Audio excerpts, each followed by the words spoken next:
The Sea and the Jungle by H.M. Tomlinson. Chapter 1, Part 1. Though it is easier, and perhaps far better, not to begin at all, yet if a beginning is made, it is there that most care is needed. Everything is inherent in the genesis. So I have to record the simple genesis of this affair as a winter morning after rain. There was more rain to come. The sky was waterlogged, and the gray ceiling, overstrained, had sagged and dropped to the level of the chimneys. If one of them had pierced it, the danger was imminent. That day was but a thin solution of night. You know those November mornings, with a low, copse white east where the sunrise should be, as though the day were stillborn. Looking to the day-spring, there is what we have waited for. There, the end of our hope, prone and shrouded. This morning of mine was such a morning. The world was very quiet, as though it were exhausted after tears. Beneath a broken gutter spout, the rain, all the night I had listened to its monody, had discovered a nest of pebbles in the path of my garden in a London suburb. It occurs to you at once that a London garden, especially in winter, should have no place in a narrative which tells of the sea and the jungle. But it has much to do with it. It is part of the heredity of this book. It is the essence of this adventure of mine that it began on the kind of day which so commonly occurs for both of us in the year's assortment of days. My garden, on such a morning, is a necessary feature of the narrative, and much as I should like to skip it and get to sea, yet things must be taken in the proper order, and the garden comes first. There it was, the blackened dahlias, the last to fall, prone in the field where death had got all things under his feet. My pleasaunce was a dark area of sodden relics. The battalions of June were slain and their bodies in the mud. That was the prospect in life I had. How was I to know the skipper had returned from the tropics? Standing in the central mud, which was also black, surveying that forlorn end to devoted human effort, what was there to tell me the skipper had brought back his tramp steamer from lands under the sun? I knew of nothing to look forward to but December, with January to follow. What should you and I expect after November but the next month of winter? Should the cultivators of London backs look for adventures, even though they have read old Halklut? What are the Americas to us? The Amazon and the Orinoco, Barbados and Panama, and Port Royal, but tales that are told. We have never been nearer to them, and now know we shall never be nearer to them than that hill in our neighborhood which gives us a broad prospect of the sunset. There is as near as we can approach. Thither we go and descend of an evening, like Moses, except for our pipe. It is all the escape vouchsafed us. Did we ever know the chain to give? The chain has a certain length. We know it to a link. To that ultimate link, the possibilities of which we never strain. The mean range of our chain, the office, and the polling booth. What a radius! Yet it cannot prevent us ascending that hill which looks, with uplifted and shining brow, to the far vague country whence comes the last of the light at dayfall. It is necessary for you to learn that on my way to catch the 8:35 that morning, it is always the 8:35, there came to me no premonition of change. No portent was in the sky but the gray rack. I saw the hale and dominant gentleman, as usual, who arrives at the station in a brougham drawn by 2 gray horses. He looked as proud and arrogant as ever, for his face is as a bull's. He had the usual bunch of scarlet geraniums in his coat, and the station-master assisted him into an apartment, and his footman handed him a rug. A routine as stable as the hills, this. If only the solemn footman would, one morning, as solemnly as ever, hurl that rug at his master, with the umbrella to crash after it. One could begin to hope then. There was the pale girl in black, who never, between our suburb and the city, lifts her shy brown eyes, benedictory as they are at such a time, from the soiled book of the local public library, and whose umbrella has lost half its handle, a china knob. I think I will write this book for her. And there were all the others who catch that train, except the young fellow with the cough. Now and then he does miss it, using for the purpose, I have no doubt, that only form of rebellion against its accursed tyranny which we have yet learned, physical inability to catch it. Where that morning train starts from is a mystery, but it never fails to come for us, and it never takes us beyond the city, I well know. I have a clear memory of the newspapers as they were that morning. I had a sheaf of them, for it is my melancholy business to know what each is saying. I learned there were dark and portentous matters, not actually with us, but looming, each already rather larger than a man's hand. If certain things happened, said one half the papers, ruin stared us in the face. If those things did not happen, said the other half, ruin stared us in the face. No way appeared out of it. You paid your halfpenny and you were damned either way. If you paid a penny, you got more for your money. Boding gloom, full-orbed, could be had for that. There was your extra value for you. I looked round at my fellow passengers, all reading the same papers, and all, it could be reasonably presumed, with foreknowledge of catastrophe. They were indifferent, every one of them. I suppose we have learned with some bitterness that nothing ever happens but private failure and tragedy, unregarded by our fellows except with pity. The blare of the political megaphones and the sustained panic of the party tom-toms have a message for us, we may suppose. We may be sure the noise means something. So does the butcher's boy when the sheep want to go up a side turning. He makes a noise. He means something with his warning cries. The driving uproar has a purpose. But we have found out, not they who would break up side turnings, but the people in the second-class carriages of the morning train, that now, though our first instinct is to start in a panic when we hear another sudden warning shout, there is no need to do so.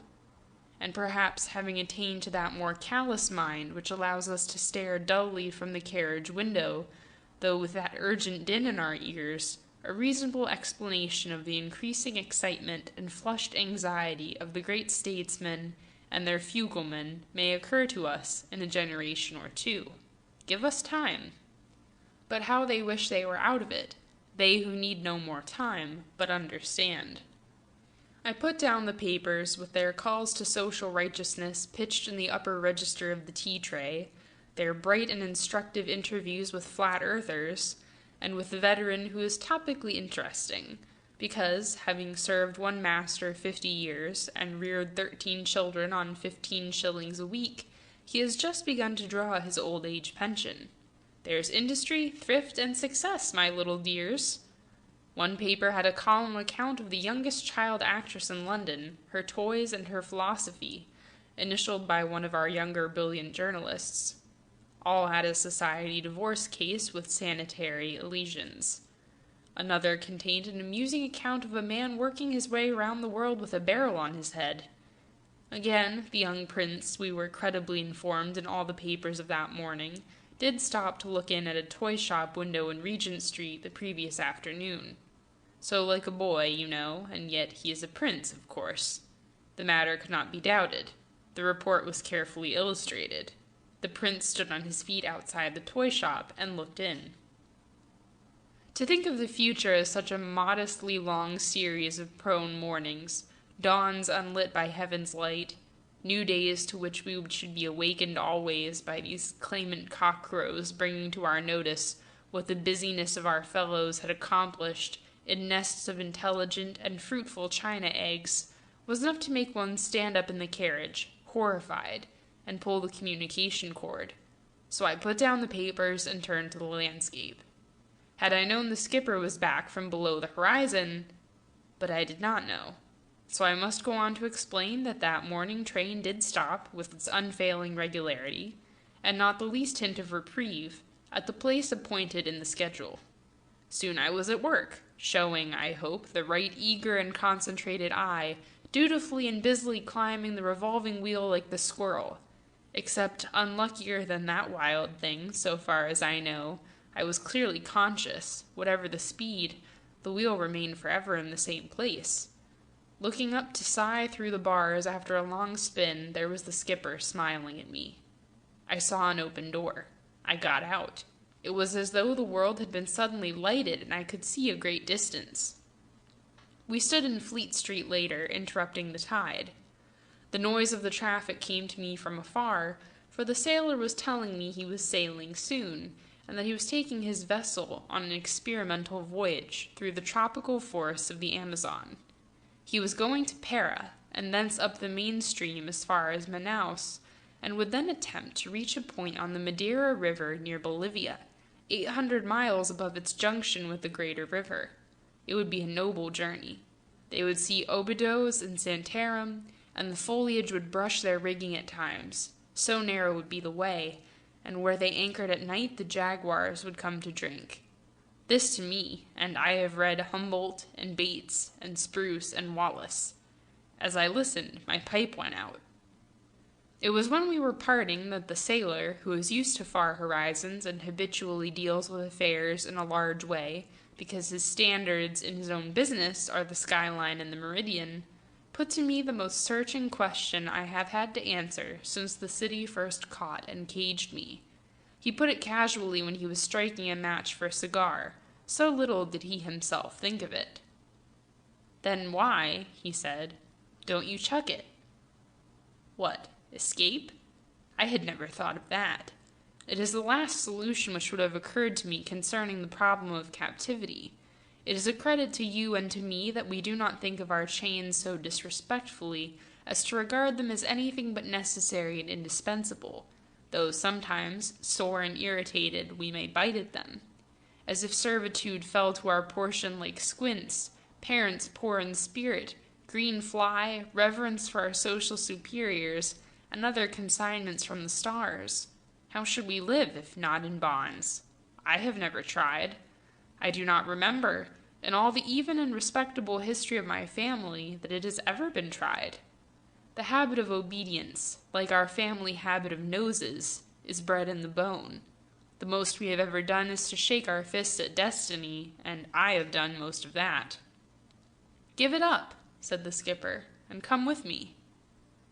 With a sad smile I lifted my foot heavily and showed him what had me round the ankle. "Pooh," he said. "You could berth with the second mate. There's room there. I could sign you on as a purser. You come." I stared at him. The fellow meant it. I laughed at him. "What," I asked conclusively, "shall I do about all this?" I waved my arm around Fleet Street, source of all the light I know, giver of my gift of income tax, limit of my perspective.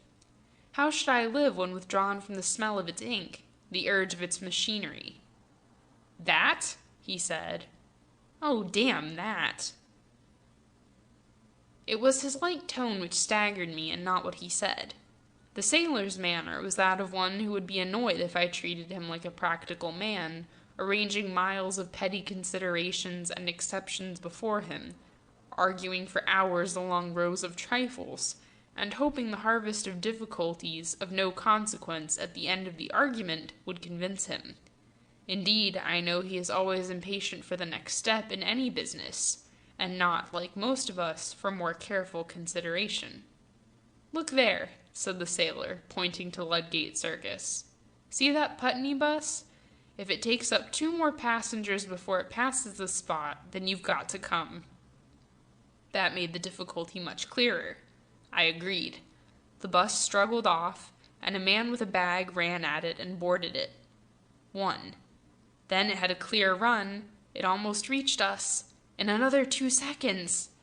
I began to breathe more easily. The danger of liberty was almost gone. Then the sailor jumped for the bus before it was quite level, and as he mounted the steps, turned and held up 2 fingers with a grin. Thus was a voyage of great moment and adventure settled for me. When I got home that night, I referred to the authorities for the way to begin an enterprise on the deep. What said Hakluyt? According to him, it is as easy as this.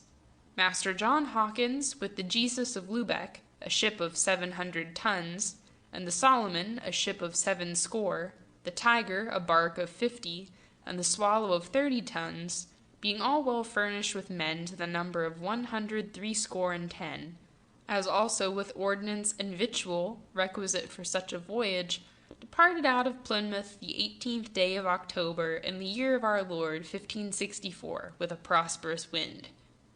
But we all know such things were done far better in that century. Yet Master John Hawkins, who seems to have handled a fleet with greater facility than I do this pen now, I am so anxious to scratch it across preliminaries and get it to sea, did not come to a decision by the number of passengers on a Putney bus. So I turned to a modern authority. Yet Bates, I found, is worse than old John Hawkins. Bates actually arrives at his destination in the first sentence. He steps across in 38 words from England to the Amazon.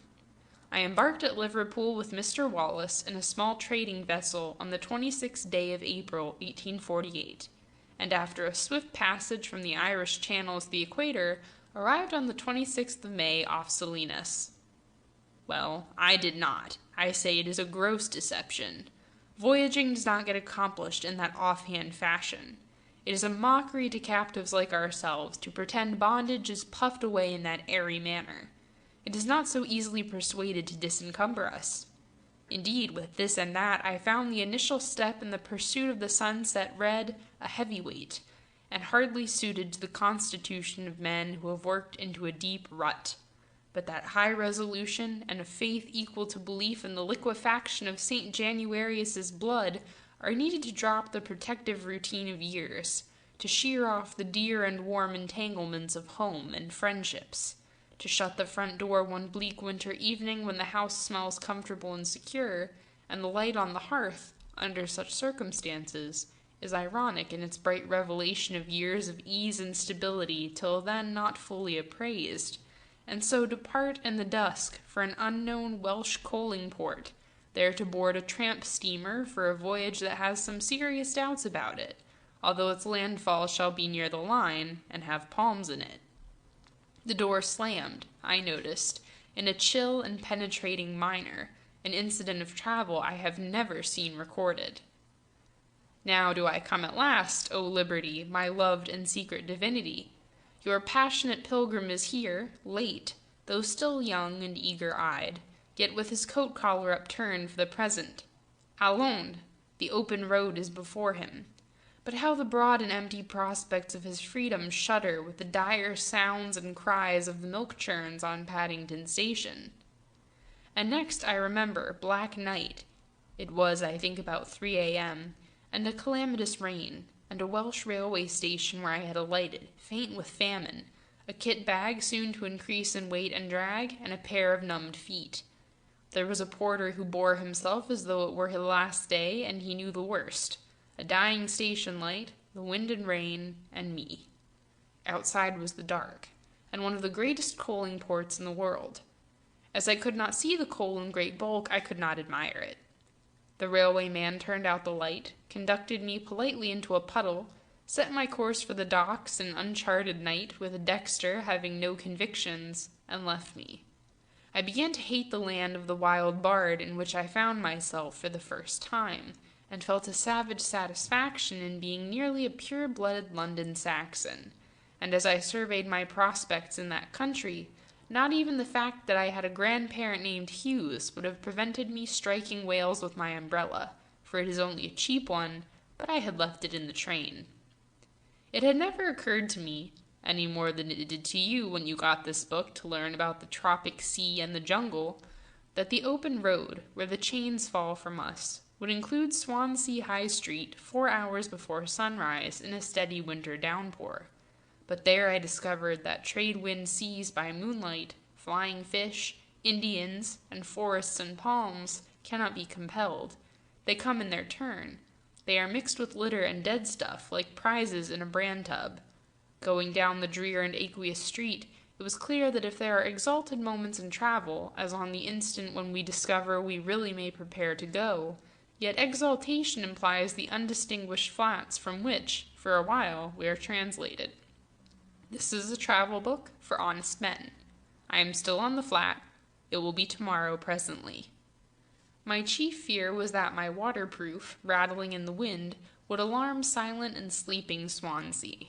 I found a policeman standing at a street corner, holding out his cape to help away the rain. He could give me no hope. He knew where the dock was, but the way thither was difficult and tortuous. I had better follow the tram lines and ask again if I saw anybody. Therefore the tram lines I followed till my portable estate, by compound interest, had increased to untold tons.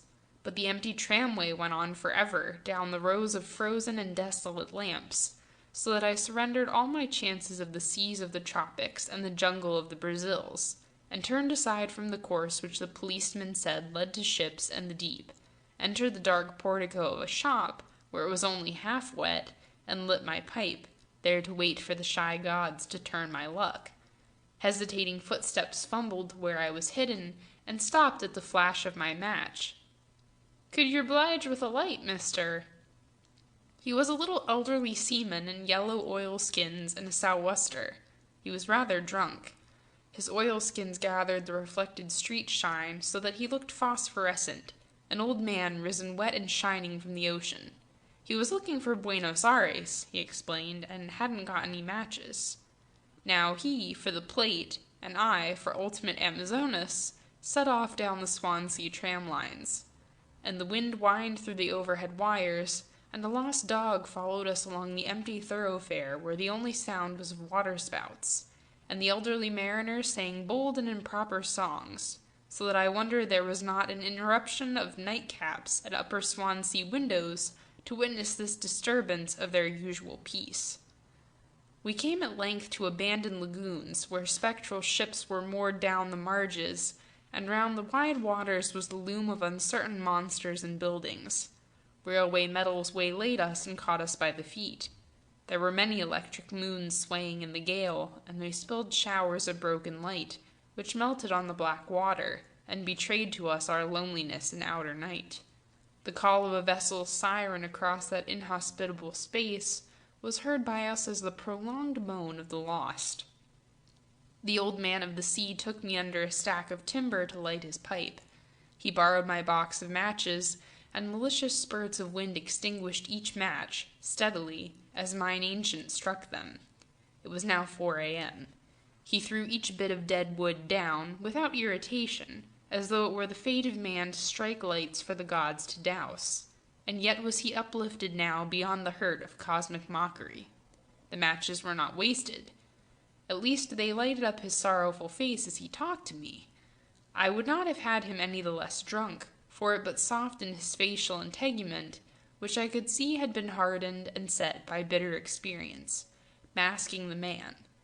But now his jaded life, warmed by emotion, though much of the emotion was artificial and of the pewter born, was quick in his face again, and made him human responsive to his kind, instead of a sober and warped shellback with a sour remembrance of his hardships, and of the futility of his endurance, and of the distance away of his masters with their bowels of iron. He had 7 children, and the sea was a weary place.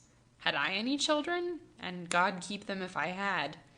He was a troublesome old man, that's another light gone, but he had just left his kids. To hell with the wind. And he had to talk to someone about them, and that was my rotten luck, said he. We got to the 5th child, and I heard something about her, when the wind reached round the woodstack at us, and snatched the last glim. So it was in the dark that I heard about the other 2 and the wife, while one of my pockets filled with rain. Only Milly, he said, was at work, and what was £4 a month for the rest? And he was sick of the sea and chief mates, and did I think a chap stood for a better time when he died, if he kept off drink and did his bit without grousing, like some of those parson fellers said? Then he indicated my ship and disappeared in the dark. He was still waiting an answer to his last question, which I have saved for you to give him. For me, I was in no mood to discuss whether balm is to be got in Gilead when we come to the place, but stumbling among the lumber in the deserted deck of the SS Capella, I found a cabin, fell into it, and remember nothing more but the smell of hot bread, eggs and bacon, and coffee, which visited me in a beautiful dream. Then I woke to the revia of a tin whistle, which was the chief engineer playing in my ear, and it was daylight. The jumble of recollections of the night before were but dark insanities, but the smell of that aromatic food, I give grace, did not pass with the awakening, for next door I heard lively sizzling in the galley. Already Fleet Street was hull down. If you are used only to the methods of passenger steamers and regular routes, then you know little of travel. You are but carried about. Insistent clocks and schedules keep that way, and the upholstered but rigid routine is a soporific. You never see the hither side of the hedge. The granite countenance of Fortune, her eyes filmed like frozen pools, which keeps alert and bright the voyager who is unprotected from her unscheduled and unmoral acts, except by his own ready buckler, is watched for you by others. You are never surprised into fear by the unlucky position of the planets, nor moved to sing Laus Deo when now and then the stars are propitious. I had been brought hastily to the Capella, for it was said she was sailing instantly. This morning I learned at breakfast that nobody knew when she could sail. Our steamer sat 2 feet higher than her capacity. There was some galvanized iron to come from Glasgow, some machinery from Sheffield, and owing to labor difficulties we were short of several hundred tons of coal. A little mob of us, all strangers, shuffled after the skipper's spry heels that morning to the Board of Trade offices, where an official mumbled over the ship's articles to our shut ears, and we signed where we were told. A more glum and unromantic group of voyagers, each man twirling his shabby hat in his hands as he waited his turn for the corroded pen, was never seen this side of the Elizabethan era. I became the purser of the Capella, with my wages lawfully recorded at $1 per month. I was committed. There was no withdrawal now but desertion.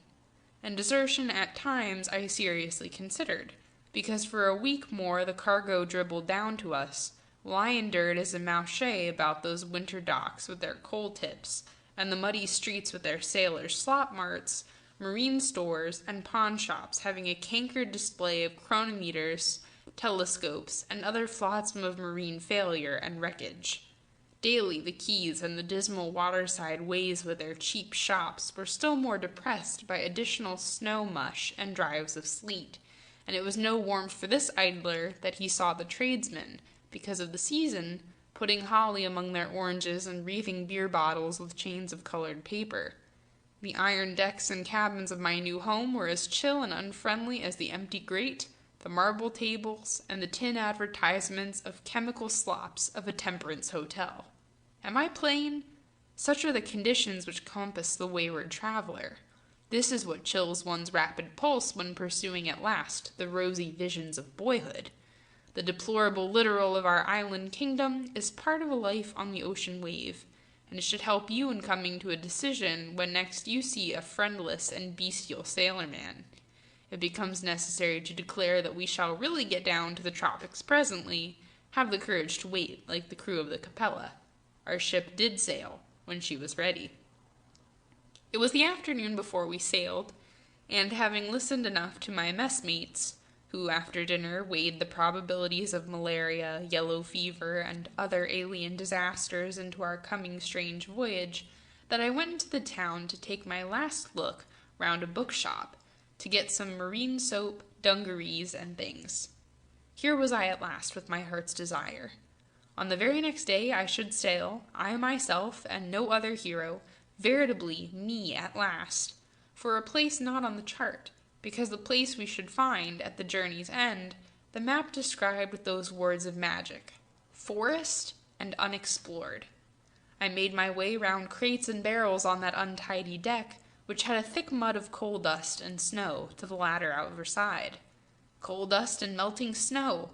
But where was the uplifted heart, the radiant anticipation, as of one to whom the future was big with treasures to be born, which are the privilege of a young pilgrim, released from his usual obligations to pursue far horizons in the Spanish Main, while his envious fellows in the city still cast ledgers under gas lamps.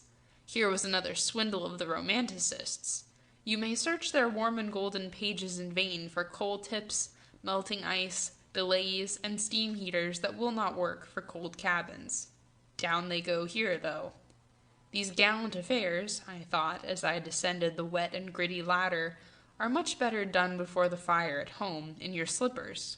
For the large-scale map, as you traverse its alluring blank areas, leaves out the conditions which now, when I am on the actual business, precipitate as frozen spicules, as would north winds, my warm, aerial, and cloudy enthusiasms that were wont to be dyed such wonderful hues by sunsets, poems, and tales of old travel. Another of these congealing draughts was now to catch me unbuttoned, Because of our unusual destination and the wild stories that were told of it, we were a point of interest in Swansea docks, and had many interviewers and curious visitors. Some of them were on the quay then, inspecting our steamer, and as I stepped off the ladder, one turned to me. "Mister," he whispered, "are you going in her?" "I am," I said.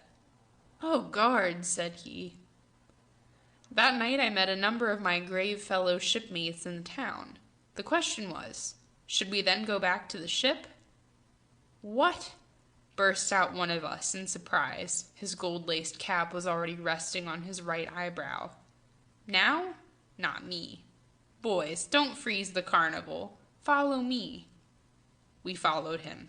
The rest of the evening is more easily given in dumb show.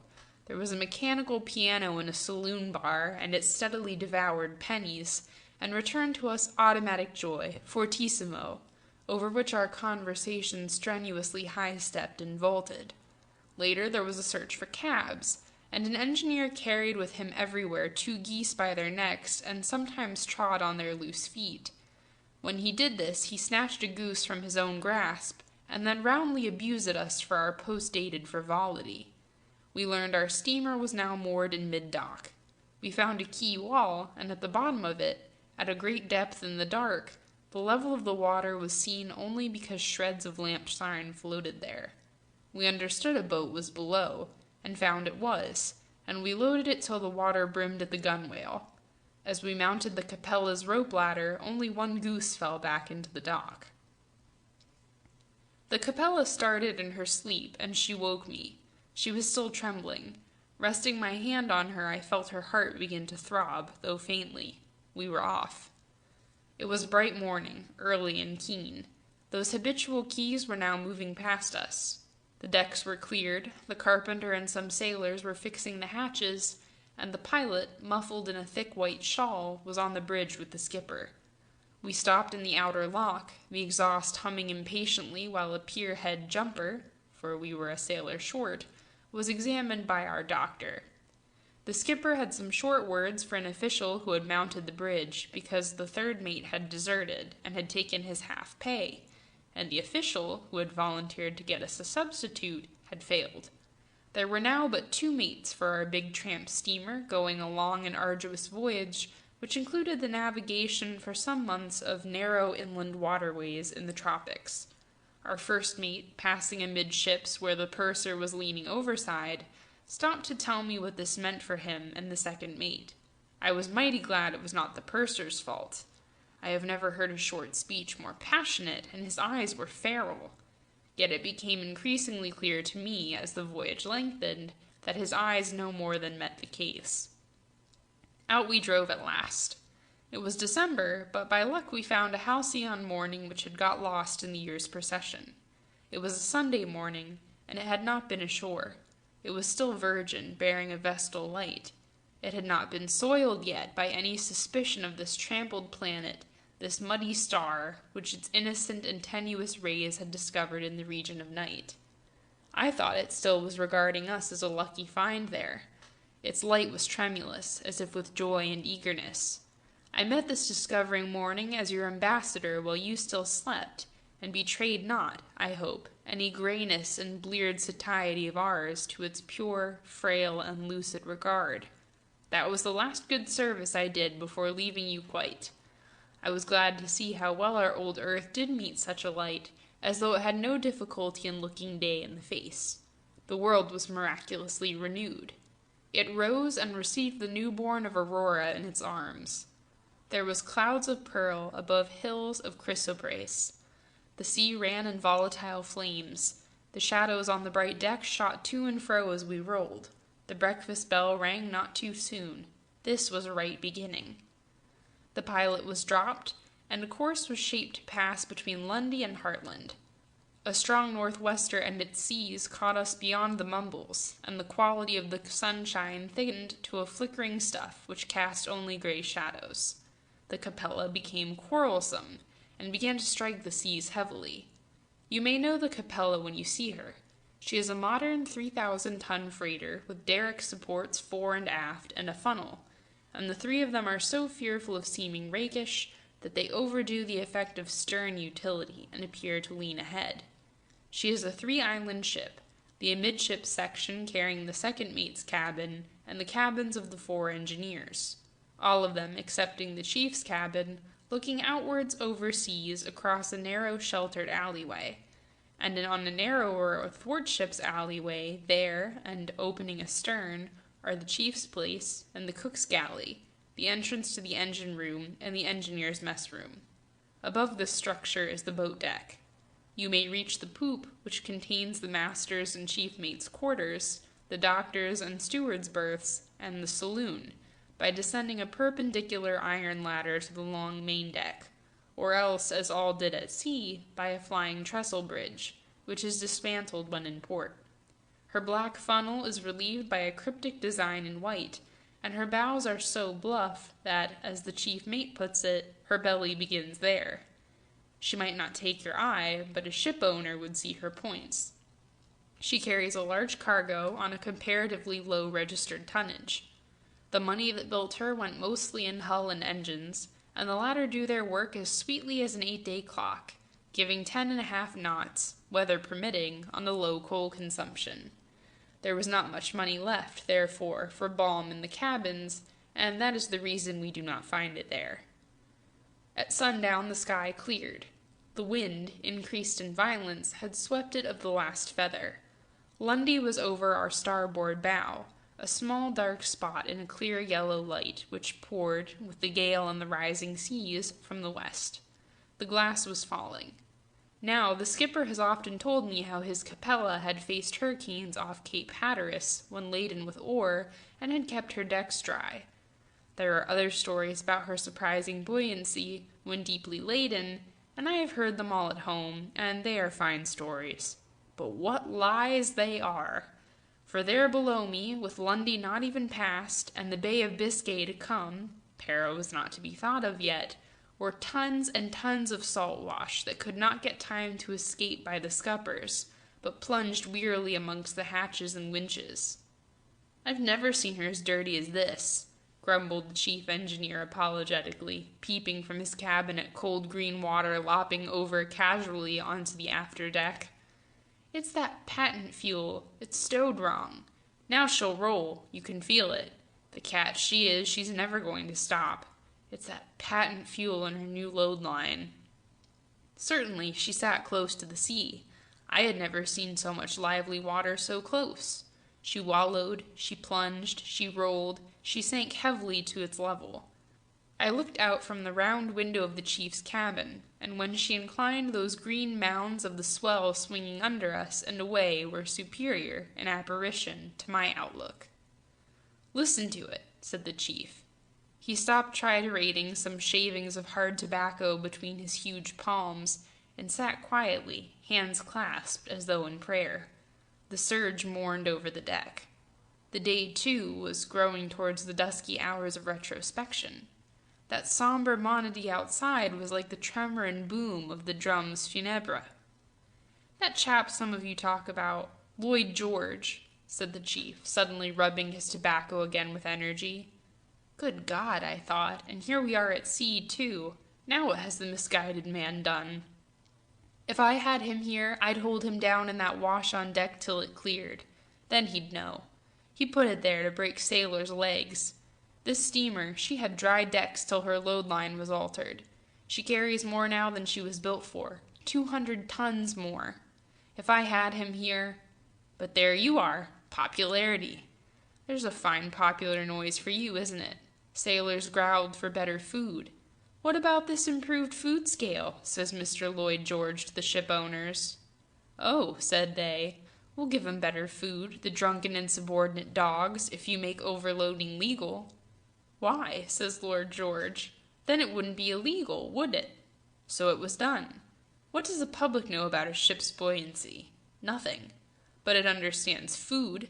So the clever man heightens the Plimsoll mark, adds $1 million or so to shipowner's capital by dipping his pen in the ink, and gives Jack more jam. What you want ashore, the chief added bitterly, is not more voters, as some say, but more lunatic asylums. Though I had left politics at home to be settled by others, like the trouble with the drains, the dog license, and the dispute about the garden fence, I glanced with interest at the chief. I know him well. Not only is he a kindly man, but he himself is also a philosophic rebel. But his eye was hard, and he still ground the tobacco with forgetful energy, as though an objectionable thing were between his strong hands. Then, impatiently, he threw the tobacco loose on his logbook, which was open on his deck, paused, and said, maybe the little man thought a little freeboard the less didn't matter. God give him grace," and picked his flute out of a bookshelf which was fastened above his bunk, sat down over the steam heater, and broke out like a blackbird. Yet was it a well-remembered air he fluted so well. I listened so long as respect for the artist demanded, then rose, filled my pipe from the fragrant grains on the logbook, and left him. Presently I would listen to such airs, but this was too soon. I repeat, I had confidence in the capella to gain. I went forward to get it, mounting the bridge, where my cabin mate, the youthful second officer, was in charge in his oilskins. A cheerful sight he looked. "I think," he said briskly, "we're going to catch it."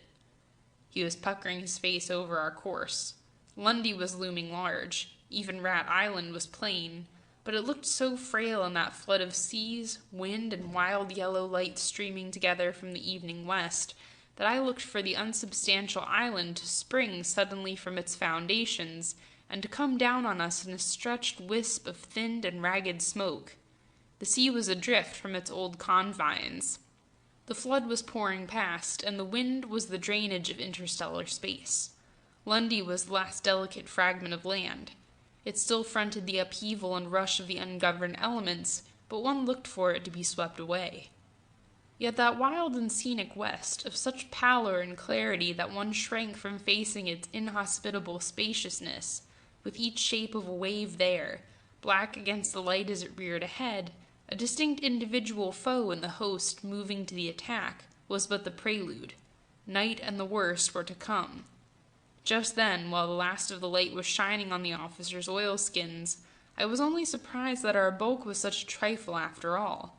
Our loaded vessel looked so bluff and massive when in dock. She began to attempt, off Lundy, the spring and jauntiness of a trawler. The bows sank to the rails in an acre of white, and the spume flew past the bridge like rain. The black bows lifted and swayed, buoyant on submarine upheavals, to cut out segments of the sunset, then sank again into dark hollows where the foam was luminous. The cold and wind were bitter dolors. We rolled. I grasped the rail of the weather cloth, in the drive of wind and spume, and rode down on our charger like a valiant man who is uncertain of his seat, something like a valiant man. We advanced to the attack, masts and funnel describing great arcs, and steadily our bows shouldered away the foe. I think sailors deserve large moneys. Being the less valiant, for the longer I watched, the more grew I wet and cold, it came to my mind that where we were, but a few weeks before, another large freighter had her hatches opened by the seas, and presently was but a trace of oil and cinders on the waters. You will remember I am on my first long voyage. The officer was quite cheerful and asked me if I knew Forest Gate. There were, he said, some fine girls at Forest Gate. We rounded Hartland. It was dusk. The weather was now directly on our starboard beam, and the waves were coming solidly inboard. The main deck was white with plunging water. We rolled still more. "I can't make out why you left London when you didn't have to," said the grinning sailor. "I'd like to be on the Stratford tram going down to Forest Gate." This was nearly as bad as the chief's flute. I held up 2 fingers over those hatches of ours, called silently on blessed St. Anthony, who loved sailors, and went down the ladder, for night had come, and the prospect from the capella was not the less apprehensive to the mind of a landsman because the enemy could not be seen, except as flying ghosts. The noises could be heard all night. I shut my heavy teak door amidships, and shut out the daunting uproar of floods, and the sensation that the night was collapsing round our heaving ship. There was a home light far away, on some unseen Cornish headland, rising and falling like a soaring but tethered star. nor did I want the lights of home. "I love the sea," a beautiful woman once said to me. We then stood looking out over it from a height, and the sea was but the sediment of the still air, the blue precipitation of the sky, for it was that restful time, early October. I also loved it then. I was thinking of this when the concrete floor of the cabin nearly became a wall, and I fell absurd-wise, striking nearly every item in the cabin. Was this the way to greet a lover? Sitting on a sea chest and swaying to and fro because the ship compelled me to be a figure of woe, I began to consider whether it was only the books about the sea which I had loved hitherto, and not the sea itself. Perhaps it is better not to live with it, if you would love it. The sea is at its best at London, near midnight, when you are within the arms of a capacious chair, before a glowing fire, selecting phrases of the voyages you will never make. It is wiser not to try to realize your dreams. There are no real dreams. For as to the sea itself, love it you cannot. Why should you? I will never believe again that the sea was ever loved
Chapter 1, Part 2.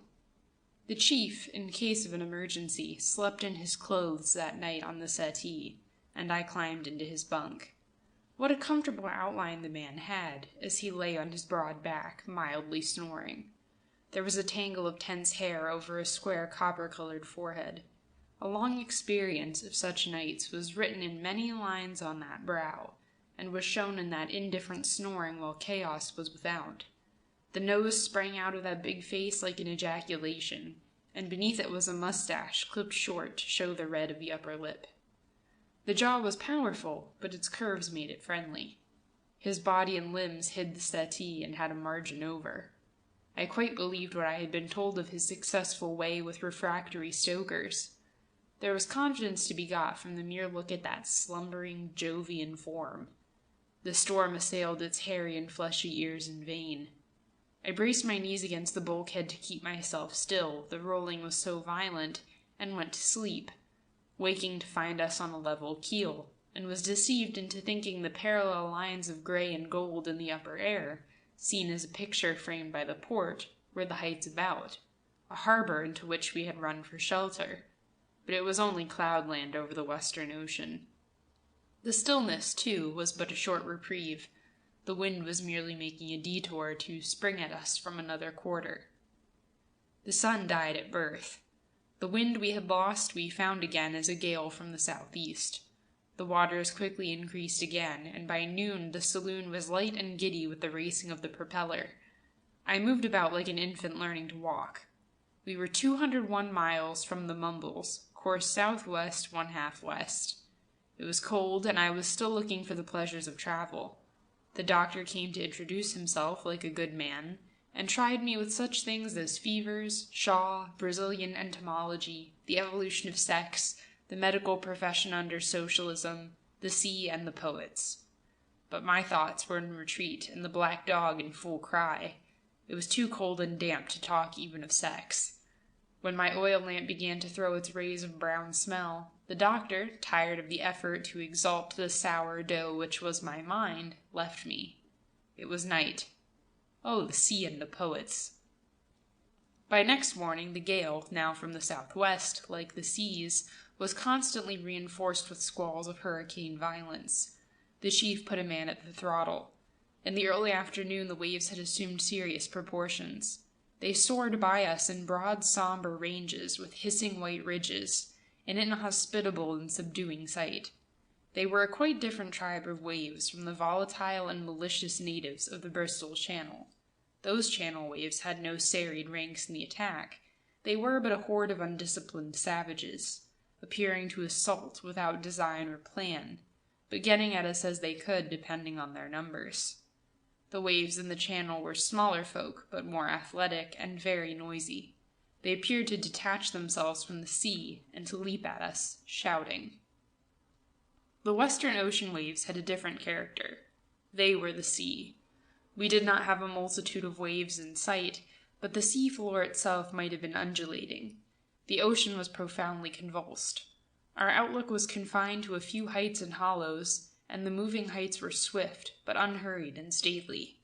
Your alarm, as you saw a greater hill appear ahead, tower and bear down, had no time to get more than just out of the stage of surprise and wonder when the Capella's bows were pointing skyward on a long upslope of water, the broken summit of which was too quick for the Capella. The bows disappeared in a white explosion, a volley of spray, as hard as shot, raked the bridge. The foredeck filled with raging water, and the waves swept along our run, dark, severe, and immense, with so little noise, too, with but a faint hissing of foam, as in a deliberate silence. The Capella then began to run down a valley. The engines were reduced to half speed. It would have been dangerous to drive her at such seas. Our wet and slippery decks were bleak, wind-swept, and deserted. The mirror of water on the iron surfaces, constantly renewed, reflected and flashed the wild lights in the sky as she rolled and pitched, and somehow those reflections from her polish made the steamer seem more desolate and forlorn. Not a man showed anywhere on the vessel's length, except merely to hurry from one vantage to another, darting out of the ship's interior and scurrying to another hole and vanishing abruptly like a rabbit. The gale was dumb till it met and was torn in our harsh opposition, shouting and moaning then in anger and torment as we steadily pressed our iron into its ponderable body. You could imagine the flawless flood of air pouring silently, expressed till it met our pillars and pinnacles, and then flying past rift, the thousand punctures instantly spreading into long, shrieking lacerations. The wounds and mouths were so many, loud and poignant, that you wondered you could not see them. Our structure was full of voices, but the weighty body which drove against our shrouds and funnel guys, and kept them strongly vibrating, was curiously invisible. The hard jets of air spurted hissing through the winches. The sound in the shrouds and stays began like that of something tearing, and rose to a high keening. The deeper notes were amidships, in the alleyways and round the engine-room casing. But there the ship itself contributed a note, a metallic murmur so profound that it was felt as a tremor rather than heard. It was almost below human hearing. It was the hollow ship resonant, the steel walls, decks, and bulkheads quivering under the drumming of the seas, and the regular throes of the crankshaft far below. It was on this day the Capella ceased to be a maritime engine to me. She was not the Capella of the Swansea docks, the sea wagon squatting low in the water, with bows like a box, and a width of beam which made her seem like a wharf fixture. Today in the Atlantic her bluff bows rose to meet the approaching bulk of each wave, with such steady honesty, getting up heavily to meet its quick wiles, it is true, but often with such success that we found ourselves perched at a height above the gloom of the hollow seas, getting more light and seeing more world, though sometimes the hilltop was missed. She was not quick enough, and broke the inflowing ridge with her face. She behaved so like a brave, patient thing, that now her portrait, which I treasure, is to me that of one who has befriended me, a staunch and homely body who never tired in faithful well-doing. She became our little sanctuary, especially near dayfall, with those sombre mounts close round us bringing twilight before its time. Your glance caught a wave passing amidships as a heaped mass of polished obsidian, having minor hollows and ridges on its slopes, conchoidal fractures in its glass. It rose directly and acutely from your feet to a summit that was awesome because the eye traveled to it over a long and broken-up slope. This hill had intervened suddenly to obscure 30 degrees of light, and the imagination shrank from contemplating water which overshadowed your foothold, with such high dark bulk toppling in collapse. The steamer leaning that side, your face was quite close to the beginning of the bare mobile down, where it swirled past in a vitreous flux, tortured lines of green foam buried far but plain in its translucent depths. It passed, and the light released from the sky streamed over the Capella again as your side of her lifted in the roll, the sea falling down her iron wall as far as the bilge. The steamer spouted violently from her choked valve as it cleared the sea, like a swimmer who battles and then gets his mouth free from a smother. Her task against those head seas and squalls was so hard and continuous that the murmur of her heart, which I fancied grew louder, almost to a moaning when her body sank to the rails, the panic of her cries when the screw raced, when she lost her hold, her noble and rhythmic laborings, the sense of her concentrated and unremitting power given by the smoke driving in violence from her swaying funnel, the cordage quivering in tense curves, the seas that burst in her face as clouds, falling roaring inboard, then to founder half her length. She presently to raise her heavy body slowly out of an acre of foam, the cascades steaming from her in her veils. All this was like great music.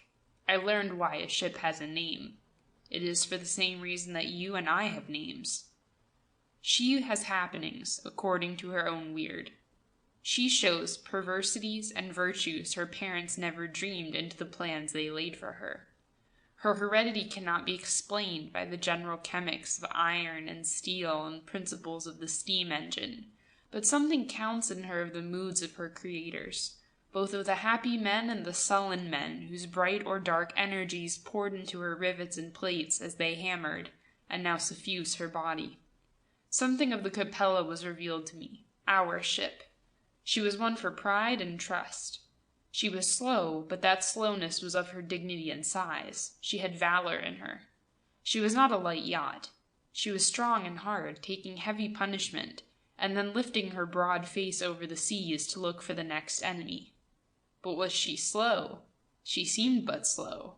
The eye judged by those assailing hills, so vast and whelmingly dark. The hills were so dark, swift and great, moving barely inferior to the clouds which traveled with them, the collapsing roof which fell over the seas, flying with the same impulse as the waters. There was the uplifted ocean, and pressing down to it, sundered from it only by the gale forced them apart. The foundered heavens, a low ceiling which would have been night itself, but that it was thinned in patches by some solvent day. And our Capella, heavy as was her body, and great and swift as were the hills, never failed to carry us up the long slopes, and over the white summits which moved down on us like the marked approach of catastrophe. If one of the greater hills but hit us, I thought. One did. Late that afternoon, the second mate, who was on watch, saw such a wave bearing down on us. It was so dominantly above us that instinctively he put his hand in his pocket for his whistle. It was his first voyage in an ocean steamer. He was not long out of his apprenticeship in sails, and so he did not telegraph to stop the engines. The skipper looked up through the chart-room window, saw the high gloom of this wave over us, and jumped out for the bridge ladder to get at the telegraph himself. He was too late. We went under. The wave stopped us with the shock of a grounding, came solid over our forelength, and broke on our structure amidships. The concussion itself scattered things about my cabin. When the Capella showed herself again, the ventilators had gone, the windlass was damaged, and the iron ends of the drum on the forecastle head, on which a steel hawser was wound, had been doubled on themselves like tinfoil. By day, these movements of water on a grand scale, the harsh and deep noises of gale and breaking seas, and the laboring of the steamer, no more than awed me. At least my sight could escape. But courage went with the light. At dusk, the eye, which had the liberty during the hours of light to range up the inclines of the sea to distinct summits, and note that these dangers always passed, was imprisoned by a dreadful apparition. When there was more night than day, in the dusk, you saw no waves.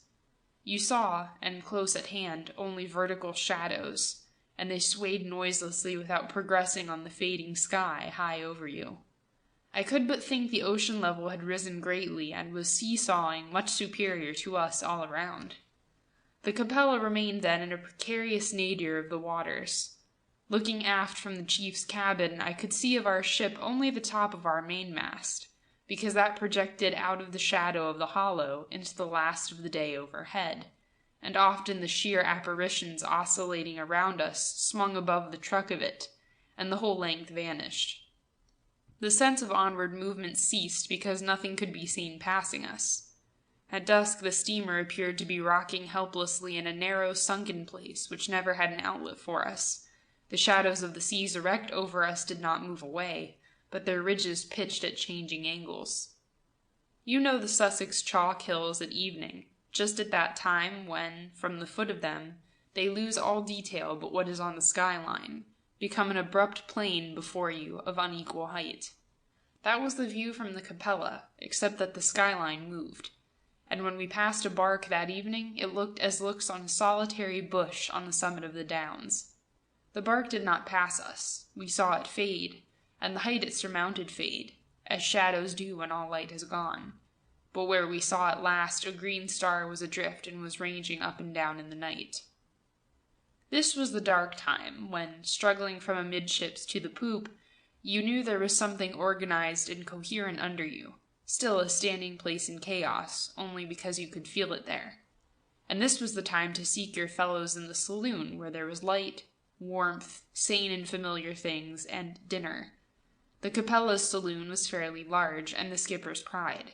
It was paneled in maple and oak, with a long settee at the forward end upholstered in red velvet, the velvet protected by a calico cover.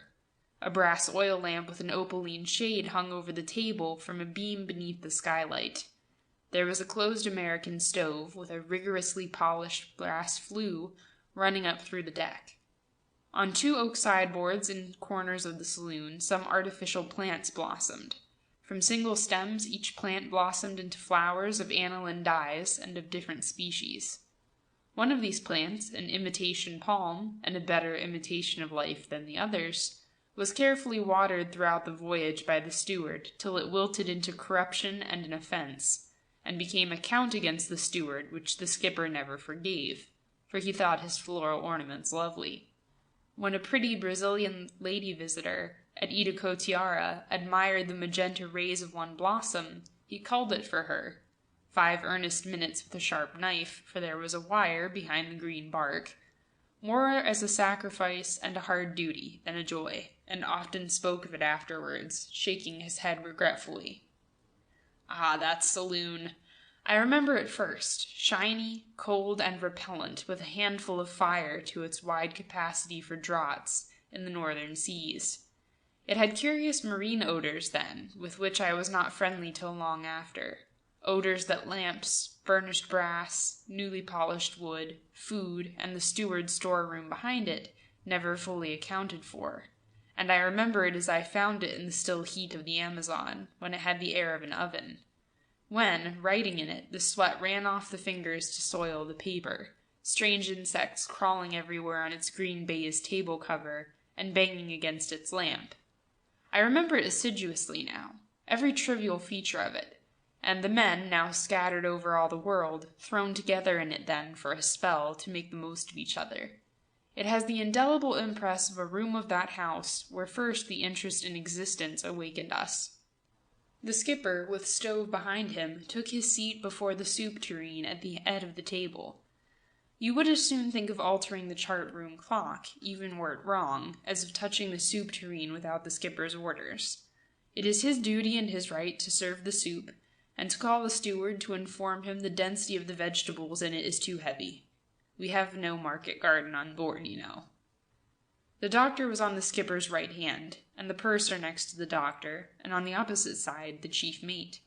There was a plump and bald-headed German steward, in a white apron, the lid of one eye heavier than the other, serving us in his shirt-sleeves, sometimes sucking his teeth with a noticeable click when he knew a dish deserved our approval. You kept the soup in the plate by holding it off the table and watching its tides. When her stern sailed up and the screw raced, the glass shade of the lamp, being a misfit, took our eyes to watch the coming smash. The soup then poured over you, and trying to push your chair back from the mess, you found the chair was a fixture on the floor. This last fact was never remembered. I should try to push my Capella chair back now, if I were sitting in it. The doctor, who had been long enough tinkering careless bodies to have grown a little worn and grizzled, was often removed from us by a faint but impervious hauteur, though maybe he was only a little better and differently dressed. He was a patient listener, but his eyes could be droll. The doctor's chuckle, escaping from his thoughts while he was unguarded, would sometimes make the captain look up from a narrative with question and a trace of resentment in his glance. The captain was a great traveler, but he was puzzled to find the memory of our surgeon following him to the most remote and unfamiliar strands. "Now how did that fellow come to be at a place like that?" the captain would whisper to me afterwards. "Can't make him out. Who is he?" The surgeon had a bottomless fund of short stories, to which he would sometimes go about the time when we were pushing away the banana skins and nutshells. He had an elusive and stimulating method with them. He knew his work. At the end of one, the captain would explain the fun to the seriously interested mate, who had leaned forward to learn, placing spoons and crumbs to demonstrate the main points. Then the mate, too, would join us with his happy laugh. The late and giddy laughter of the mate, when he also arrived, became a welcome feature of a yarn by the surgeon. We expected it. The mate's own stories were usually bawdy. He always prefaced them with some unmanageable hilarity which impeded his start. Mate, pushing over his plate for soup. "That big wave washed out the men's berths, sir." Captain. "Then it did some good, the dirty brutes." Mate. "Heard the men grumbling tonight. Said we'll never get the hawsers to run out with them bugs in the hawse pipes. Say the bugs don't belong to them, sir. Ship's property." Doctor. "Any this end of the ship, Captain? Good Lord." Captain. "Not a bug, and if there's any for'ard, the men brought 'em. No bugs in my ship. Never saw one in my cabin. Mate, making a confused effort to master his emotion, not to spill his soup, and to be respectful. Tee-hee, you will, sir. Realizes he may not laugh, but suffers internally. Captain indicates an interrogation with frightful eyes and guttural noises. Mate controls himself by concentrating on a fork. Well, sir, I'm just telling you. I heard it said the men annoyed with bugs. Some of 'em said seein's believin'. They said they had enough for everybody. His voice breaks into a stifled falsetto. So they emptied a They emptied a matchbox down your ventilator this morning. The captain would frequently keep his seat in the saloon after dinner till he had finished his cigar, and in the vein would put a leg over the arm of his chair, which he had pushed back. His chair was cushioned and was not a fixture, and frowning at his cigar, as if for defects, would voyage again his early seas. I suppose a sailor would call our skipper a hard case. He was an elderly man, tall, spare, and meagerly bearded. His eyes were set close into a knife-like nose, and they were opaque and bright, like two blue stones under a forehead which narrowed and tightened into a small, shiny cranium. There were tufts of grey wool above his temples. No light came through his eyes to make them limpid, except when he was fondling Tinker, the dog. They shone from the surface, giving him a look of peering intent and suspicion. The skin of his face, neck, and hands, now worked a little loose, was so steeped in the tincture of sunshine that it had preserved an unctuous, childlike quality. His dress and habits betrayed an appreciation of his own person. He kept his own medicines. I guessed he would have a ruthless process in an emergency. He would identify the success and safety of the ship with his own. He laughed from his mouth only, throwing his head back, showing surprisingly perfect teeth, and laughter did not change the crystalline glitter of his eyes. There was something alien and startling in his merriment. As though his own mind were too cold for him at times, he would seek out me, or the chief, to find warmth in an argument. He would irritate us into a disputation, and though he was a choleric man, quick at opposition, yet his vocabulary then was flinting and sparse. It stuck, and was delivered with pain. You could think of him laboring at his views of men and affairs with a creaking slate pencil. He set one's teeth. But he was a sailor, cautious and bold, with a knowledge of ships and the sea that was a mine to me. Let me say that, during the voyage, I found him busy making a canvas cot. He sat on the poop and worked there, bent and patient as a seamstress, for days.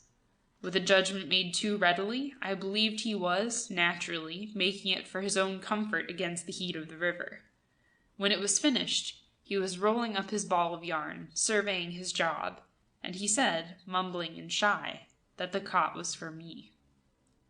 The skipper, on this day that our decks were swept, swore about the men and bugs during dinner, muttered with foreboding about the glass, which was still falling, and the coals, which were being burnt to no purpose. We were hardly doing more than holding our place on our course. The saloon was delirious, and when she flung up her heels, the varied noises rose with the racing propeller to a crescendo of furious castanets. The mate led us. The skipper sat glooming, eyeing his cigar resentfully, his leg over the arm of his chair. The doctor was swaying with the ship, weary and forlorn. Tinker had an appeal in his eyes and made timorous noises. The purser wondered why he was there at all, and blamed his silly dreams. The night boomed without. What a night! Skipper: if this southerly wind goes round to the west and north, look out. I saw porpoises today, too. Doctor: when are we due at Para? Skipper: what's this talk of Para? You wait. All this talk about when shall we get there's no good. Now, in those Newfoundland schooners where I served my time, I wouldn't have no talk in them without getting anywhere. Seems as if somebody heard. You always run into it. There was the Lizzie Polwith. She was about 80 tons. Those West Country schooners in the fish trade are never more than 100 tons, else they'd have to carry more than a master and one mate. I was her master, and a kid of 18. We left Falmouth for Cadiz. Now look what happened. My mate was old Tregenna. He was a regular misery. I never knew such a dead homer. Not so much as he was, always wanting to talk about his wife. I say, when you've cast off, it's best not to have a home. The ship wants all you can give her. Tregenna, he looked back a lot. You know what I mean. Couldn't keep his mind on his job, but wished he was through with it. There he'd be, cutting bread at dinner, and it'd remind him, and he'd be wishing he was cutting it at home. When things began to go stiff, he'd say, who wouldn't sell his little farm to go to sea? Used to figure out on paper how long we'd be before we'd be back. Why, you never know when you'll get back. See what happened. We left Cadiz that year on the 1st of January and got things just right. The winds chased us over. There were big following seas, but you know those schooners ride like ducks. Up and over they go. Never a drop did we ship. Though they're lively enough to bruise and sicken all but good sailors, and old Tregenna was rubbing his hands and making out his figures better and better. We arrived off St. John's a bit more than 3 weeks. I reckon I'd done it all right, being such a young chap, too. Well, I was turning in that night, and just as I got into the companion, a man said, there goes the lump of ice. I jumped out again. Why, there was ice all around us. The sea was full of it as far as I could see into the night. This is all along of your figuring, I sang out to Tregenna, but you'll have a lot of time to reckon it up afresh, I said. So he had. Do you know when we got in? We got in on April 15th. We were 2 months and a half getting in, and we came over in 3 weeks. There's something in that Jonah story.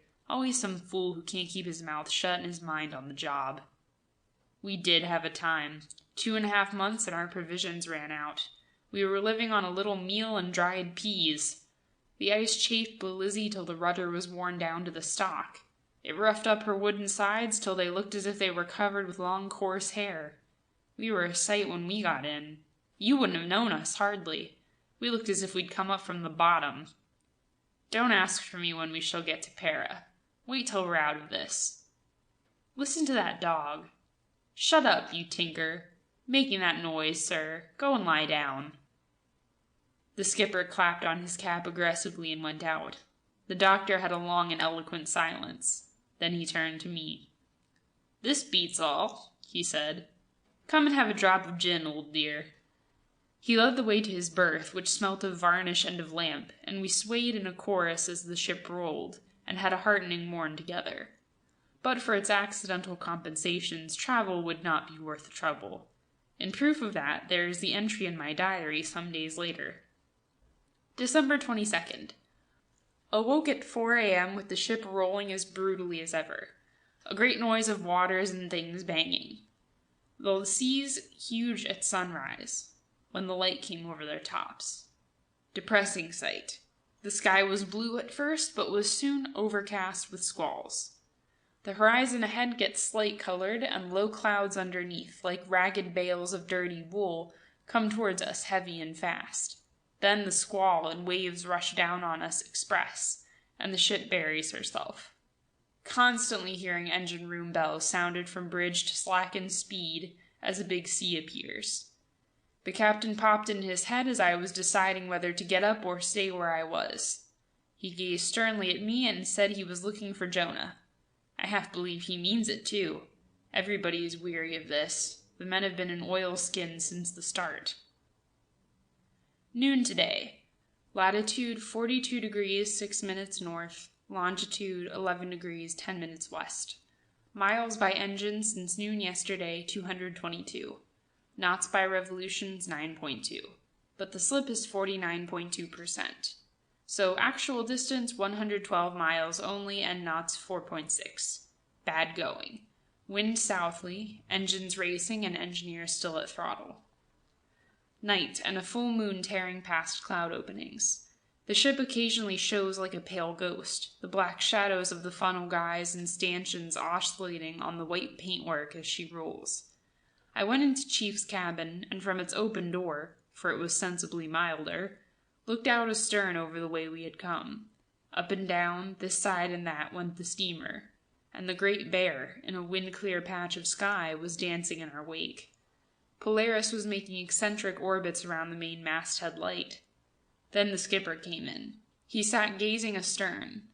The look of his face was enough. It was quite plain he would like to be offended tonight and attack anybody about anything. Presently he started intently as he looked astern, and jumped from his seat, crying the ultimate anathema on the chap at the wheel, and ran out. The chief glanced astern and laughed. The old man comes in here because it's uncommon handy for watching the wake. Look at it. Somebody on the bridge writing letters on the ocean, thinking of his sweetheart, and her name is Sue. We gave the skipper's voice time to reach the wheelhouse, and then saw the wake visibly tauten out. I went aft, balancing like a man learning the tightrope, along the trestle bridge. The moon was still falling precipitously through the broken sky, and areas of the great seas, where the sweeping searchlight of the moon showed monsters shaping and vanishing, were frightful. There were sudden expansions of vivid green lightnings in the north and east. I found the doctor in the chief mate's cabin. I sang some songs in a riving minor, accompanied by the mate on an accordion, for the doctor's amusement, and discovered why sailors always use the accordion, previously a mystery to me. It has a sad and reflective note, suited to men with memories when alone on the ocean. It ought to fit Celtic bards better than the harp. It has a fine expiring moan. The mate gave an imitation of a dying man with it. To bed at 11, tried to read Henry James. My cockroach came out to wave his derisive hands at me. No wonder. The light was very bad, and I was pitched from side to side of the bunk, nearly thrown out once. I might just as well have attempted to read the Bhagavad Gita in the original. So I read the last letters from home instead, and then fell asleep as a little child. There was something of leisure in her movements the next morning. I felt sure the glass must be rising at last. The air felt lighter and more expansive. A peep through the port showed me the ceiling had gone up considerably in the night. There was little wind, for the waves, though great as ever, had lost their white ridges. Their summits were rounded and smooth. We were running south out of it, though the residue of the dreary northern seas was still washing about the decks. It was December yesterday, but April today. The engineer's mess-room boy, with bare fat arms, went by the cabin, singing. At breakfast we heard that Chips, who had retired to his bunk for some days past to mend a leg damaged when the hatches were in danger, had met with a still more serious misfortune. We fell into a mood of silent and respectful compassion. There was nothing to be said. Chips had lost his Victoria Cross. He was an old hero in trouble. The few of us who were British there, true, most of us were Germans, Dutchmen, Scandinavians, and Portuguese, felt we represented the country. Chips limped about the forecastle with reproach in his face, and we felt we were petty in noticing his face was also dirty, though it certainly was difficult to avoid seeing that too. Perhaps because, and this can be said for us, the dirt was of longer standing than the reproach. Then again it is common knowledge that Chips sleeps in straw, having no mattress. Chips's story we knew. It had been whispered about the ship. He was at the siege of Alexandria, and a shell fell near a group of men on his ship. Chips picked it up and dropped it overboard before the fuse was finished. The doctor and I felt especially responsible, for a reason I cannot easily explain, it is so vague, and we told Chips we would help him in his search for his lost treasure. This took us to Chips's sea chest, and amid a group of mask-like faces, for how could foreigners guess what this mattered to us, we hunted carefully for Chips, his aureole. We found, but I suppose even Victoria Cross heroes must dirty their socks, there were other things also. Yet it was out of one of these very other things, which were, I think, shirts, that were dropped when the doctor picked up the garment, a little package wrapped in newspaper. Chips, from his berth, gave a cry of joy. The doctor and I, smiling too, looked upon the old man, feeling that we had acted for you all. Chips, secretive with his sacrosanct emblem, was putting the little packet under his coverlet, when a low foreign sailor snatched it from him. The cross fell to the deck. I recovered it from the feet instantly in a white passion, and chanced to look at it. It confirmed that one, who is named Chips here, was something in the Royal and Ancient Order of Buffaloes. Coming back from the forecastle, suddenly I felt as the man of the suburbs does, when, bowed with months of black winter and work in a city alley, He is, without any warning, transfigured on his own doorstep one morning. There as before is his familiar shrub, dripping with rain. Yet is it as before? It points a black finger at him, but the finger has a polished green nail.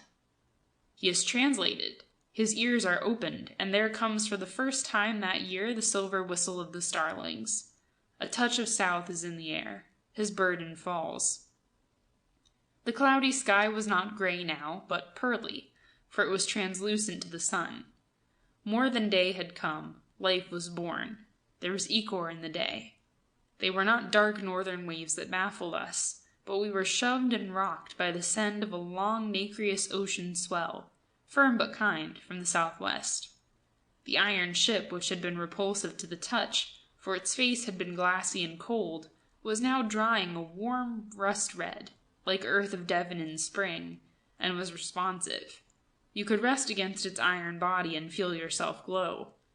I saw the chief outside his cabin in his shirt sleeves, gazing overseas between the stanchions of the boat deck, smoking in the evident luxury of full comfort and release.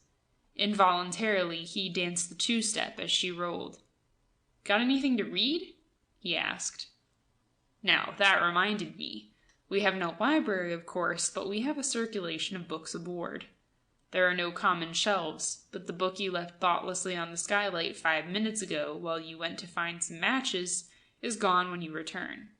And you, if you see a book lying open and unprotected in a cabin, glance round warily, dash in and take it, very often only to discover to your bitter disappointment that it is one of your own, and not an adventurous and unread stranger. The chief's question reminded me that the day we left Swansea, a lady, and a friend of poor Jack, the public is well aware, sent us a bale of literature. We blessed her when we saw its bulk, looking at it as oxen might look at a truss of hay, for that was its size and shape, though it proved to be shavings and a cruel blow to the animals, as you shall hear. Here was the very day to get at that bale, and impatiently I rolled it into the open. It was trussed with great care, so I tore away a corner of the wrappings, dived in a hand, and hauled out a copy of Joy Bells for Young Christians, the November number of 1899. Well, anyhow, it was a clean copy, and I put it by as the portion of our bald-headed German steward. This disappointment made me pause, though. Here was going to be a long job for the purser, sorting out this. Supposing there was anything nutritious in the bale, I did not mind the labor of the unpacking and the distribution, but if the bulk of the consignment was hailed, so to speak, by Joy Bells, then it would be better to call a deckhand and get the package overside before the ship was littered with too much of this joy. A Brazilian stoker, as he passed, saw me standing in thought, and I suppose imagined, for he could not ask, that I wanted to cut the string, but had no knife. Before I could stop him, he, smiling a knowing and friendly smile, whipped out a blade from his rear, and at once we stood ankle-deep in literature. There was a landslide near me of infant Methodists, dates unknown, and I gave the Brazilian an armful for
Chapter 1, Part 3. When we met thus, between the hours of 9 and midnight, as was our irregular habit, the talk first was always desultory, and about our own ship and our own circumstances, for the concerns of our little world strangely occupied our minds, as you would think, and the great affairs of that great world which we had left, of which we heard now no sound nor rumor, had lessened in the mind, faded and vanished, all the huge consequence and loud clangor of it, so that now there was an empty horizon astern, and nothing between us and that void but a few gulls, like small and pursuing recollections. Our little microcosm, afloat and sundered in the wastes, was occupied in its own polity. We talked of the carpenter's bad leg, complained of the cook's bread, heard that Tinker the dog, being young, had the habit at night, while honest folk slept, of eating the saloon mats, grumbled that the ship's tobacco was mouldy. The deck was getting dry, the skipper said, and now we could get the men chipping it, and then it could be tarred. "That donkey man," said the skipper. "That man wastes the fresh water. I'll have a lock put on the pump handle. He works it as if it were laid out to the main. I spoke to him about it this morning. The fresh water is a vital affair with us. We may not drink the water of the country to which we are bound, so 80 tons of Welsh mountain spring is in our cleansed and whitewashed tanks. Woe to the man caught overflowing his can if an officer sees him." "The handle can't be locked," said the chief, "because it's next to the galley. The cook wants it all day long." "Well, let me catch anyone wasting it. We'd look all right with a lot of dysentery drinking that river water out there. This common meeting place of ours, the chief's cabin, is on a highway of the ship, being on the direct route from the poop to the bridge, and so it is a hostel, for the chief is a kindly and popular man, big and robust in body and mind, though he has a knack, at odd and unexpected times, of being candid in a way that shocks, treading on corns without ruth, the skipper's particularly, when their two departments are at a difference. This cabin was one which I always visited first, for especially in the morning, when other folk had not rubbed the night out of their eyes, and so looked darkly upon their fellows, my friend the chief had the early eye of a child and the soaring spirit of the lark. I never met him when he had got out of bed on the wrong side. His cabin became a refuge to me, for, unlike the doctor's and my own place, we were both birds of passage, therefore our cabins were cold and stark. The chief's was comfortable, with settled furniture, cozy and habitable, like a fixed home. There was a wicker chair with cushions, and a writing desk where the engineer's log lay handy and bearing some plug tobacco freshly cut on its cover, and a pipe rack above the desk carrying a most foul assortment, waiting their turns again for favor. Portraits of the chief's family were on the walls, smiling boys and girls, with their mother in a chief place, looking upon Daddy by proxy. There was a bookshelf bearing some engineering manuals, a few novels and magazines, a tape measure, some gauge glasses, some tin whistles, a flute, and a palm leaf fan. Above the washstand was a rack with glasses and a carafe. A settee ran along one side, and his bunk upon the other side. There we sat on Christmas Eve, while the wicker chair bent and complained with the skipper's weight as he swayed to the leisurely rocking of the ship. The tobacco smoke floated in coils and blue smears in the room. A bottle of Hollands rested for security on the bed, and we held our glasses on our knees.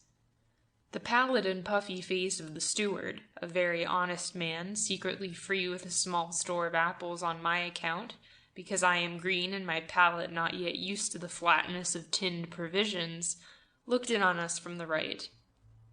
"Where is der dog, sir? I have not seen der dog." "Must be about," we cried. We had seen him, we said, nosing about the poop for rats, or asleep on the saloon mat, or padding round the casing looking for friends. "But no, I have looked. He is not found. Where is der dog?" A hole in our little community, it was apparent from our intent looks, could not be thought of with equanimity. Tinker's importance became quite large. The second engineer passed the door, caught the drift of our anxious converse, and turned to say the dog was then asleep in his room. "Ah, that is all right." We struck matches for our pipes again. "That dog, I shouldn't like to lose him," said the skipper, stroking his beard. "There's no luck in that. I shot a dog once on a ship, and we first ran into a blow and lost a lot of gear, and then the mate got his hand smashed, and then everything got cross-grained till I'd have paid, £50 to have had the brute back again, and an ugly customer he was. Oh, you can smile, Doctor, but there it is. I'm not superstitious and never was, but you can't tell me. Look at the things that happen. When I was a youngster, my ship was off Rio, and I dreamt my father was dead. I took my bearings and the time. I dreamt my father died in a red brick house with a laylock tree by the door, and that tree was in blossom plain enough to smell. I didn't know the house. There was a path of clean red bricks leading up to the porch through a garden. I didn't see my father, but you know what dreams are like. No sense in them. There the house was, and not a soul in sight. I knew he was dying in it. How do you account for that? Have you got it down in your books? I lay you haven't. I forgot all about that dream. Long after I was at Cape Town and met my brother. That reminded me. After a bit I said to him, "Father's dead." "Yes," he said, "but how did you know?" Said I, "Was the house like this?" And I told him. "Yes," he said, "it was like that, a place he was staying at in Essex. But how did you know?" I didn't tell him. What's the good? He wouldn't have believed it. People don't.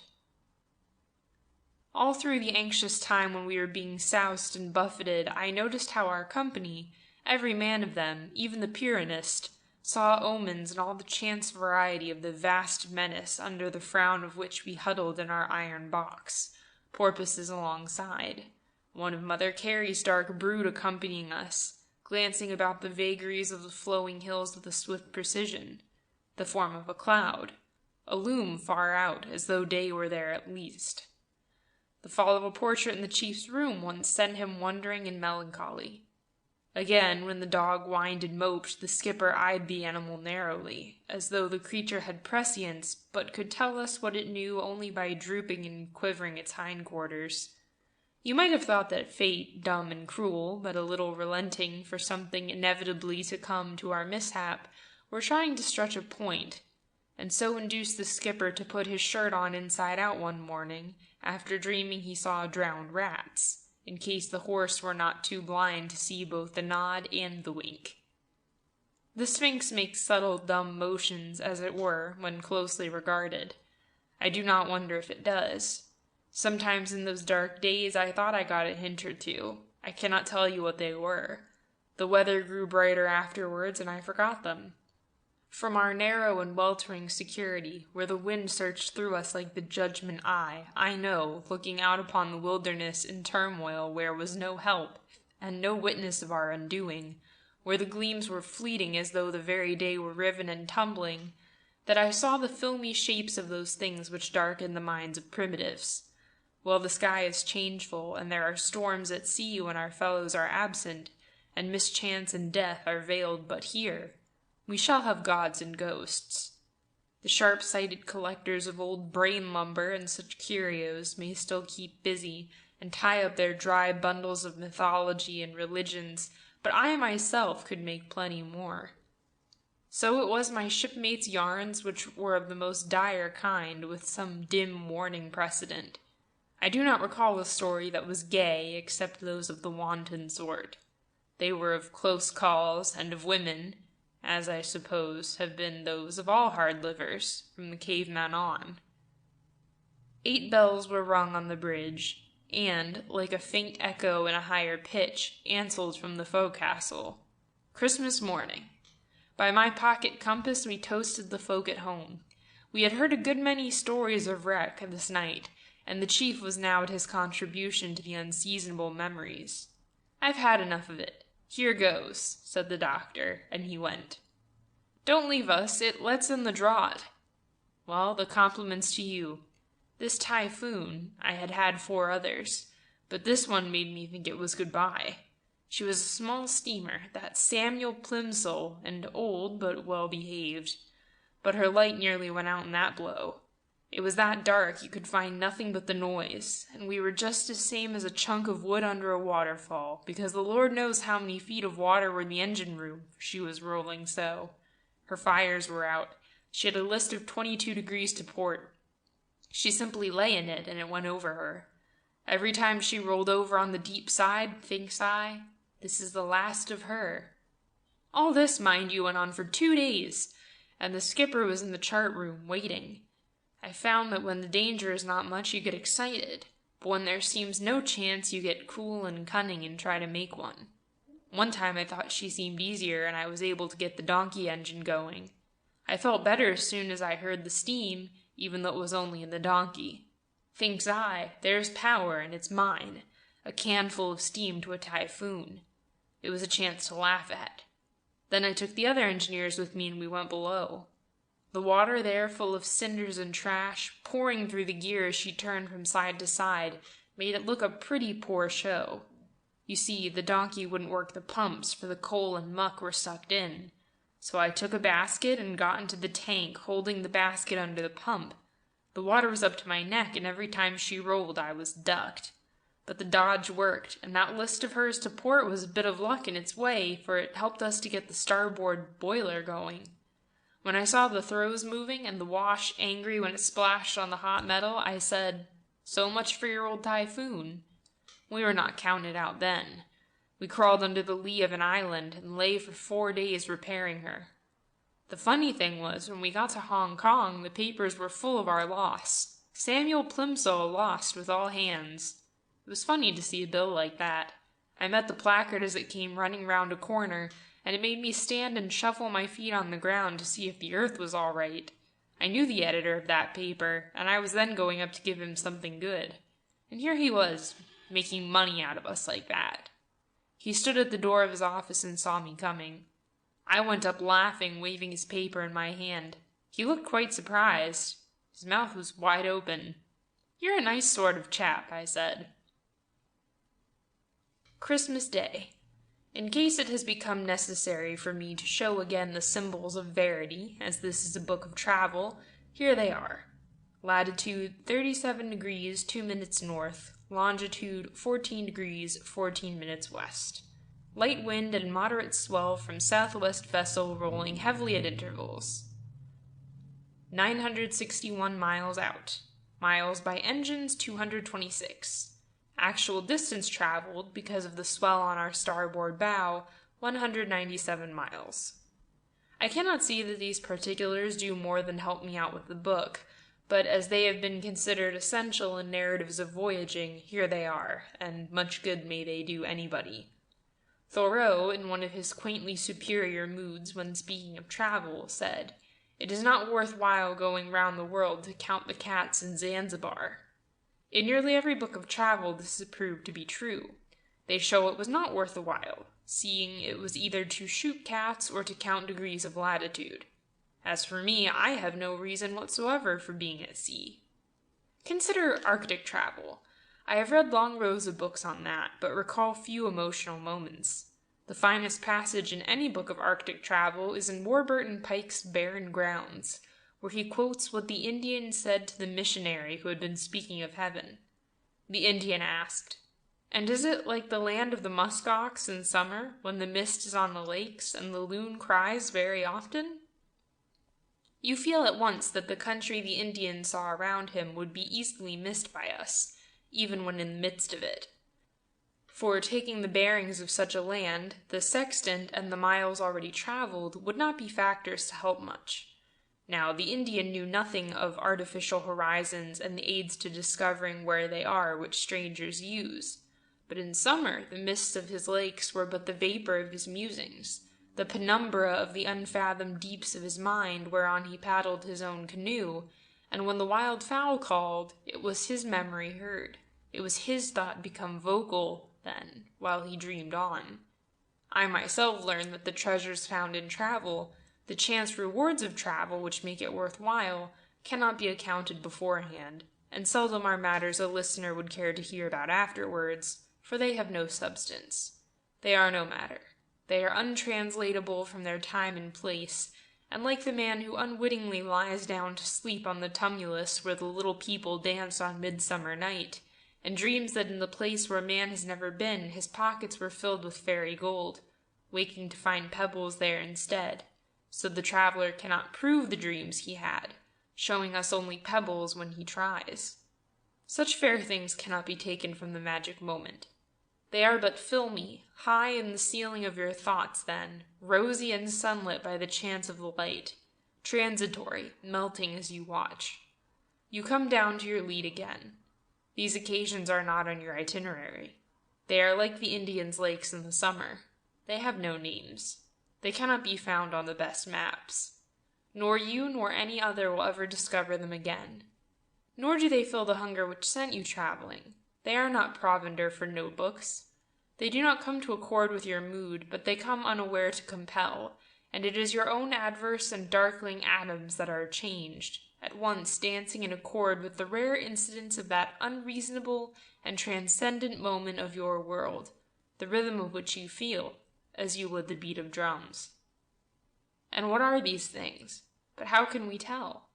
A strip of coral beach, as once I saw it, which was as all other coral beaches, but the ship passed close in, and by favor of the hour and the sun this strand did not glare, but was resplendent, and the colors of the sea, green, gold, and purple, were not its common virtues, but the emotional and passing état of those hues. There was a long, slow laboring of our burdened tramp in the Atlantic storm, or one April, and a wild cherry tree in blossom by an English hedge, a white cloud tinctured with rose, and in it moving a dozen tropical chaffinches. The petals were on the grass. And now this is Christmas morning. I am in the chief's bunk, and he still sleeps on the settee. We fell asleep where we lay yarning on our backs after midnight. I wake at the right moment, opening my eyes with the serene and secure conviction that things are very well. The slow rocking of the ship is perfect rest. There is no sound but the faint tap-tap of something loose on the desk and responding to the ship's movements. The cabin is strangely illuminated to a deepest corner by an extraordinary light, as though the intense glow of a rare dawn had penetrated even our ironwork. On the white top of the cabin a bright moon quivers about. The shine from live water is sent up through the round of our port. When we lean over, the port shows first the roof of the alleyway dappled with bright reflections, then a circle of sky, which the horizon soon halves, and then the dazzling white and blue of the near waves. We reverse. This is life. This is what I have come for. I do not repose merely in a bunk. I am prone and easy in the deepest assurance of good. This conviction has penetrated even the unconsciousness of the chief. He snores in profound luxury. If in a ship you are brought sometimes too cruelly close to the scrutiny of the terms of your narrow tenure, expecting momentarily to see the document torn across by invisible fingers, yet nowhere else do you feel those terms to be so suddenly expanded in the sun, and nowhere else has got such release, secure and absolute, from the nudging of insistent trifles. There is nothing between your eyes and the confines of your own place. Empty days all around. In the entire circle there is not the farthest impertinent interruption. Through all the degrees there is not one fool standing in the light, and you yourself are on nobody's horizon. No history stains that place. There is not a black cloud anywhere. It is the first day again, and no need yet for a rubbish heap. Yet when, singing to myself, I went outside to matins, I found Sandy, our third engineer, with the toothache. So much of truth is got from being a gymnosophist and regarding your own toes with aloof abstraction on a sunny Christmas morning. I became Sandy's courage for him instead, took his arm firmly, and led him aft to the doctor. We would start a rubbish heap for a pristine world with a decayed tooth. Something to be going on with. Seeing we were almost off Madeira, we had some amount of right to the July sun under which we had run. For the first time since the mumbles, our decks were quite dry, and cherry-red with rust. There were glittering crusts of salt in odd places. At 8 bells, midday, the captain ordered a general holiday except for the routine duties, and the donkeyman appeared to startle us as the apparition of a stranger on the ship, for he had a clean face, though his eyes were still dark and spectral, and he wore a suit of new dungarees, stiff and creased from a paper parcel, but just opened out of a Swansea slop shop. His mates were some seconds realizing him. Then they made derisive signs and the boldest ribald cries. I thought their resentment was really aroused by Donkey's new shirt. It was that touch which pushed matters too far and made him unfriendly. He saw this himself. Soon he changed the new shirt for one that had been rendered neutral in the stokehold and the bucket. There was something neutral, like Donkey's old shirt, about most of our crowd. Each one of the mob which gathered with mess kits a little before midday about the galley door seemed reduced, was faded in a noticeable measure from the sharp and strong pattern of a man. Their conversation about the galley was always in subdued mutterings, not direct, but out of the mouth corners, sideways.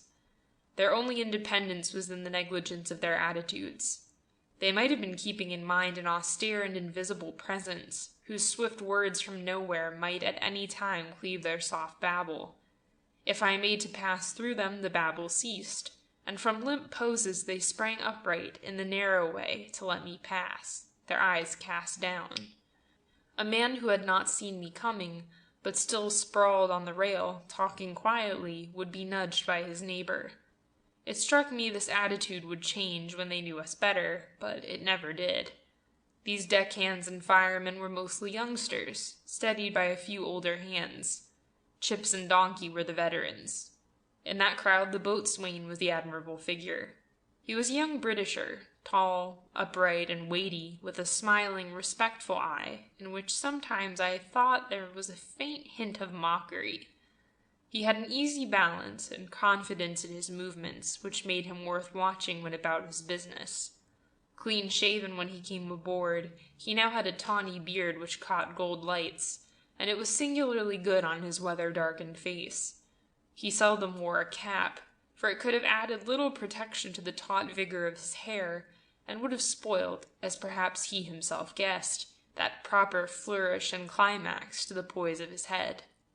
Donkey was an Irishman, and he was the huge frame of what, maybe 30 years before, had been a powerful man. This morning his big cadaverous face, white only on the bony ridges surrounding the depressions of the temples, the cheeks, and the dark pits of the eyes, and with the shadowy hollow of the mouth, which gaped through the weight of the massive jaw, would have resembled, from a little distance, that of a skeleton head of one of the monsters in a geological gallery, but for the dewlaps sustained by sinews running from his chin down his throat. Donkey was a silent man, and never caught your glance as you passed him, but lumbered along with so much of the surprising celerity of a gaunt elephant that you thought you might hear the rasp of his loose clothes. He was a simple and docile fellow. I never heard him speak, but he used to come to the chief, fill the door with his massive front, his small eyes which expressed nothing and were but sparks of life, looking nowhere in particular, and make guttural sounds, and the chief, being used to him, understood. At sea, Donkey did his small duties like a plain but cumbersome mechanism that had somewhere in it an obscure point of rationality. When ashore, though, he was said to go mad, and to roll trampling and trumpling through the squalid littoral of the world, being brought aboard afterwards, an enormity of lax bones and flesh, with the cogitating glim in his bulk quite doused. Of the others, there was a Teutonic bunch of lads, deckhands, which I never succeeded in segregating, they looked so much alike. They had pimpled, idle faces and neutral eyes, cast down when they sidled by one, thin down on their chins, and grimy raiment, which, by the look of it, was an integument never cast after we left port. One name would have covered that lot, and frequently I heard the mates use it. But Olsen, the Norwegian with a blond mustache which covered his mouth like a fog protector, and stern blue eyes, was a sailor. The firemen made a better bunch. There was among them a swarthy Brazilian, whose constant smile seemed ever on the point of breaking into song, but that he was always chewing, the end of a sweat rag he wore twisted round his neck. The happy feature of our fireman was a Dutchman, whose hollow face was full of silent woe and endurance. He was our chief joy. When once we found the sun, he then appeared in a single garment, trousers and braces cut in one piece of brown canvas, hauled up well under his arms, leaving his slab feet remote and forlorn. His torso was bare, a dancing girl in red and blue tattooed on his chest. He wore a bowler hat without a brim. We will get Christmas over. It was a pagan festival. Looking back at it, I see, with the astonishment of the sedate who is native to a geometrical suburb, where the morning train follows the night and every numbered house shelters a moral agnostic, I see a dancing bacchanal with free gestures, who fades, as I look back intently, doubting my senses, in a rosious haze. The lawless movements of that wild, bright, and laughing figure, its exultant blasphemy, its confident mockery, are remembered by me as though once I had been admitted to the green room of heaven. Surely I have seen a God whose deathless knowledge derides the solemn gods behind the curtain. It was Christmas night, and our little capella, our point of night shine, a star moving through the void to its dark destiny, filled the vault with its song, while the fellows in the heavens stood round. Christmas is over. The day following was Sunday, a gray day of penance, the men soberly washing their shirts in buckets under the forecastle head, smoking moody pipes. The garments were tied to any convenient gear where they could hang free. The sky was leaden. This gray day was distinguished by the strange phenomenon of an horizon which was almost level. The skyline and clouds did not slant first this way, then that. The swell had almost gone. Already I began to feel the large patience and tranquillity of a mind losing its shadows, and contemplating the light and space of a long voyage in which the same men do the same things, in the same place, daily, under the center of the empty sky. Sitting on a hatch with the doctor, smoking, we confessed with ease at heart and with minds in which nervous vibrations had ceased that we must have reached this place that was nowhere, and that now time was not for us. We had escaped you all. We were free. There was not anything to engage us. There was nothing to do, and nobody who wanted us. Never before had I felt so still and conscious of myself. I realized with a little start of surprise that it was me who felt the warm air, and who looked at the slow pulse of the waters, and the fulgent breaks in the roof, and heard the droning of the wake, and not that mere skin, eyes, and ears, which, as in London, break in upon our preoccupied minds with agitating sensations. And I took in this newly discovered world of ocean and cloudland, and my own shore identity, centered therein with the complacency of an immortal who will see all the things which do not matter pass away.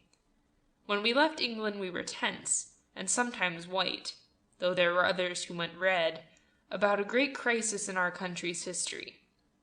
The doctor and I arrived on board, detached from the opposing armies in the impending conflict, and at first put our hands swiftly to our swords every 10 minutes or so during meals. Of that crisis only one small gull was left, and he was following us astern with a melancholy cry at intervals, of which we took no more notice. And that gull departed, I see by my diary, the very next day. So ended the great crisis. I did not even note the ship's position at the time, though I can see now that it was a serious fault for which future historians may blame me. I can but state vaguely that it was about 64 miles northwest of the Fortunate Isles. The change in the quality of the sun and air became most marked. I remember that. The horizon expanded into a surprising distance.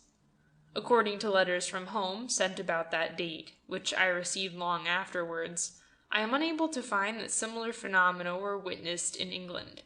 Probably they were, but local.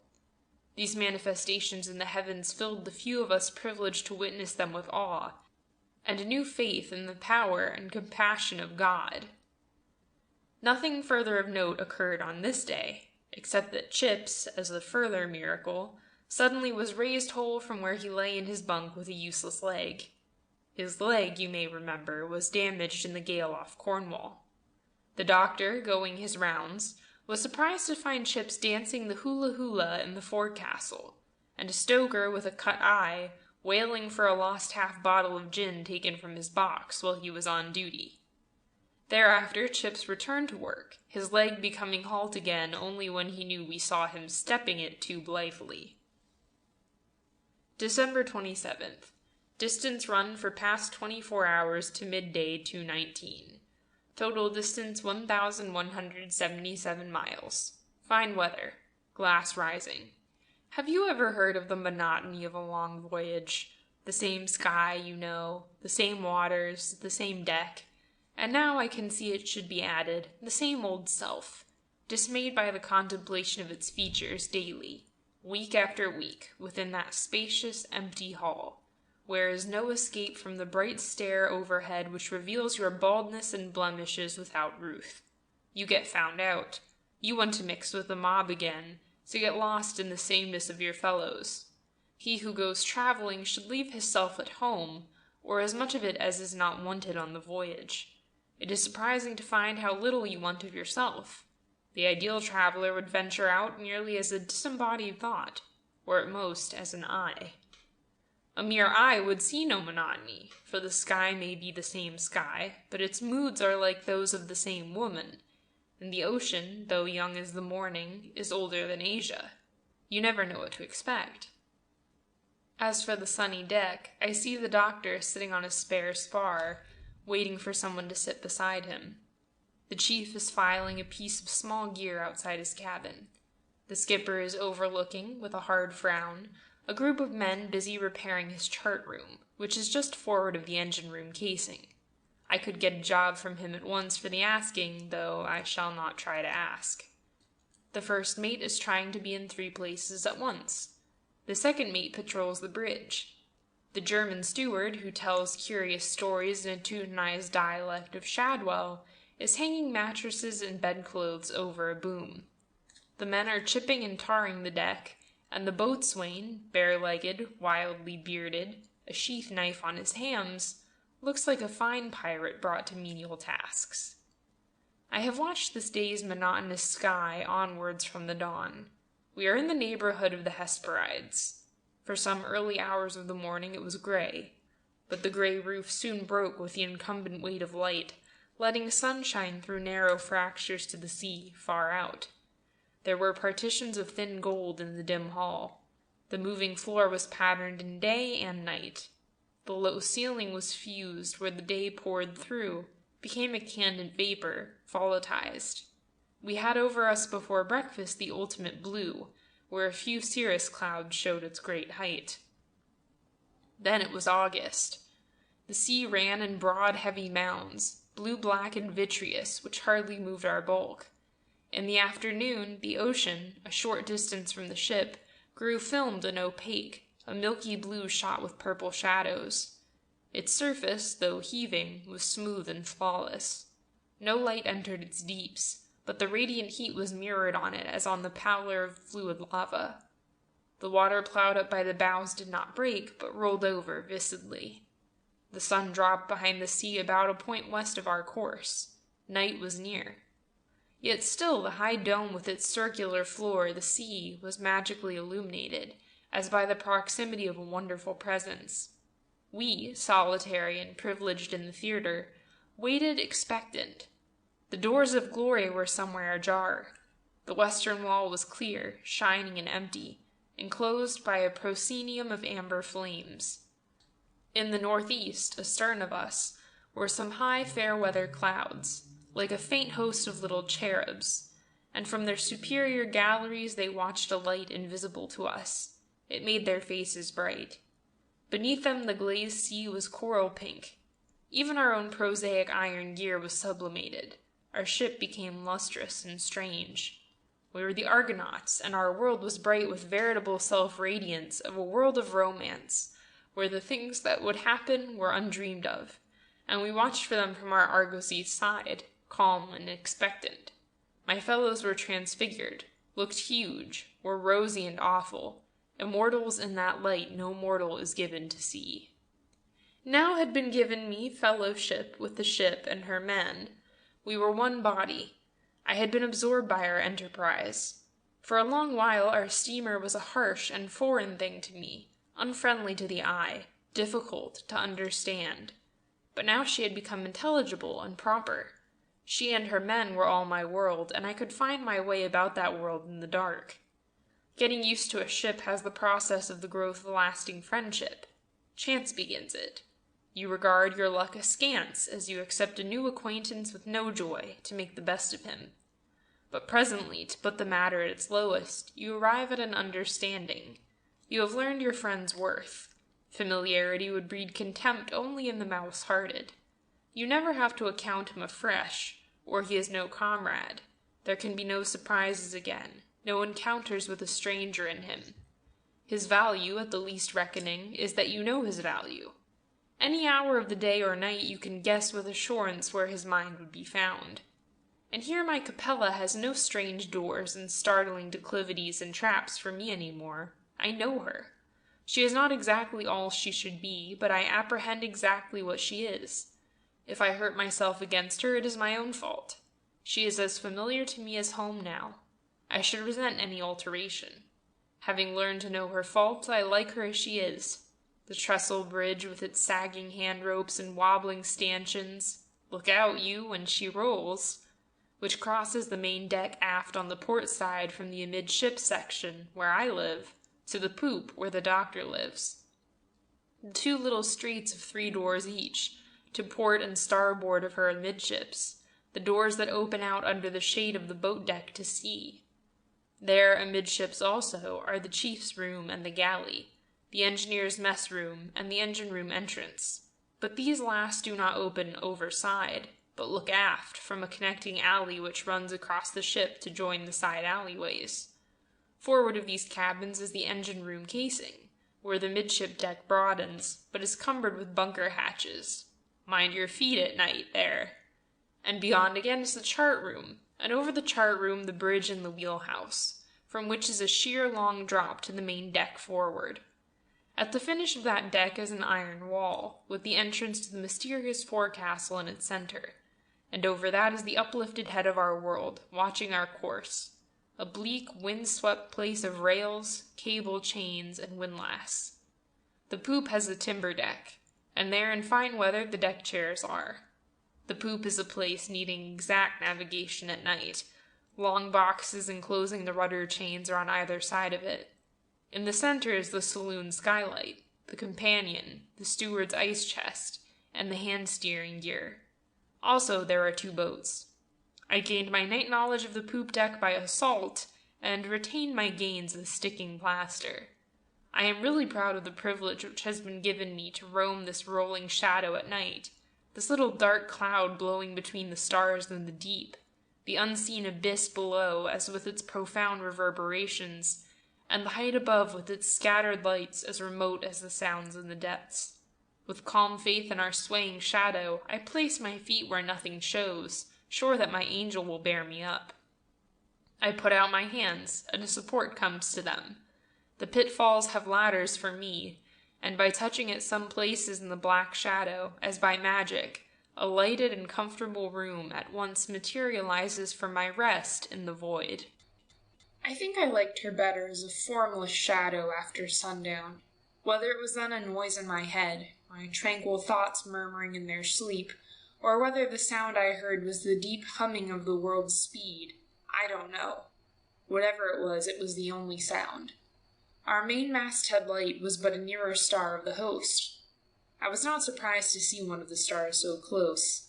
I was within the luminous porch of the Milky Way. It was midnight. In that silence, where I was alone in space, adrift on a night cloud in the constellations, the stars were really my familiars. Once when in London, though they had been named to me and were constant there, they were far in the place which one drifts one's eyes from the dust and traffic, nothing to do with London and with me. But now there was no more dust and traffic. I was among them at last. Splendid Orion was near and vast in his hunting. The Pleiades no longer dimmered on the very limit of vision, but were separate points of delicate light. The night moved with diamond fire. I was so far absent from the body that a human voice beside me was like a surprising concussion with something invisible in space. Turning, there was the glow of Sandy's pipe. Sandy is an elderly man and an engineer. He was leaning over the rail, cooling after his watch below. The magic of the starshine had got into his mind, too. He began with guesses about the things which are not known, parrying doubt with, "Ah, but it's hard to say. There are things." And, "You bright young fellers don't know everything." And, "Somebody told me a queer thing now." There was a bright young feller, same as yourself, and he was first mate of the Abertaw out of Cardiff. Jack Driscoll was his name. It was a funny thing happened to him. I heard about it afterwards. All the girls thought Jack Driscoll was so nice.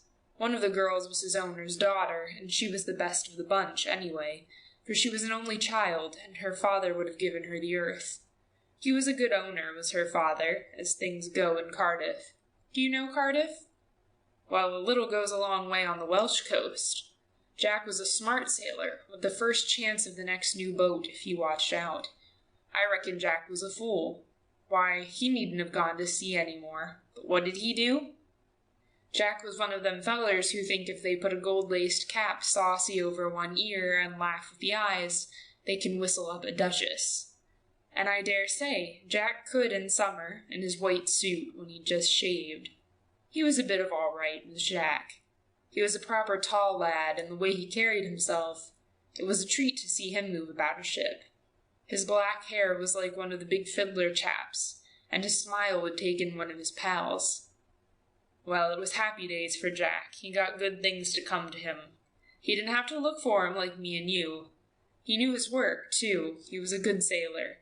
He could get off the mark at the first word like a bird, and he never left a job while there was a loose bit to it.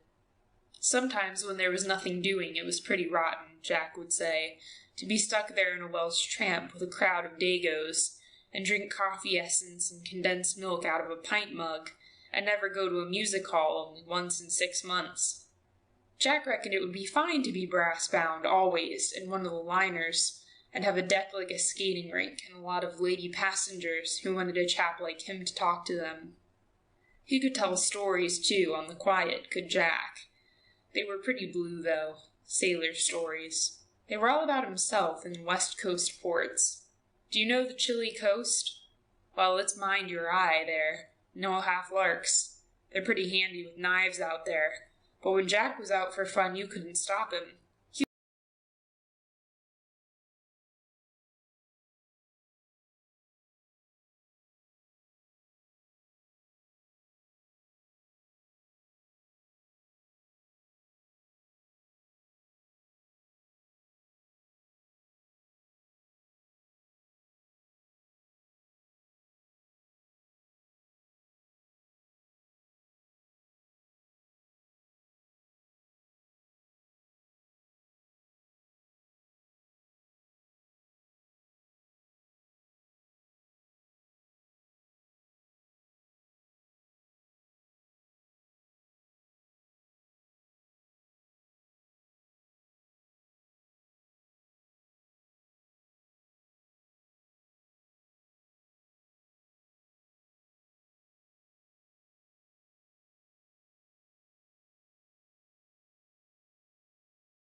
Chapter 2, Part 1. December 28th. Latitude 39 degrees 10 minutes north, longitude 16 degrees 3 minutes west. Course southwest 1/2 west. We are nearing the tropics.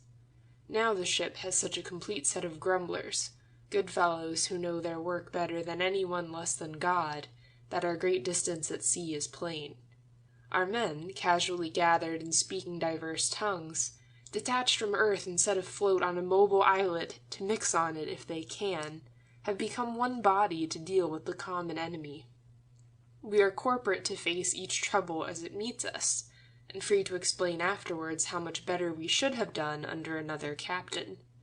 The skipper knows this broad spirit now possesses us, and so is contented and blithe, wearing only on deck that weary look which is the sober badge of high office, as though he were an unfortunate man to have us about him, we being what we are, but that he would do his best with fools, seeing we are his charge. This morning at 6, hearing the men at the hose-pipes giving the decks their daily wash, I tumbled out for a cold tub. This is a simple affair. You leave the cabin with a towel about you, stand in a clear space, and rotate before the hydrant to general cheering. A hot bath on the Capella is not so easy, because, although there is a bathroom aboard, it has become a paint locker. One must descend into the engine room, after warning the engineer on duty, who then will ready have a barrel, filled from the boilers. This ingenious man will fix the shower bath also. This is a perforated meat tin hanging from a grating above the tub, and connected with a pump. After a hot bath in the engine room, where the temperature was often well over 120 degrees, that shower of cold sea-water would strike loud cries from any man whose self-control was uncertain. This morning was the right prelude to the tropics. This was the morning when, if our planet had been till then untenanted, a world unconsummated and waiting approval, the divine approval would have come, and a child would have been born, an immortal, the offspring of Aurora and the sea god, flame-haired and lusty, with eyes as bright as joy, and a rosy body to be kissed from toes to crown. The dancing light, and the warm shower suddenly born alive in it from one ripe cloud, the golden air, the waves of the northeast trades, the seas of the world in the first dawn, moving along like a multitude released to play, their blue passionate and profound, their crests innocent and dazzling, made me think I might hear faint cheering if I listened intently. In the west was a steep range of cloudland rising from the sea, and against it was inclined the flame of the rainbow. There was that rainbow, as constant as the pennant hoisted over an uplighted occasion. The world's noble emblem was aloft. I demanded of the skipper if he would run up our ensign in reply to it, but he only peered at me curiously. The heat increased with the day. We had run well down from the bleak apex of the world with its nimbus of fogs. Here was the entrance to the place where our youthful dreams began. I recognized it. Every feature was as we both have seen it from afar, across the roofs from our outlook in the arid city when the path to it had appeared as hopeless to our feet as the path to the moon. This pioneer can assure his fellows, whose bright illusions grow fainter with age, that their dreams must be followed up, to be reached. At midday we began to cast clothes. As to the afternoon, of that I remember the less. There was the chief's empty bunk, so much more alluring than my own. Into that I climbed, my mind steeled against drowsy weakness. I would digest my dinner with a book, eyes sternly alert. The Capella rocked slowly, a big cradle. My body was lax and responsive. There was about us the silent emptiness which is far from the centers where many men believe it is necessary to get lots of things done. The chief suspired on his settee. The waves were singing to themselves. A ray of light laughed in my eyes, playing hide-and-seek across the wisdom of my book. I put the book down. As you know, where I had come from, we do not dare to sleep during daylight without first arguing with the conscience, which usually we fail to convince. This comes of our mental trick, which takes a pleasure we wholly desire, and puts on it a prohibitive label. Self-indulgence, you understand, softening of the character, Courage, brothers, do not stumble. The solemn forefinger wags gravely in our faces. Before I fell asleep, my habit, born of the hard gray weather which makes an Englishman hard and prosperous, did come with its admonitory forefinger. Remembering that I was secure in a sunnier world, I cried out with ribald mockery across the abyss I had safely crossed, knowing my old self could not follow, and shut my eyes happily. And also, let me say, sitting up again with an urgent afterthought which I must get rid of before I sleep, if this were not a plain narrative of travel without any wise asides, I would get off the Capella here to argue that what all you fellows want in the place I have luckily left is not more self-restraint, in which wan virtue you have long shown yourselves to be so proficient that our rewards for your merit have overcrowded the workhouses, but more rollicking self-indulgence, and a ruddy and bright-eyed insistence on the means to it. Look at me now in this bunk. Not since I was last in a cradle have I felt the world would buoy me up if I dared to shut my eyes to affairs while the sun was shining. But I am going to try it again now, and risk my future. I repeat, I would argue this with you. Only I want to sleep. It is worth recording that when I awoke I found nothing had happened to me except benefit. The venture can be made safely. Others had kept the course for me. The ship had not stopped. Through the door I could see a half-naked, blackened and sweating stoker who had been keeping the fires while I slept, and he was getting back his breath in loud sobs. Something had made him sick. These stupid and dirty men will drink too much while they are attending to the furnaces. They have been warned of the danger, of which they take no heed, and so they have to suffer. On the poop was the second officer, busy in the hot sun with a gang, overhauling a boat. And I found on inquiry that a man was still at the wheel. So thereafter, while in the land of the constant sun, I slept every afternoon, and was never a penny the worse.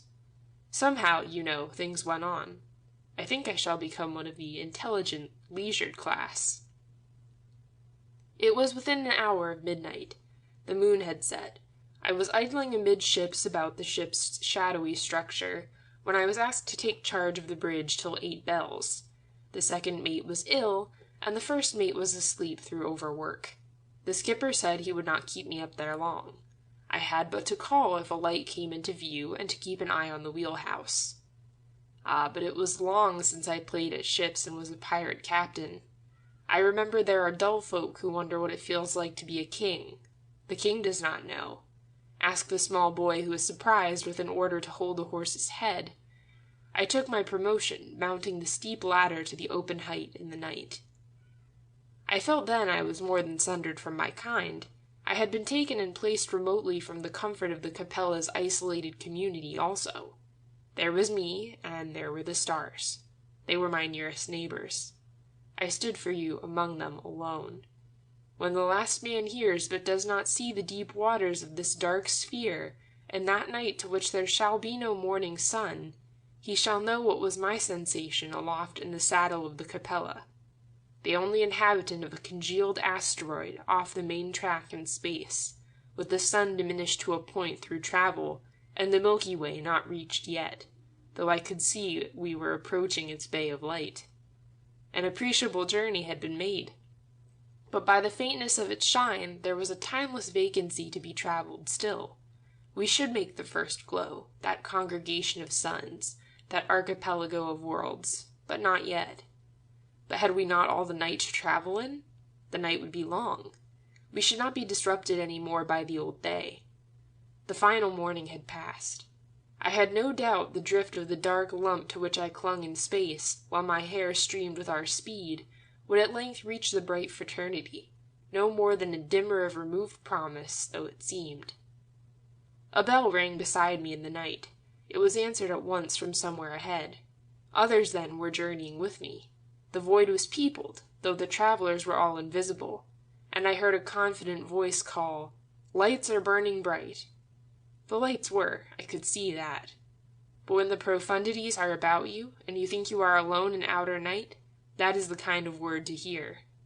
Joyously I shouted into what seemed to be boundless nothing, "All right!" One dayfall we saw the Canary Islands a great distance on the port beam. I do not know which day it was. The Hesperides were as blurred as the place in the calendar. The days had run together into a measureless sense of well-being. We had passed the last of the trivial allotments of time. The islands loomed, and I wondered whether that land was the hint of something in a past life, which the memory saw but could not shape. Whatever was there, it was too long forgotten. That apparition which a whisper told me was land, faded as I gazed at it overseas, lazily trying to remember what it once meant. It was gone again. It was no matter now. Perhaps I was deceiving myself. Perhaps I had had no other life. This capella, always under the height of a blue dome, always the center of a circular floor of waters to be seen beating against the steep and luminous walls encompassing us, though nowhere finding an outlet, was all my experience. I could recall only the faintest shadows of a past into that limpid present. I could see nothing clearly that was not confined within the dark, faultless line where the sky was inseparably annealed to the sea. Here I had been always. All I knew was this length of sheltered deck, and those doors behind me where I leaned on a rail between the stanchions, doors which sheltered a few familiars with their clothes on hooks, their pipe-racks, and photographs of women, a length of deck finishing on either hand in 2 iron ladders, the ladder forward, just past the radiation and coal grip by the engine-room casing, descending to a broad walk which led to the forecastle head, that bare outlook always at a difference with the horizon, and the ladder aft going down to another broad walk, sticky with new tar, where the bulwarks were as high as the breast, and Tinker, the dog, glad of a word from you, trotted about the rusty winches and around the hatches. And that walk aft finished in the door of the alleyway opening upon the asylum of the doctor's cabin, and the saloon, the skipper's sanctum, and the domain of the friendly steward. There was the smell of the cargo drawing from the ventilators on the deck when you went by their trumpet mouths. There was the warm, oily gush of air from the engine-room entrance. And in the saloon alleyway I used to think the store of potatoes, right behind, was generating gases. But nobody knows every origin of the marine smells. Well, here were all the things my senses apprehended. I could walk round my universe in 5 minutes, and when I had finished I could do it again. Here I had been always. Nothing could be clearer than that. Looking out from my immediate circumstances, I saw no entrance to the place where we were rocking, the place where the capella was alone. The walls of the enclosure were flawless. There was not a door through them anywhere. There was not a rift in the precision of the dark circle about us where one could crawl out between the sky and the sea. There we indubitably were, though, and I dwelt constantly in the miracle of that lucky existence. I could not doubt that we were there. Yet how had we got there? I leave that to the metaphysicians. There we were, and no man who merely trusted his experience could explain our presence. There was some evidence to my simple mind that such a life in such surroundings, perchance, was the gift of the gods, and that we could never get any nearer the limits of the world in which we had been placed to see what was beyond, could never approach that enclosure of blue walls where the distant waves, which beat against them, could not get out. Morning after morning I watched them, the dark leaping shapes of the far rebels, mounting their prison at its base, and collapsing, beaten. The seas never changed. They followed us and the wind, a living host, the blue of their slopes and hollows as deep as ecstasy, their crests white and lambent. They were buoyant. They were leisurely. They were the right companions of travel. They just kept pace with us. They ran after us like happy children, as though they had been lagging. They came abeam to turn up to us their shining faces, calling to us musically, then dropping behind again in silence. When I looked overside into the pellucid depths, peering below the surface in long forgetfulness, leaving the body and gliding the mind in that palpable and hyacinthine air beneath us, where the sunken foam dimmered in pale clouds, I felt myself not afloat, but hovering, in the midst of a hollow sphere filled with light. The blue water was only a heavier and darker air. I had no weight there. I was only a quiet thought tinctured with the royal color of the space wherein I drifted. The upper half of the sphere was blue also, but of a different blue. The rarer and more volatile ether was above us. The sea was its essence and precipitate. The sea color was profound and satisfying, but the color of the sky was diffused, as though the heaven were an idea which was beyond you, which you stood regarding, and azure were its symbol, and that by concentration you might fathom its meaning. But I can report no luck from my concentrated efforts on that symbol. The color may have been its own reward. Every morning after breakfast, the skipper and the doctor made a visit to the forecastle. Then, after the doctor had carefully searched his dress for insects, we spent the day together. We mounted the forecastle to begin with, watching the acre of dazzling foam which the Capella's bows broke around us. Out of that the flying fish would get up, just under us, to go skimming off, flights of silver locusts. This reminded the surgeon that we might try for albacore and bonito, which would be a change from tinned mutton. The skipper found a long fir pole, to which was attached 60 fathoms of line, with a large hook which he covered with a white rag, lapping a cutting of tin round the shank. When this object was dropped over the stern in its leaps from wave to wave, it bore a distant resemblance to a flying fish. The weight of the trailing line, breaking a cord tell-tale, frequently gave us false alarms, and long, tiring hauls. But on the second day, the scaffold pole vibrated to some purpose, and we knew we were hauling in more than the bait. We got aboard a coryphene, the dolphin of the sailors. It gave us in its death agony the famous display, beautiful but rather painful to watch, for the wonderful hues, as they changed, stayed in the eye, and sent to the mind only a message of a creature in a violent death struggle. The contours of this predatory fish express extraordinary speed and power, and its armed mouth has been upturned by Providence the better to catch the flying fish as they drop back to the sea after an effort to escape from it. But Providence, or evolution, had never taught the coryphene that there are times when the little flying fish, as it falls back exhausted, may be a rag of white shirt and a scrap of bright tinware with a large hook in its deceptive little belly. So there the dolphin was, glowing and fading with the hues of faerie, its life really illuminating it from within. As its life ebbed, or strove convulsively, its colors waned and pulsed. It was gold when it came on board, and darkened to ultramarine as it thrashed the deck, and its broad dorsal fin showed violet eyes. Its body changed to a pale metallic green, and then its light went out. Now as I look back upon the Capella and her company as they were in that period of our adventure, when our place was somewhere in mid-ocean between Senegambia and Trinidad, I see us but indifferently, for we are mellowed in that haze in which retrospection just discerns those affairs, long since accomplished, that were not altogether wearisome.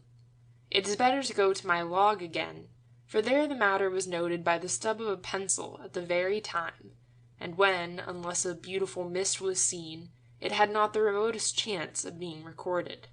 When I turn to the diary for further evidence of those days of blue and gold in the northeast trades, its faithfulness is seen at once. 30th December. A grey day. The sun fitful. Wind and seas on the port quarter, and the large following billows occasionally lopping inboard as she rolled. The decks, therefore, are sloppy again. We had a sharp reminder at 6 bells that we are not bound to any health resort, as Sandy put it. We were told to go aft, where the doctor would give us each 5 grains of quinine. This is to be a daily rite. To encourage the men to take the quinine, it is to be given to them in gin. Being foreigners, they did not understand the advice about quinine, but they caught the word gin quite well, and they were outside the saloon alleyway, a smiling queue, at the stroke of 11. I went along to see the harsh truth dawn on them. The first man was a big German deckhand. He took the glass from the doctor. His shy and puzzled smile at this unexpected charity from the skipper dissolved instantly when the quinine got behind it. His eyes opened and stared at nothing. To the surprise of his fellows, he turned violently to the ship's side, rested his hands on it, and spat. spat carefully, continuously, and with grave deliberation. Distance run since noon yesterday, 230 miles. Actual knots, 9.5. Total distance, 2,072 miles. There was not a living thing in sight today, not even a flying fish. The night is fine and starlit. The Milky Way, a brilliant arch from east to west, under which we are steaming. When Venus rose, she was a tiny moon, so refulgent that she gave a faint pallor to a large area of sky, outlined the coast of a cloud, and made a broad shining path on the sea. The moon rose after 9, veiled in filmy air, peeping motionless at the edge of a black curtain. The moon later was quite obscured, and the steamer ceased to exist, except where in my heated cabin the smoky oil lamp showed me my dismal cubicle. I went in and sat on the mate's sea-chest. The mate was on duty. On the washstand was his mug of cocoa, and on top of the mug 2 thick sandwiches of bread and meat. That food was black with cockroaches. The oil lamp stank but gave little light. The engines were throbbing, and out of the open door I saw the gleam of the wash, and heard its harassing note. I could not read. I loathed the idea of getting into the hot bunk and lying there, stewing, a clear, keen clangor of thoughts making sleep impossible. The mate approached, drove off the cockroaches, cheerfully, examined the sandwiches for inconspicuous deer, opening each to make sure, and then muffled himself with one. My God, I could have killed him with these 2 hands. What right had he to be cheerful? But he is such a ginger-headed boy, and to break that unconsciously happy smile of his would be sacrilege. Besides, he began to tell me about his sweetheart. Her portrait hangs in our cabin. It is an enlargement. You pay for the frame, and the photographer, overjoyed, I suppose, gives you the enlargement. I prefer the second engineer's sweethearts, who are in colors, and are Dutch picture postcards and cuttings from French comic papers, and he calls them his recollections of Sundays at home. I listened, patient and kind, to the second mate's reminiscences of rapturous evening walks under the lamps of Swansea with this girl in the picture. No doubt it eased his heart to tell me, till I could have howled aloud, like the dog who hears music at night. Then I broke away and ran to the chief's cabin for sanctuary. The chief was making an abstract, and was searching through his log for 10 tons of coal which were missing. In the hunt for the lost coal, I lost myself. I grew excited whenever a thick bush of figures promised the hidden quarry, and in an hour's search found the strayed tons in hiding at the bottom of a column. They had been left there, and not transported into the next. Again, the dread of that bunk had to be faced and dealt with. I stood at my chief's door, knocking out my pipe, looking astern into the night, looking to where Ursa Major, our celestial familiar of home, was low down and preparing to leave us all together, to the strange and perhaps unlucky gods of other skies. Oh, the nights at sea! 31st December. Wakened with my heart jumping because of a devastating sound without. In the early morning, Tinker was being thrashed by the old man for eating the saloon mats. When at 11:30 the men congregated amidships with their tins for dinner, the sun was a near furnace, and the breeze a balm. The white of the ship is now a glare, and the sea foam cannot be looked at. Donkey lumbered out of his place where he attends to the minor boiler, his face the color of putty, and held to a rail, gazing out with dead eyes overside, gasping. He declared he couldn't stick his job. The flying fish are getting up in flights all day long. I saw one fish go a distance of about 50 yards in a semicircle, making a bite in the direction of the wind. We caught another large coryphene today, and had him in steaks for tea. He was much better cooked than the last, which had the texture of white wool, and to increase our happiness the cook had not given us sour bread. At midday we were 17 degrees 22 minutes north and 33 degrees 27 minutes west. I had a lonely evening with the chief. This is New Year's Eve. We talked of the East India Dock Road and of much else in London town. At 8 bells, when we held up our glasses in the direction of Polaris, the moon was bright and the waters hushed. Then we took each a hurricane lamp, and went about the decks collecting flying fish for breakfast, finding a dozen of them. 1st January. The uplifted splendor of these days persists, but the splendor sags now a little at midday with the weight of the heat. The poop deck is now sheltered with an awning, and lying there in lazy chairs, with the wind following and barely overtaking us, idly watching the shadows of the overhead gear move on the bright awning as the ship rolls, is to get caught in the toils of the droning wake, and to sleep before you know you are a prisoner. The wake itself, in these seas, when the sun is on it, a broad road going home straight and white over the hills, the road which is not for us, is one of the good things of the voyage. Straight beneath the rail the wake is an upheaval of gems, sapphires, emeralds, and diamonds, always instantly melting in the sun, always fusing and fleeting in swift coils of malachite and chrysoprase, but never gone. As you watch that colored turmoil, it draws your mind from your body.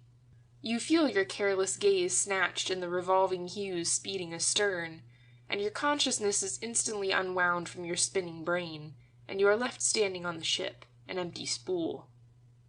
Under the awning at night, to the doctor and to me, the first mate played his accordion.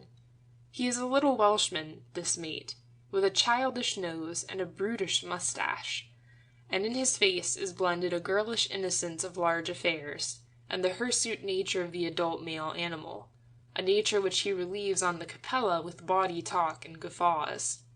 He played Come, Birdie, Come, and things like that, and then told us some Montevidean stories. As they were true stories about himself and other young sailors, they ought really to be included in a faithful diary of a sea voyage. Yet as I cannot reproduce the doctor's antiseptic judgment, of which I know nothing but the glow of his pipe in the unresponding dark at the end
Chapter 2, Part 2. After weeks at sea, imprisoned within the walls of the sky, walls which have not opened once to admit another vessel to give the assurance of communion, you begin to doubt your direction and destination, and the possibility of change. Only the clouds change. The ship is no nearer breaking that rigid circle. She cannot escape from her place under the center of the dome. The most cheering assurance I had was the pulse of the steamer, felt whenever I rested against her warm body. Purposeful life was there, at least. Though the day may have been brazen and without a hint of progress, and the sea the same empty wilderness, yet when most disheartened in the blind and melancholy night, I felt under me the beatings, energetic and insistent, of her lively heart. Some of that vitality was communicated, and I got sleep as a child would in the arms of a strong and wakeful guardian.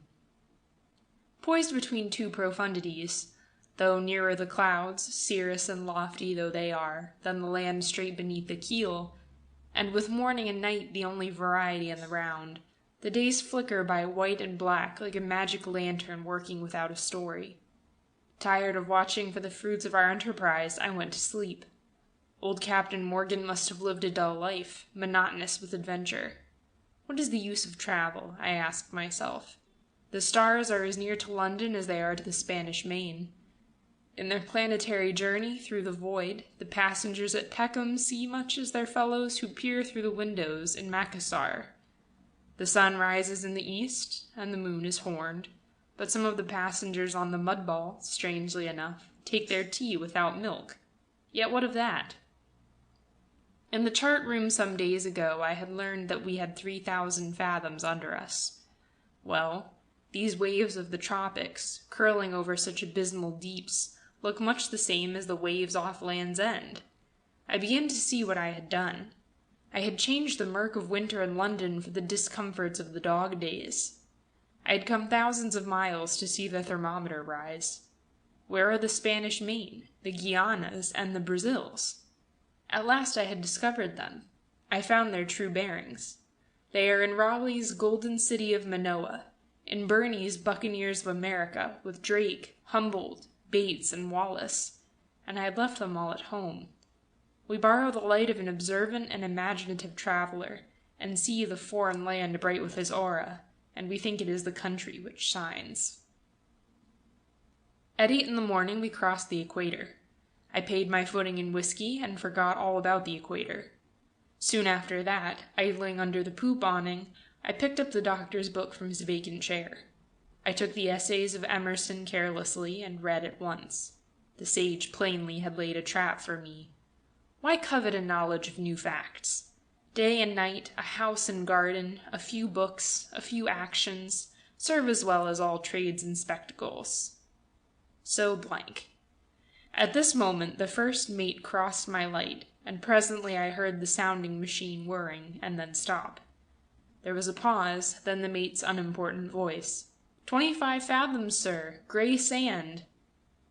Emerson went sprawling. I stood up.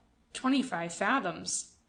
Then that grey sand stuck to the tallow of the weight was the first of the Brazils. The circle of waters was still complete about us, but over the bows, at a great distance, were thunderclouds and wild lights. The oceanic swell had decreased to a languid and glassy beat, and the water had become jade green in color, shot with turquoise gleams. The skipper, himself interested and almost jolly, announced a pound of tobacco to the first man who spied the coast. We were nearing it at last. Those far clouds canopied the forests of the Amazon. We stood in at slow speed. I know those forests. I have often navigated their obscure waterways, rafting through the wilds on a map, in my slippers, at night. Now those forests were to loom on a veritable skyline. I should see them where they stood, their roots in the unfrequented floods. I should see Santa Maria de Bellum, its aerial foliage over its shipping and squalor. It was quite near now. I should see Santarem and Obidos and Itacoatiara, and then, turning from the king of rivers to its tributary, the Madeira, follow the Madeira to the San Antonio Falls in the heart of the South American continent. We drew over 23 feet with this capella. We were going to try what had never been attempted before by an ocean steamer. This, too, was pioneering. I also was on an adventure going 2,000 miles under those clouds of the equatorial rains to live for a while in the forests of the Oriana. And our vessel's rigging, so they tell me, shall sometimes drag in the foliage in showers on our decks, and where we anchor at night the creatures of the jungle will call. Our nearness to land stirs up some old dreads in our minds, too. We discuss those dreads again, though with more concern than we did at Swansea. Over the bows is now the prelude. We have heard many unsettling legends of yellow fever, malaria, blackwater fever, dysentery, and beriberi. The mates, looking for land, swear they were fools to come on a voyage like this. They ought to have known better. The doctor, who does not always smile when he is amused, advises us not to buy a white sun umbrella at Pera, but a black one. Then it will do for our funerals. Land-o! That was in a boat manned by such a crowd of grinning, ragged, and cinnamon-skinned pirates as would have broken the fragile wonder of any spell. Ours, though, did not break, and I was able to believe we had arrived. At sunset, the great clouds were full of explosions of electric fire, and there were momentary revelations above us of huge impending shapes. We went slowly over a lower world, obscurely lighted by phosphorescent waves. It was not easy to make out, before sunrise, what it was we had come to. I saw a phantom and indeterminate country, but as though we guessed it was suspicious and observant, and in stillness a device, we moved forward slowly and noiselessly, like a thief at an entrance. Low-level cliffs were near to either beam. The cliffs might have been the dense residuum of the night. The night had been precipitated from the sky, which was clearing and brightening. Our steamer was between banks of these iron shades. Suddenly the sunrise ran a long band of glowing saffron over the shadow to port, and the vague summit became remarkable with a parapet of black filigree, crowns and fronds of palms, and strange trees showing in rigid patterns of ebony. A faint air then moved from offshore, as though under the impulse of the pouring light. It was heated and humid, and bore a curious odor, at once foreign and familiar, the smell of damp earth, but not of the earth I knew, and of vegetation, but of vegetation exotic and wild. For a time it puzzled me that I knew the smell, and then I remembered where we had met before. It was in the palm house at Kew Gardens. At Kew that odor once made a deeper impression on me than the extraordinary vegetation itself, for as a boy I thought that I inhaled the very spirit of the tropics of which it was born. After the first minute on the Para River, that smell went, and I never noticed it again. Full day came quickly to show me the reality of one of my early visions, and I suppose I may not expect many more such minutes as I spent when watching from the Capella's bridge the forest of the Amazon take shape. It was soon over. The morning light brimmed at the forest top and spilled into the river. The channel filled with sunshine. There it was then. In the northern cliff I could see even the boughs and trunks. They were veins of silver in a mass of solid chrysolite. This forest had not the rounded and dull verdure of our own woods in midsummer, with deep bays of shadow. It was a sheer front, uniform, shadowless, and astonishingly vivid. I thought then the appearance of the forest was but a local feature, and so gazed at it for what would show me next. It had nothing else to show me. Clumps of palms threw their fronds above the forest roof in some places, or a giant exogen raised a dome, but that was all. Those strong characters in the growth were seen only in passing. They did not change the outlook ahead of converging lines of level green heights rising directly from a brownish flood. Occasionally the river narrowed, or we passed close to one wall, and then we could see the texture of the forest surface, the microstructure of the cliff, though we could never look into it for more than a few yards, except where, in some places, habitations were thrust into the base of the woods, as in lower caverns. An exuberant wealth of forms built up that forest, which was so featureless from a little distance. The numerous palms gave grace and life to the facade, for their plumes flung in noble arcs from tall and slender columns, or sprayed directly from the ground in emerald fountains. The rest was inextricable confusion. Vines looped across the front of green, binding the forest with cordage, and the roots of epiphytes dropped from upper boughs like hanks of twine. In some places, the river widened into lagoons, and we seemed to be in a maze of islands. Canoes shot across the waterways, and river schooners, shaped very like junks, with high poops and blue and red sails, were diminished beneath the verdure, betraying the great height of the woods. Because of its longitudinal extension, fining down to a point in the distance, the elevation of the forest, when uncontrasted, looked much less than it really was. The scene was so luminous, still, and voiceless, it was so like a radiant mirage, or a vivid remembrance of an emotional dream got from books read again and again, that only the unquestionable verity of our iron steamer, present with her smoke and prosaic gear, convinced me that what was outside us was there. Across a hatch a large butterfly hovered and flickered like a flame. Dragonflies were suspended invisibly over our awning, jewels shimmering in enamels. We anchored just before breakfast. A small launch flying a large Brazilian flag was soon fussing at our gangway.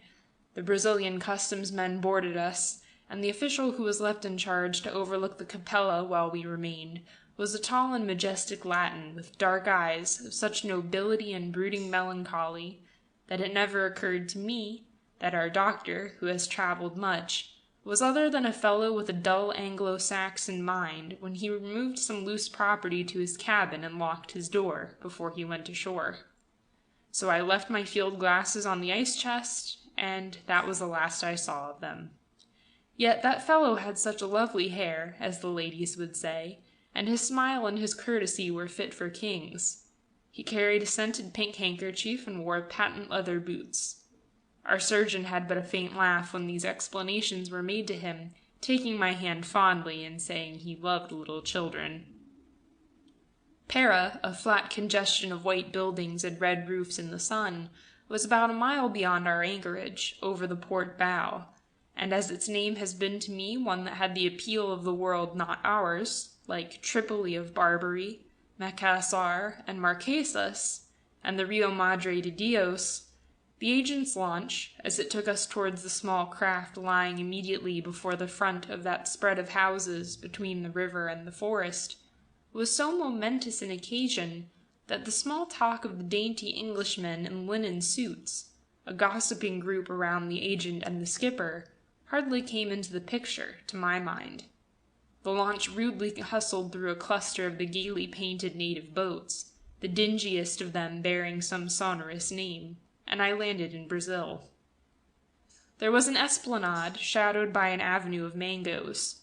We crossed that and went along hot, narrow streets, by blotched and shabby walls, to the office to which our ship was consigned. We met a fisherman carrying a large turtle by a flipper. We came to a dim, cool warehouse. There, some Negroes and half-breeds were lazily hauling packages in the shadows. It had an office railed off where a few English clerks, in immaculate white, overlooked a staff of natives. The warehouse had a strange and memorable odor, evasive, sweet, and pungent, as barbaric a note as I found in Para, and I understood at once that I had come to a place where there were some things I did not know. I felt almost timorous and yet compelled when I sniffed at those shadows, though what the eyes saw in the squalid streets of the riverside, where brown folk stood regarding us carelessly from openings in the walls, I had thought no more than a little interesting. What length of time we should have in Belem was uncertain, but presently the skipper, looking most morose, came away from his discussion with the agent and told us at some length what he thought of people who kept the ship waiting because of a few unimportant papers. Then he mumbled very reluctantly that we had plenty of time to see all Para. The doctor and I were out of that office before the skipper had time to change his mind. Our captain is a very excellent master mariner, but occasionally he likes to test the security of his absolute autocracy to see if it is still sound. I never knew when it was not, but yet he must, to assure himself of a certainty, or to exercise some devilish choler in his nature, sometimes beat our poor weak bodies against the adamant thing, to see which first will break. I will say for him that he is always polite when handing back to us our bruised fragments. Here he was giving us a day's freedom, and one's first city of the tropics in which to spend it, and we agreed with him that such a waste of time was almost unbearable, and left hurriedly. Outside the office was a small public square where grew palms, which ran flexible boles, swaying with the weight of their crowns, clear above the surrounding buildings, shadowing them except in one place, where the front of a ruinous church showed, topped by a crucifix. The church, a white and dilapidated structure, was hoary with ficus and other plants which grew from ledges and crevices. Through the crowns of the palms the sunlight fell in dazzling laths and partitions, checkering the stones. An ox cart stood beneath. The Paraenses, passing by at a lazy gait, which I was soon compelled to imitate, in the heat, were puzzling folk to one used to the features of a race of pure blood like ourselves. Portuguese, Negro, and Indian there were, but rarely a true type of one. Except where the black was the predominant factor, the men were impoverished bodies, sallow, meager, and listless, though there were some brown and brawny ruffians by the foreshore. But the women often were very showy creatures, certainly indolent in movement, but not listless, and built in notable curves. They were usually of a richer color than their mates, and moved as though their blood were of a quicker temper. They had slow and insolent eyes. The Indian had given them the black hair and brown skin, the Negro the figure, and Portugal their features and eyes. Of course, the ladies of Paris society, boasting their straight Portuguese descent, are not included in this insulting description, and I do not think I saw them. Unless, indeed, they were the ladies who boldly eyed us in the fashionable Para Hotel, where we lunched at a great price, off imported potatoes, tinned peas, and beef which in England would be sold to a glue factory. I mean the women in those Parisian costumes erring something on the sides of emphasis, and whose remarkable pallor was even a little greenish in the throat shadows. After lunch some disappointment and irresolution crept into our holiday. There had been a time, but that was when Para was only in a book. That was when its mere printed name was to me a token of the tropics. You know the place I mean. You can picture it. Paths that go at noon but a little way into the jungle, which overshadows an isolated community of strange but kindly folk. Paths that end in a twilight stillness. Ardent hues.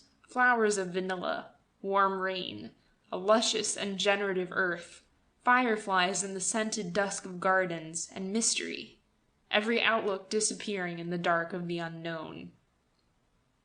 Well, here I was, placed by the ordinary moves of circumstance in the very place the name of which once had been to me like a chord of that music none hears but oneself. I stood in Para outside a picture postcard shop. Electric cars were bumping down a narrow street. The glitter of a cheap jeweler's was next to the stationer's, and on the other side was a vendor of American and Parisian boots. There have been changes in Paris since Bate wrote his Idylls of the Forest. We two travelers, after ordering some red earthenware chatties, went to find Bates's village of Nazareth. In 1850 it was a mile from the town. It is a part of the town now, and an electric tram took us there, a tram which drove vultures off the line as it bumped along. The heat was a serious burden. The many dogs, which found energy enough to limp out of the way of the car only when at the point of death, were thin and diseased, and most unfortunate to our nice eyes. The Brazilian men of better quality we passed were dressed in black cloth suits, and one mocked the equator with a silk hat and yellow boots. I set down these things as the tram showed them. The evident pride and hauteur, too, of these Latins was a surprise to one of a stronger race. We stopped at a street corner, and this was Nazareth. Bates's pleasant hamlet is now the place of Para's fashionable homes. Pleasant still, though the overhead tram cables and the electric light standards which interrupt the avenues of trees place you there. Now your own turn comes to look for the romance of the tropics in another century. But the villas are in heliotrope, primrose, azure, and rose, bowered in extravagant arbors of pawpaws, mangoes, bananas, and palms, with shrubberies beneath of feathery mimosas, and cassias with orange and crimson blooms. And my last walk ashore was in Swansea High Street in the winter rain. From Nazareth's main street, the side turnings go down to the forest. For in spite of its quays, its steamers, and its electric trams, Para is but built in a larger clearing of the wilderness. The jungle stood at the bottom of all suburban streets, a definite city wall. The spontaneity and savage freedom of the plant life in this land of alternate hot sun and warm showers at last blurred and made insignificant to me the men who braved it in silk hats and broadcloth there, and the trams and the jewelers' shops. For my experience of vegetation was got on my knees in a London suburb, praying things to come out of the cold mud. Here, I began to suspect, they besieged us, quick and turbulent, ready to reconquer the foothold man had hardly won, and to obliterate his works. We passed through byways, where naked brown babies played before the doors. We happened upon the cathedral, and went on to the little dock where native vessels rested on garbage, the tide being out. Vultures pulled at stuff beneath the bilges. The crews, more Indian than anything, and men of better body than the sallow fellows in the town, sprawled on the hot stones of the quays and about the decks. There was a huge negress, arms akimbo, a shapeless monument in black india-rubber draped in cotton print, who talked loudly with a red boneless mouth to two disregarding Indians sitting with their backs to a wall. She had a rabbit's foot, mounted in silver, hanging between her dugs. The schooners, ranged in an arcade, were rigged for the lateen sails, very like Mediterranean craft. The forest was a narrow neutral-tinted ribbon far beyond. The sky was blue, the texture of porcelain. The river was yellow. And I was grievously disappointed, yet if you put it to me, I cannot say why. There was something missing. I don't know what. There was something I could not find. But as it is too intangible a matter for me to describe even now, you may say, if you like, that the fault was with me, and not with Para.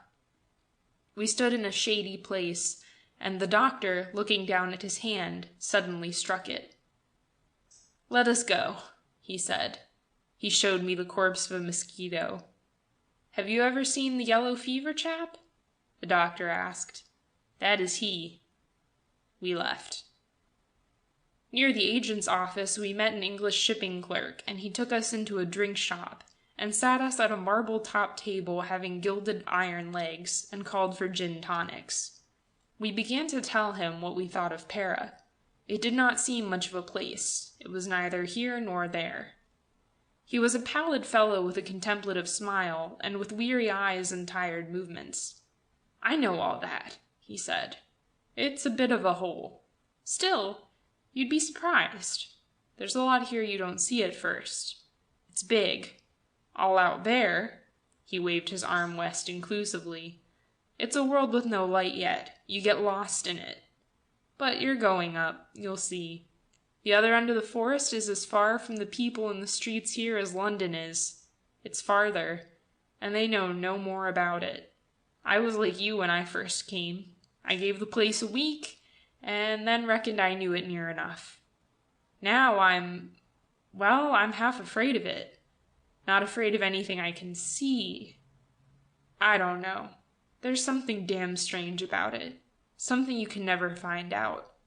It's something that's been here since the beginning, and it's too big and strong for us. It waits its time. I can feel it now. Look at those palm trees outside. Don't they look as though they're waiting? What are they waiting for? You get that feeling here in the afternoon when you can't get air, and the rain clouds are banking up around the woods, and nothing moves. "Lord," said a fellow to me when I first came, "tell us about Peckham. But for the spicy talk about yellow fever, I'd think I was dead and waiting wide awake for the judgment day." That's just the feeling, as if something dark was coming and you couldn't move. There the forest is, all around us. Nobody knows what's at the back of it. Men leave Para going upriver. We have a drink in here, and they go upriver and don't come back.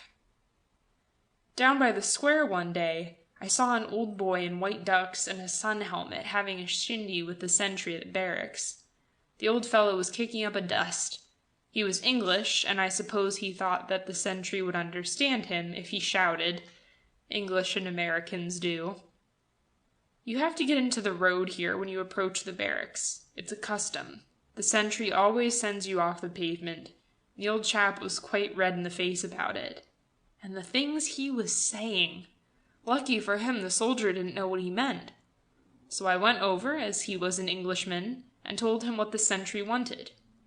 "What?" said the man. "Walk in the road?" "Not me. I'd sooner go back." Go back he did, too. I walked with him, and we got rather pally. We came in here. We sat at that table in the corner. He said he was Captain Davis of Barry. Ever heard of him? He said he had brought out a shallow draught river boat, and he was taking her up the Rio Japura. The way he talked. Do you know the Japura? Well, it's a deuce of a way from here. But that old captain he talked like a child. He was so obstinate about it. He was going to take that boat up the Japura, and you'd have thought it was above Bolter's Lock. Then he began to swear about the Dagos. The old chap got quite wild again when he thought of that soldier. He was a little man, nothing of him, and his face was screwed up as if he was always annoyed about something. You have to take things as they come here and let it go. But this Davis man was an irritable old boy, and most of his talk was about money. He said he was through with the boat-running jobs. No more of 'em. It was bare as boards. Nothing to be made at the game, he said. Over his left eye he had a funny, hairy wart, a sort of knob, and whenever he got excited it turned red. I may say he let me pay for all the drinks. I reckon he was pretty close with his money. He told me he knew a man in Barry who'd got a fine pub, a little gold mine. He said there was a stuffed bear at the pub and it brought lots of customers. Seemed to think I must know the place. He said he was going to try to get an alligator for the chap who kept the pub. The alligator could stand on its hind legs at the other side of the door with an electric bulb in its mouth, like a lemon. That was his fine idea. He reckoned it would bring customers. Then old Davis started to fidget about. I began to think he wanted to tell me something, and I wondered what the deuce it was. I thought it was money. It generally is. At last he told me. He wanted one of those dried Indian heads for that pub. You know what I mean, he said. The Indians kill somebody and make his head smaller than a baby's, and the hair hangs down all round. Have you ever seen one of those heads? The Indians bone 'em and stuff 'em with spice and gums and let 'em dry in the sun. They don't look nice. I've seen one or two. But I tried to persuade him to let the head go. The government has stopped that business, you know. Got a bit too thick. If you ordered a head, the Johnnies would just go out and have somebody's napper. I missed old Davis after that. I was transferred to Manaus upriver. I don't know what became of him. It was nearly a year when I came back to Para. Our people had had the clearing out of the boat old Davis brought out, and I found some of his papers, still unsettled. I asked about him in a general way, and found he hadn't arrived. His tug had been back twice. When it was here last, it seemed the native skipper explained Davis went ashore, when returning, at a place where they touched for rubber. He went into the village and didn't come back. Well, it seems the skipper waited. No Davis. So he tootled his whistle and went on upstream, because the river was falling, and he had some more stations to do in the season. He was at the village again in a few days, and Davis wasn't there then. The tug captain said the village was deserted, and he supposed the old chap had gone down river in another boat. But he's not back yet. The boss said the fever had got him somewhere. That's the way things go here. A month ago, an American civil engineer touched here and had to wait for a boat for New York. He'd been right up country surveying for some job or other, Peru way. I went up to his hotel with the fellows to see him one evening. He was on his knees packing his trunks. "Say, boys," he said, sitting on the floor, "I brought a whole lot of truck from way up. and now it hasn't got a smile for me." He offered me his collection of butterflies. Then the Yankee picked up a ball of newspaper off the floor and began to peel it. "This goes home," he said. "Have you seen anything like that? I bet you haven't." He held out the open packet in his hand, and there was a brown core to it. "I reckon that is thousands of years old," said the American. It was a little dried head, no bigger than a cricket ball, and about the same color. Very like an Indian's, too. The features were quite plain, and there was a tiny wart over the left eyebrow.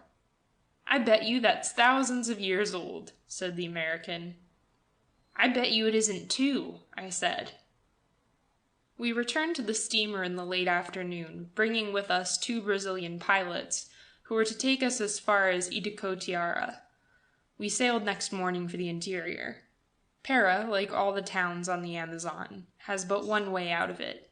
There is a continent behind Para, but you cannot go that way. When you leave the city, you must take the river. Para stands by the only entrance to what is now the greatest region of virgin tropics left in the world. Always at anchor off the city's front are at least a dozen European steamers, most of them flying the red ensign. A famous engineering contractor, also British, is busy constructing modern wharves there, and Thames tugs and mudhoppers, flying the Brazilian flag as the law insists, but bawling London compliments as they pass your ship, help the native schooners with their rakish lateen sails, blue and scarlet, to make the anchorage brisk and lively. Looking out from the Capella's bridge, she appeared to be within a lagoon. The lake was elliptical, and so large it was a world for the eye to range in. It was bound by a low barrier of forest, a barrier distant enough to lose color, nature, and significance. Para, white and red, lay reflecting the sunset from many facets in the southwest, with a cheerful array of superior towers and spires. From the ship, Para looked big, modern, and prosperous, and with those vast rounded clouds of the rains assembling and mounting over the bright city, and brooding there and passive and dark, but with impending keels, lustrous with the burnish of copper and steel, and seeing a rainbow curving down from one cloud over the city's white front, I, being a newcomer, and with a pardonable feeling of exhilaration, which was of my own well-being in a new and wide and radiant place, thought of a man there as a conqueror who had overcome the wilderness, builded him a city, bridled the exuberance of a savage land, and directed the sap and life, born in a rich soil of ardent sun and rain, into the forms useful to him. So I entered the chart room, and looked with a new interest on the chart of the place. Then I felt less certain of the conqueror and his taming bridle. I saw that this lagoon, in which the Capella showed large and important, was but a point in an immense area of trackless islands and meandering waterways, a region intricate, and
Chapter 2, Part 3. Once I knew a small boy, and on a summer day too much in the past now to be recalled without some private emotion, he said to his father, on the beach of a popular East Anglian resort, "And where is the sea?" He stood then, for the first time, where the sea, by all the promises of pictures and poems, should have been breaking on its cold gray crags. "The sea?" said the father, in astonishment. "Why, there it is. Didn't you know?" And that father, being an exact man, there beyond appeal the sea was. And what was it? A discolored wash of mean limit, which flopped wearily on some shabby sands littered with people and luncheon papers. Such a flat, stupid, and leaden disillusion surely never before fell on the upturned, bright, and expectant soul of a young human, who, I can vouch, began life, like others, believing the noblest of everything. It was an ocean which was inferior even to bathing machines, and could be seen but in division when that child, walking along the rank of those boxes on wheels, peeped between them. You will have noticed with what simple indifference the people who really know what they call the truth will shatter an illusion we have long cherished, though as we alone see our private dreams, those honest folk cannot be blamed for poking their feet through fine pictures they did not know were there. I had a picture of the Amazon, which I had long cherished. I was leaning today over the bulwarks of the Capella, watching the jungle pass. The doctor was with me. I thought we were still on the Para River, and was waiting for our vessel to emerge from that stream, as through a narrow gate, dramatically, into the broad sunlight of the greatest river in the world, the king of rivers, the Amazon of my picture. We idly scanned the forest with binoculars, having nothing to do, and saw some herons, and the saganas, and once a sloth which was hanging to a tree. Para, I felt, was as distant as London. The silence, the immobility of it all, and the pour of the tropic sun were just beginning to be a little subduing. We had come already to the wilderness. There was, I thought, a very great deal of this forest, and it never varied. "We shall be on the Amazon soon," I said hopefully to the doctor. "We have been on it for hours," he replied, and that is how I got there. But the Amazon is not seen any more than is the sea at the first glance. What the eye first gathers is, naturally, for it is but an eye, nothing like commensurate with your own image of the river. The mind, by suggestive symbols, builds something portentous, a vague and tremendous idea. What I saw was only a very swift and opaque yellow flood, not much broader, it seemed to me, than the Thames at Gravesend, and the monotonous green of the forest. It was all I saw for a considerable time. I see something different now. It is not easily explained merely as a yellow river, with a verdant elevation on either hand, and over it a blue sky. It would be difficult to find, except by luck, a word which would convey the immensity of the land of the Amazons, something of the aloofness and separation of the points of its extremes, with months and months of adventure between them. What a journey it would be from Eno in Bolivia, on the Rio Madre de Dios, to Conception in Colombia, on the Rio Putumayo. There is another odyssey in a voyage like that. And think of the names of those places and rivers. When I take the map of South America now, and hold it with the estuary of the Amazon as its base, my thoughts are like those might be of a lost ant, crawling in and over the furrows and ridges of the exposed root as he regards all he may of the trunk, rising into the whole upper cosmos of a spreading oak. The Amazon then looks to me, properly symbolical, as a monstrous tree, and its tributaries, paranas, furos, and igarapes, as the great boughs, little boughs, and twigs of its ascending and spreading ramifications, so minutely dissecting the continent with its numberless watercourses that the mind sees that dark region as an impenetrable density of green and secret leaves, which literally, when you go there, is what you will find. You enter the leaves and vanish. You creep about the region of but one of its branches, under a roof of foliage which stays the midday shine, and lets it through to you in the dusk of the interior but as points of distant starlight. Occasionally, as we did upon a day, you see something like Santarem. There is a break and a change in the journey. Moving blindly through the maze of green there, hanging in the clear day at the end of a bough, is a golden fruit. January 10th. The torrid morning, tempered by a cooling breeze which followed us upriver, was soon overcast. Disappointingly narrow at first, the Amazon broadened later, but not to one's conception of its magnitude. But the greatness of this stream, I have already learned, dawns upon you in time, and if you sufficiently endure. It persists about you, this forest and this river, like the stark desolation of the sea. The real width of the river is not often seen because of the islands which fringe its banks, many of them of considerable size. The side channels, or perennis miris, between the islands and the shores, are used in preference to the main stream by the native sailing craft, to avoid the strength of the current. We have the river to ourselves. The Capella was taken by the pilots, first over to one side and then to the other, dodging the set of the stream. The forest has changed. It has now a graceless and savage aspect when we are close to it. There are not so many palms. At a little distance the growth appears a mass of spindly oaks and beeches, though with a more vivid and lighter green foliage. But when near, it shows itself alien enough, a front of nameless and congested leaves. I suppose it would be more than 100 feet in altitude. Sometimes the forest stands in the water. At other times a yellow bank shows, a narrow strip under the trees, rarely more than 4 feet high, and strewn with the bleaching skeletons of trees and entanglements of vine. Once this morning a bird called in the woods when we were close. Butterflies are continually crossing the ship, and dragonflies and great wasps and hornets are hawking over us. The sight of one swallowtail butterfly, a big black and yellow fellow, sent the cook insane.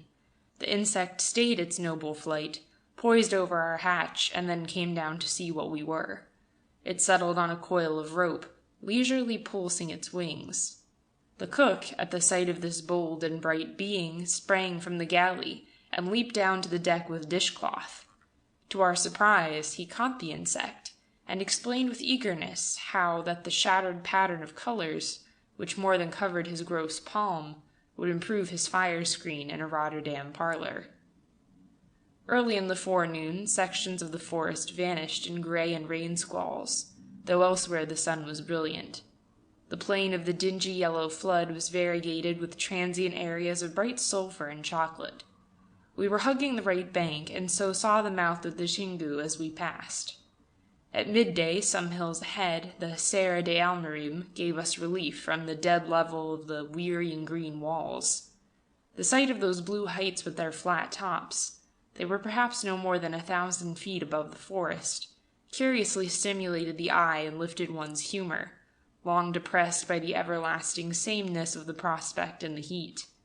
Later in the day we passed more of the welcome hills, the Serra de Maranuaca, Vela Pobre, and Serras de Tepeunaquara and Paranaquara, their cones, truncated pyramids, knolls, and hogbacks, ranging contrary to their course. Bates says some of them are bare or covered only with short herbage, but all those I examined with a good telescope had forest to the summits, though a few of the inferior heights, which stood behind the island of Jurupari, the island where dreams come at night, were grassy. Those cobalt prominences rose like precipitous islands from a green sea. We were the only spectators. One high range, as we passed, was veiled in a glittering mesh of rain.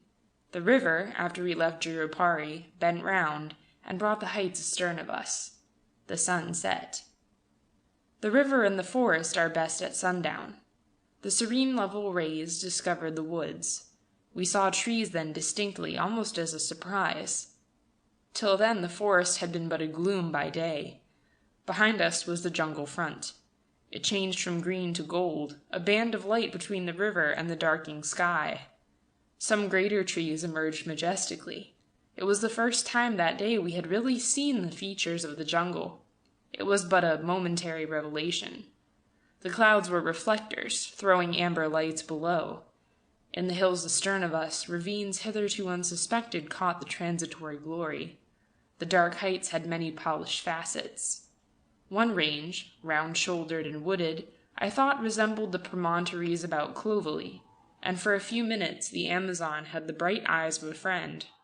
On a ridge of those heights I could see the sky through some of its trees. The light quickly gave out, and it was night. We continued cruising along the south shore. The usual pulsations of lightning made night intermittent. The forest was not more than 150 feet from our vessel, and sitting under the awning, the trees kept jumping out of the night, startlingly near. The night was still and hot, and my cabin lamp had attracted myriads of insects through the door which had been left open for air. A heap of crawlers lay dead on the desk, and the bunk curtain was smothered with grotesque winged shapes, flies, cicadas, mantis, phasmas, moths, beetles, and mosquitoes. Next morning found us running along the north shore. Parrots were squawking in the woods alongside. A large alligator floated close by the ship, its jaws open in menace. At breakfast time, a strip of white beach came into view on the opposite coast, a place in that world of three colors on which one's tired eyes could alight and rest. That was Santarem. Sharp hills rose immediately behind the town. The town is in a saddle of the hills, slipping down to the river in terraces of white, chrome, and blue houses. The Rio Tapajos, a black water tributary and a noble river, enters the main stream by Santarem, its dark flood sharply contrasted with the tawny Amazon. But the Amazon sweeps right across its mouth in a masterful way.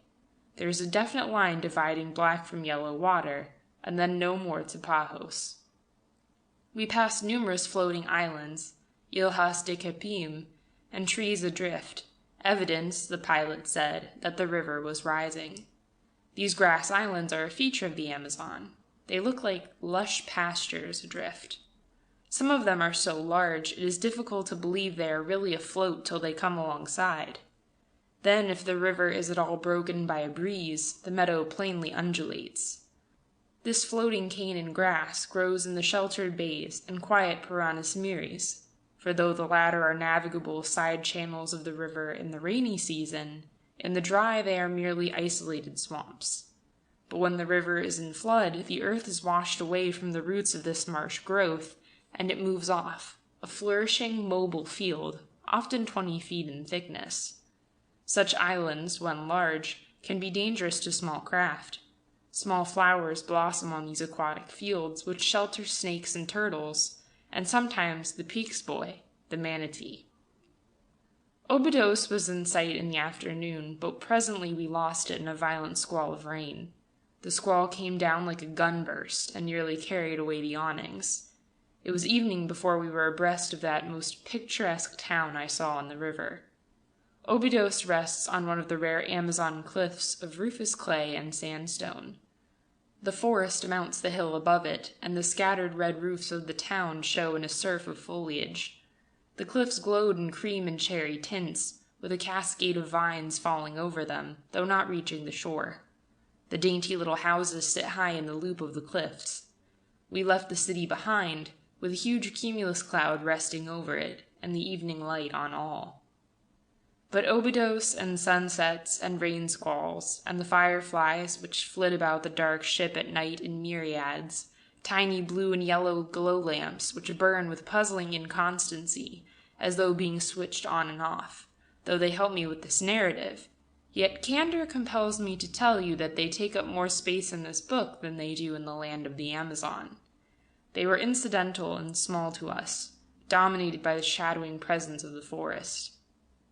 We have been on the river nearly a week, but our steamer's decks, even by day, are deserted now. We lean overside no longer, looking at this strange country. The heat is the most noteworthy fact, and drives everyone to what little leeward to the glare there is. Our cook, who is a salamander of a fellow, and has no need to fear the possibilities of his future life, though I do not remember he ever told me he was really thoughtful for them, feeling a little uncomfortable one day when at work on our dinner, glanced at his thermometer and fled in terror. It registered 134 degrees. He begged me to go in and verify it, and once inside I was hardly any time doing that. We have such days, without a breath of air, and 2 vivid walls of still jungle, and between them a yellow river serpentining under the torrid sun, and a silence which is like deafness. Under the shadow of the awning aft, in his deck chair, the doctor is preparing our defenses by sounding a profound volume on tropical diseases. This gives us but little confidence, though as to our surgeon, I recently overheard one fireman to another, "I tell you, the doc's a man, that's what he is." This is the result of the gin with the quinine. Yet good as he is, his book on the consequences of the tropics is so large that we fear we all cannot escape so many impediments to joy. But our health's guardian is careful we do not anticipate anything from peeps into the mysteries. He never leaves his big book about, much as some of us would like to see the pictures in it, after what the donkey man told us. This is how it was. Donkey, in spite of instructions, and I know how emphatic the skipper usually is, slept on deck away from his mosquito bar a few nights ago. He said at the time that he wasn't afraid of them little fanciful biters, or something of the kind. I have no doubt the doctor would have had some trouble in making clear to Donkey's understanding exactly what are the links, delicate but sure, between mosquitoes and dissolution and decay in man.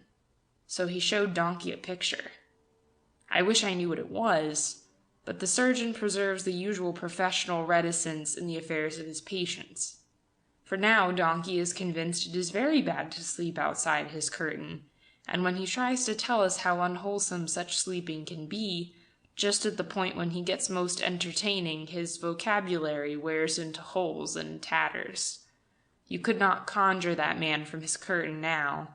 No, not if you showed him, in a vision, Cardiff and the fairy lights of all its dock hotels. I know that in the doctor's book there is a picture of a Negro who acquired, in a superb way, a wonderful form of elephantiasis, for the doctor showed it to me once as a treat, when he thought I was growing slack and bored. We require now such childish laughter at each other's discomfiture to break the spell of this land into which we are sinking deeper. Still the forest glides by. It is a shadow on the mind. It stands over us, an insistent riddle, every morning when I look out from my bunk. I watch it all day, drawn against my will, and as day is dying, it is still there, paramount, enigmatic, silent, its question implied in its mere persistence, meeting me again on the next day, still with its mute interrogation. We have been passing it for nearly a week. It should have convinced me by now that it is something material. But why should I suppose it is that? We have had no chance to examine it. It does not look real. It does not remind me of anything I know of vegetation. When you sight your first mountains, a delicate and phantom gleam athwart the stars, are you reminded of the substance of the hills?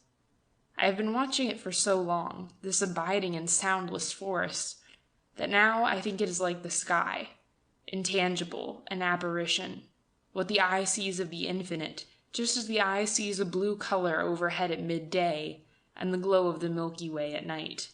For the mind sees this forest better than the eye. The mind is not deceived by what merely shows. Wherever the steamer drives, the forest recedes, as does the sky at sea, but it never leaves us. The jungle gains nothing, and loses nothing at noon. It is only a somber thought still, as at midnight. It is still at noon, so obscure and dumb a presence that I suspect the sun does not illuminate it so much as reveal our steamer in its midst. We are revealed instead. The present sees us advancing into its solitudes, a small, busy, impudent intruder. But the forest does not greet and does not resent us. It regards us with the vacancy of large composure, with a lofty watchfulness which has no need to show its mind. I think it knows our fears of its domain. It knows the secret of our fate. It makes no sign. The pallid boles of the trees, the sentinels by the water with the press of verdure behind them, stand as we pass like soundless exclamations. So when we go close inshore, I find myself listening for a chance whisper, a careless betrayal of the secret.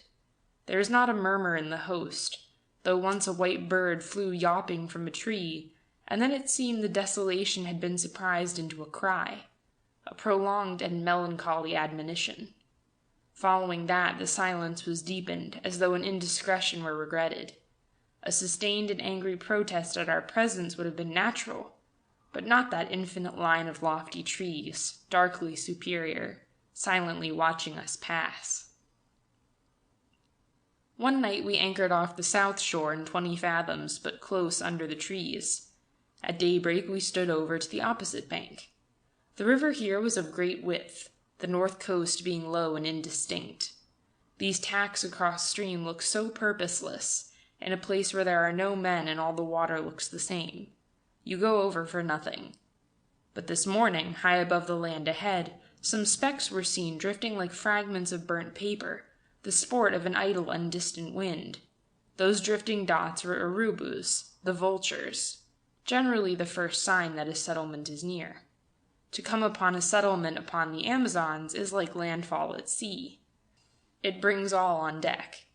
And there at last was Itacoatara or Serpa.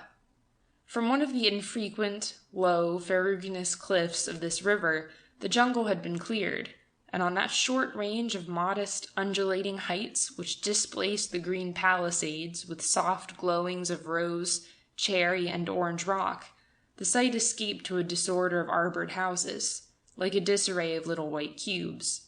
Serpa was, in appearance, half a basketful of white bricks shot into a portico of the forest. That morning was no inducement to exertion, but when an Indian paddled his canoe alongside our anchored steamer, the doctor and the purser got into it, and away. The hot earth would be a change from hot iron. Besides, I was eager for my first walk in equatorial woods. Our steamer was anchored below the town, off a small campo, or clearing. The native swashed his canoe into a margin of floating plants, which had rounded leaves and inflated stalks, like buoys. I looked at them, and indeed at the least thing, as keenly as though we were now going to land on the moon. Nothing should escape me.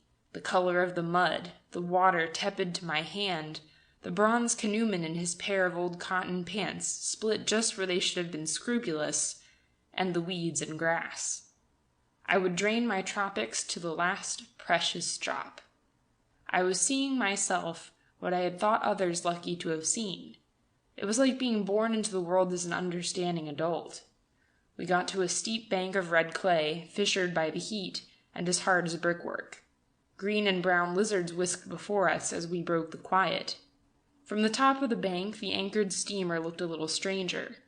Aboard her, and she is a busy village. Now she appeared but a mark I did not recognize in that reticent solitude. The Amazon was an immensity of water, a plain of burnished silver, where headlands, islands, and lines of cliffs were all cut in one level mass of emerald veined with white.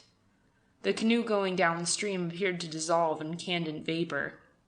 Cloudland, low down over the forest to the south, a far disorder of violet heights, waiting to fill the sky at sunset and to shock our unimportance, then with convulsions of blue flames, did not seem more aloof and inaccessible to me than our immediate surroundings.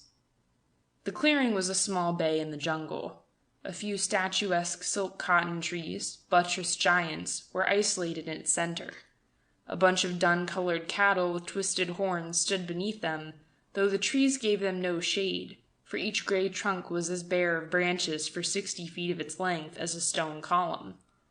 The wall of the jungle was quite near, and as I stood watching it intently, I could hear but the throb of my own life. The faint sibilation of insects was only as if, in the silence, you heard the sharp rays of the sun impinge on the earth. Your finer ear caught that sound when you forgot the ring and beat of your body. It was something below mere silence. We approached the wall to the west, as a path went through the harsh swamp herbage that way, and entered the jungle. The sun went out almost at once. It was cellar cool under the trees. We had no idea where the path would lead us. That did not matter. No doubt it would be the place desired. The doctor walked ahead, and I could just see his helmet, the way was so narrow and uncertain.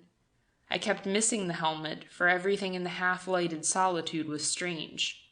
One could not keep an eye on a white hat on one's first equatorial ramble, and only when the quiet was heavy enough to be a burden did I look up from a puzzling leaf, or some busy ants, to find myself alone. There was a feeling that you were being watched, but there were no eyes when you glanced around quickly. Do you remember that dream which sometimes came when we were children? There were, I remember, empty corridors prolonging into the shadows of a nameless house, where not a sign showed of what was there. We went on, and no words we could think of when we woke could tell what we felt, when we looked into those long silent aisles of the house without a name, for we knew something was there, but there was no telling what the thing would be like when it showed. That is your sensation in a first walk in a Brazilian forest. I stopped at lianas and curious foliage, trying to trace them to a beginning, but rarely with any success. There were some mantis, which I commenced to run on a tree while I was examining its bark. They were like flakes of the bark. For a moment the tree seemed to quiver to hide at my irritating touch. Then the doctor called, and I pushed along to find him stooping over a land snail the size of a man's fist, which rather puzzled him, for it had what he called an operculum, that is, a cap such as a Winkle's, only in this case it was as large as a crown piece. I do not know if it was the operculum, for my knowledge of such things is small, but I did feel this was the only 12th birthday which had come to me for many years. Presently we saw light, as you would from the interior of a tunnel. Some beams of sunshine slanted from a break in the roof to where a tree had fallen, making a bridge for us across an igaripe, a stream, that is, large enough to be the way for a canoe. The sundered, buttressed roots of the tree formed a steep climb to begin with, but the buttresses going straight along the trunk as handrails made crossing the bridge an easy matter. Raising my hand to a root which was hot in the sun, and watching a helicon butterfly, a black and yellow fellow, which settled near us, slowly open and shut his wings, I jumped, because it felt as though a lighted match had dropped into my sleeve, but I couldn't douse it. It burned in 10 places at once. It was a first lesson in constant watchfulness in this new world. I had placed my hand in a swarm of inconspicuous fire ants. The dead tree was alive with them, and our passage quickened. We rubbed ourselves hysterically, for the doctor had got some too, and there was no professional reserve about him at that time. After crossing the igaripe, the character of the forest changed. It was now a growth of wild cacao trees. Nothing grew beneath them. The floor was a black paste, littered with dead sticks. The woods were more open, but darker and more dank than before.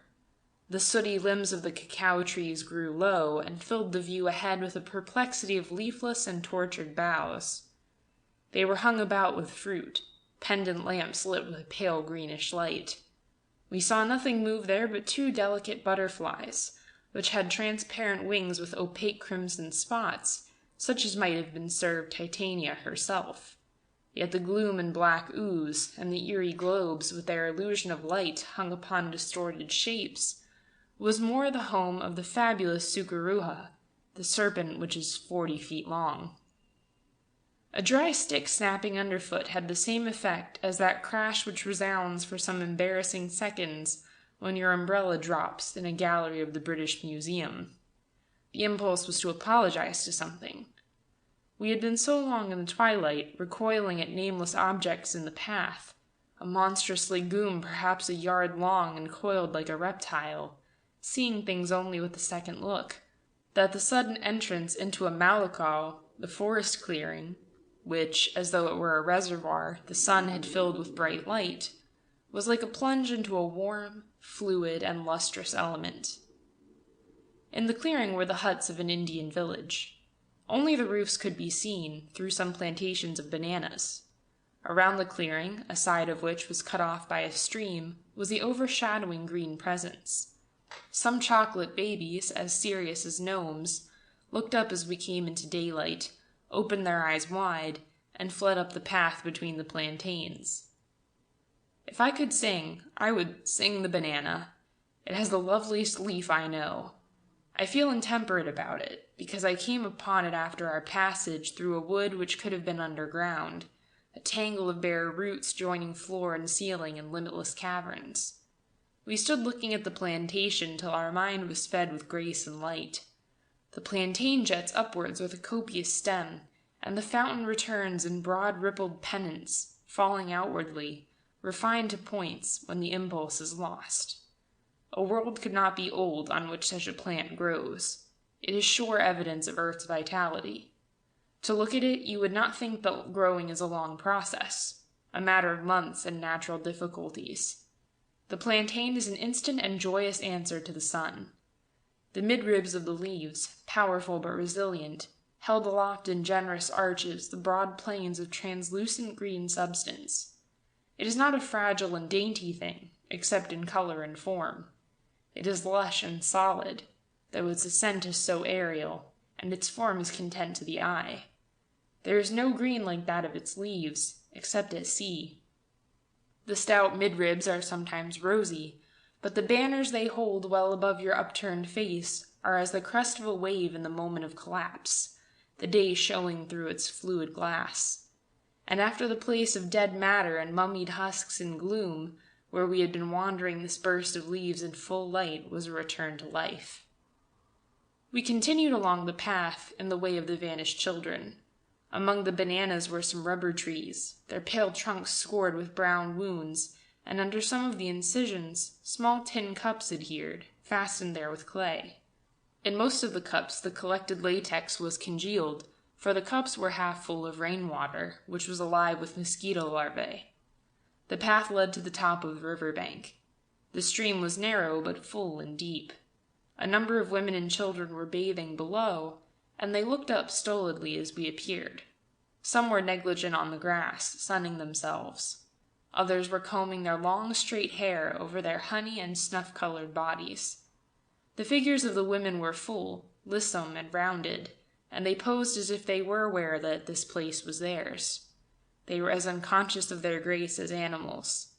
They looked round and up at us, and one stayed her hand, her comb half through the length of her hair, and gazed intently at us with faces having no expression but a little surprise.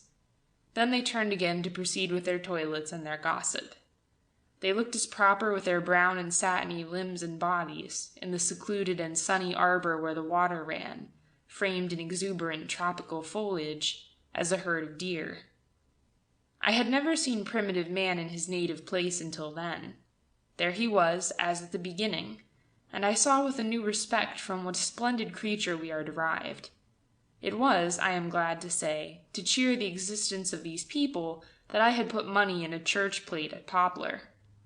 Poplar, you may have heard, is a parish in civilization, where an organized community is able, through its heritage of the best of 2,000 years of religion, science, commerce, and politics, to eke out to a finish the lives of its members, warped as they so are often by arid dispensations of Providence, with a humane poor law. The poor law is the civilized man's ironic rebuke to a parsimonious creator. It is a jest which will ruin the solemnity of Judgment Day. Only the man of long culture could think of such a shattering insult to the all-wise who made this earth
Chapter 2, Part 4. We had plenty of opportunities for exploring Serpa, for the Amazon that rainy season was slow in rising, and consequently it would have been unsafe for us to venture onto the Madeira. The tributary would have been full, but it was necessary for the waters of the main stream to dam and heighten the flood of its tributary before we could trust our draught there. We were 9 days at Serpa. The Amazon would rise as much as a foot one day, and our distance from the shore would increase perceptibly, with strong whirling eddies which made the trip ashore more difficult. Then it would fall again. Some of the yellow Amazon porpoises showed alongside occasionally, and alligators floated about, but nothing was seen of them but their snouts. Serpa is a small but growing place. It was but a missionary settlement of Abacaxis Indians from the Madeira in 1759, and it was called Iricotiara. When I was there, it was renewing its old importance, because the Madeira Mamoré Railway undertaking had placed a depot a little to the west of the village. The doctor and I spent many memorable days in its neighborhood, butterfly hunting and sauntering. Though mosquitoes, anopeline and culex, are as common here as elsewhere in the Brazils, the lighters which came alongside with cargo for us conveyed clouds of them, and they took possession of every dark nook of the Capella. It is noteworthy that Serpa has a reputation in Amazonas of a health resort. I could find no explanation of that. There was malaria at Serpa, of course, but compared with a really lethal country, a country not so different in appearance and climate, of the upper Madeira, the salubrity of Serpa is perplexing. That virulent form of malaria peculiar to some tropical localities is a phenomenon which medical research has not yet explained. In the most unexplored region of the Rio Madeira, the fever is certain to every traveler, though the land is largely without inhabitants, and it is almost equally certain that it will be of the malignant type. Yet at an old settlement like Serpa, where probably every inhabitant has had malaria, and every mosquito is likely to be a host, the fever is but mild, and the traveler may escape it entirely. By now you will be asking what Iricotiara is like, that community contentedly lost in the secret forest. I am afraid you will not learn, unless, in the happy future, you and I select a few friends, a few books, and erect some houses of palm leaves to protect us from the too vigorous sun there, and so secure us from all really urgent and important matters, which do not matter a twinkle to the eternal stars, noon it far and secure until the time comes for the gentle villagers to carry us out and forget us, remembering us again when the annual Day of the Dead comes around. They will leave some comfortable candles above us that night. There the earth is a warm and luscious body. The lazy paths are cool with groves, and in the middle hours, the sun, when only a few butterflies are abroad, and the grasshoppers are shrilling in the quiet, you swing in a hammock under a thatch. The air has been through some tree in blossom, and gossip and drink coffee. Beyond the path of the village there is nobody knows what, not even the Royal Geographical Society. One heard of a large and mysterious lake a day's journey inland. Nobody knew anything about it. Nobody cared. One old man once, when hunting, saw its mirror through the forest aisles, and heard the multitude of its birds. The foreshore of the village is rugged, with boulders richly tinctured with iron oxide, and often having a scoriaceous surface. There we would land, and scramble up to a street which ends on the height above the river. It is a broad road, with white, substantial, one-story houses on either side. The dwellings and stores have no windows, but are built with open fronts for ventilation. This is Serpa's main street. It is shaded with avenues of trees. In the narrower side turnings the trees meet to form arcades. One day we saw such an avenue covered with yellow, trumpet-shaped blossoms. Ox carts with solid wheels stand in the walks. The sunlight, broken in the leaves of the trees, patterned the roads with white fire, and so dappled the cattle so that they were obscure. You saw the oxen only when they moved. There is a large square, grass-grown, in the center of the village, where stands the church, a white, simple building with an open belfry in which the bell hangs plain, bright with verdigris. About here the merchants and tradesmen of Serpa have their places. The men, hardy and friendly souls, walk abroad in clean linen suits and straw hats, and their ladies, pallid, slight, but often singularly beautiful, are dressed as Europeans, but without hats. Sometimes, when out walking late in the day, a lady would have a scarlet flower in her hair. By the foreshore were the cabins, of mud and wood, of the Negroes. Beyond the town, the roads run through the clearings and end on the forest. In the clearings were the huts, wattle and daub, and of leaves, of the settled Indians and half-breeds. These were often prettily placed beneath groups of graceful palms. It was in the last direction that most often we made our way with our butterfly nets while other folk were sleeping during the sun's height. The humid heat, I suppose, was really a trial. One did perspire in an alarming way and with the least exertion. The doctor, who carries substance, would have dark patches in his khaki uniform, and would wonder, with foreboding, whether any more in this life he would catch hold of a cold jug which held a straight pint in which ice tinkled. But to me the illumination, the heat, the odor, and the quiethood of those noons made life a great prize. I will say that my comrade, the doctor, did much to make it so, with his gentle fun and his wide knowledge of earth lore. There was so much, wherever we went, to keep me on the magic side of time and out of its shadow. On the west of the town were some huts, with plantations of bananas, pineapples, pawpaws, and maize, where blossomed cannas, mimosas, passion flowers, and where other unseen blooms, especially after rain, made breathing a sensuous pleasure. There we tried to intercept the swallow-like flight of big sulphur and orange butterflies, though never with success. We had more success with the butterflies in the clearings, where some new huts stood beyond the village. Over the stagnant pools in those open spaces dragonflies hovered, fellows that moved when we approached like lines of red light. The butterflies, particularly a vermilion beauty with black bars on his wings, and a swift flyer, used to settle and gem the mud about these pools. Other species frequented the flowering shrubs which had grown over the burnt wreckage and stumps of the forest. That area was full of insects and birds. There we saw daily the sauba ants, sometimes called the parasol ants, in endless processions, each ant holding a piece of leaf the size of a sixpenny bit over its tiny body. Tanagers shot amongst the bushes like blue projectiles. We saw a ficus there on one occasion, of fair size, with large leathery leaves, which carried a colony of remarkable caterpillars, each about 7 inches long, thick in proportion, blue-black in color with yellow stripes, and a coral head, and filaments at the latter end. They were pugnacious worms, fighting each other desperately when two met on a leaf. The larvae stripped that tree in a day. We were not always sure that the people in this part of Serpa were friendly. Mostly they were half-breeds, varying mixtures of Indian and Negro, and no doubt very superstitious. The rodent's foot was commonly worn by the women, who, if we took notice of their children, sometimes would spit to avert the evil eye. But when the thunderclouds banged close, and the air, being still, became loaded with the scent of the wood fires of the villagers, promising rain, we would enter a hut, and then always found we were welcome. Even when kept to the ship for any reason, this country offered constant new things to keep our thoughts moving.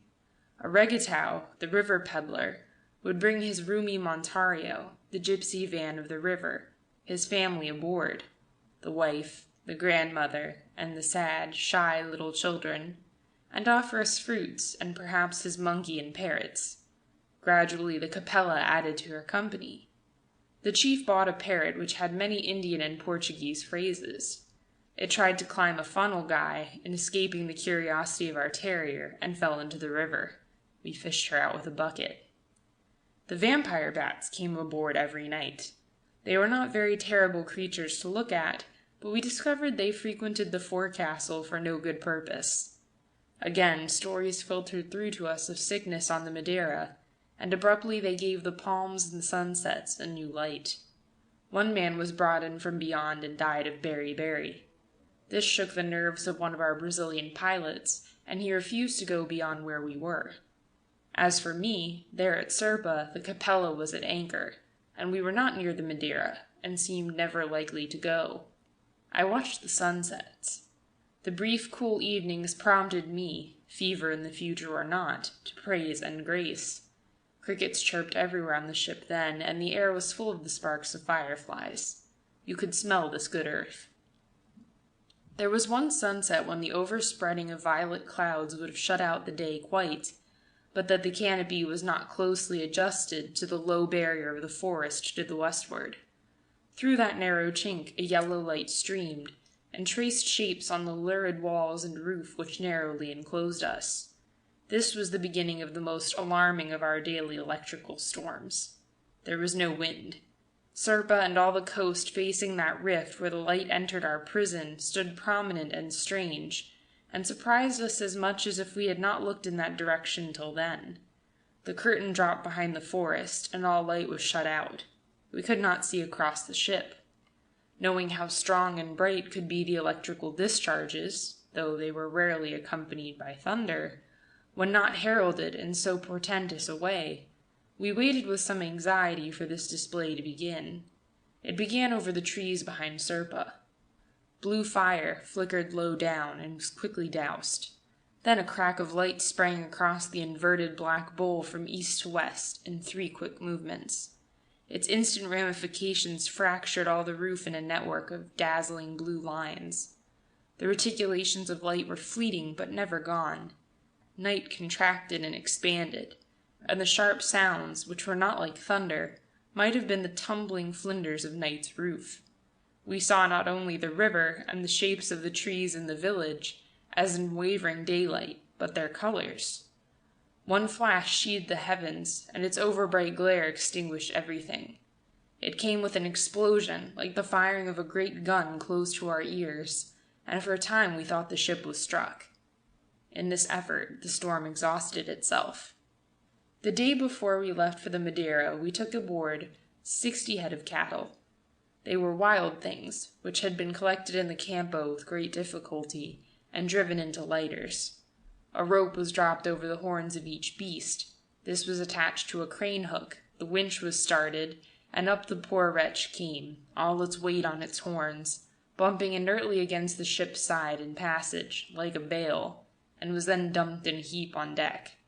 This treatment seemed to subdue it. Each quietly submitted to a halter. Several lost horns, and one hurt its leg and had to be dragged to its place. But, to our great joy, we were watching the scene from the bridge. The Brazilian herdsmen on the lighter shouted an anxious warning to their fellows on our deck as a small black heifer, a pot-bellied lump with a stretched neck, rotated in her unusual efforts to free her horns. She even bellowed.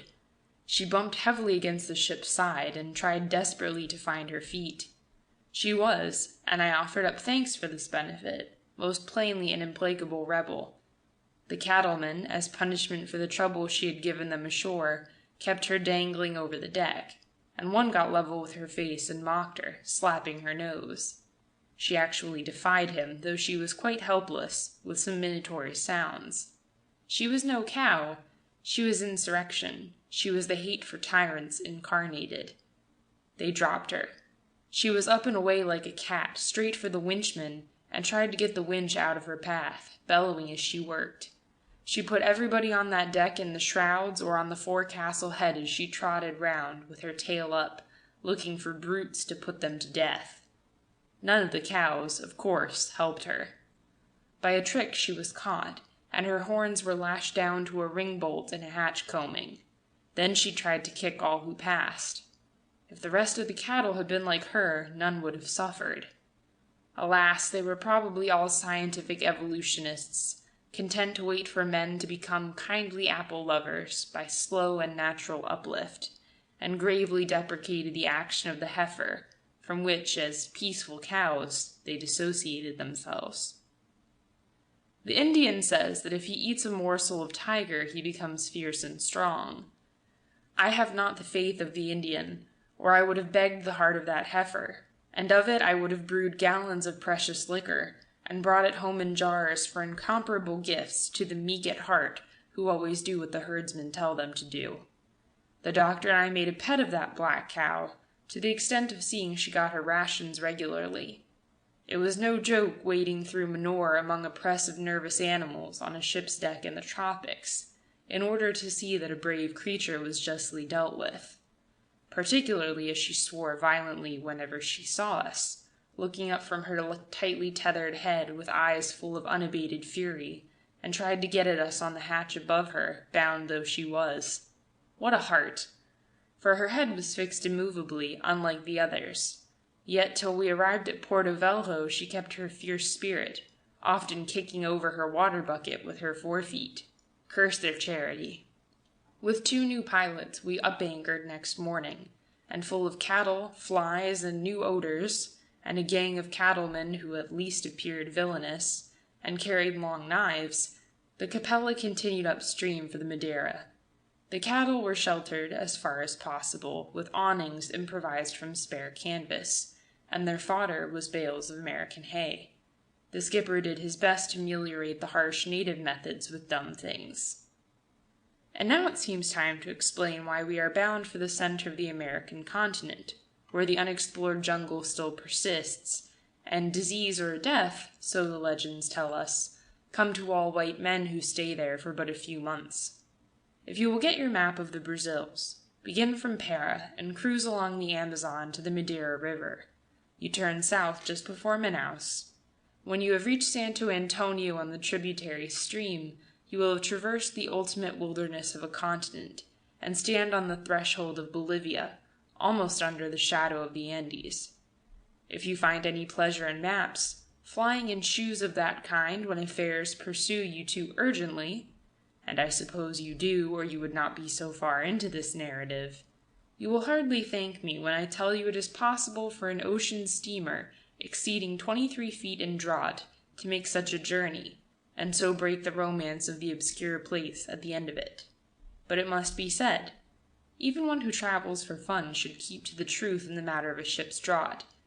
As a reasonable being, you would prefer to believe the map, and that clearly shows the only way there, when the chance comes for you to take it, must be by canoe, a long and arduous journey to a seclusion remote, and so the more deeply desired.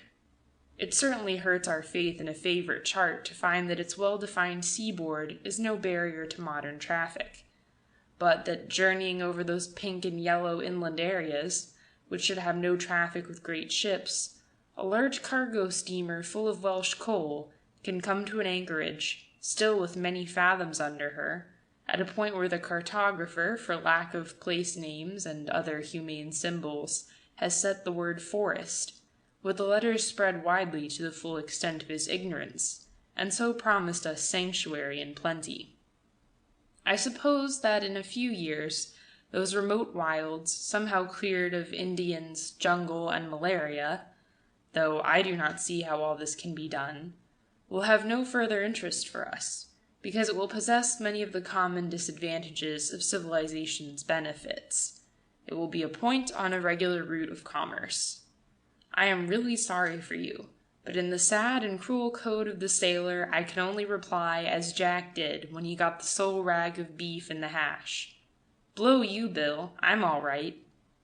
I had the fortune to go when the route was still much as it was in the first chapter of Genesis. But after all, you question me, nothing can be done with 5,000 tons of Welsh cargo in a jungle. People with a nose for dollars can do wonders. It would be unwise to back such a doughty opponent as the pristine jungle with its malaria against people who can smell money there.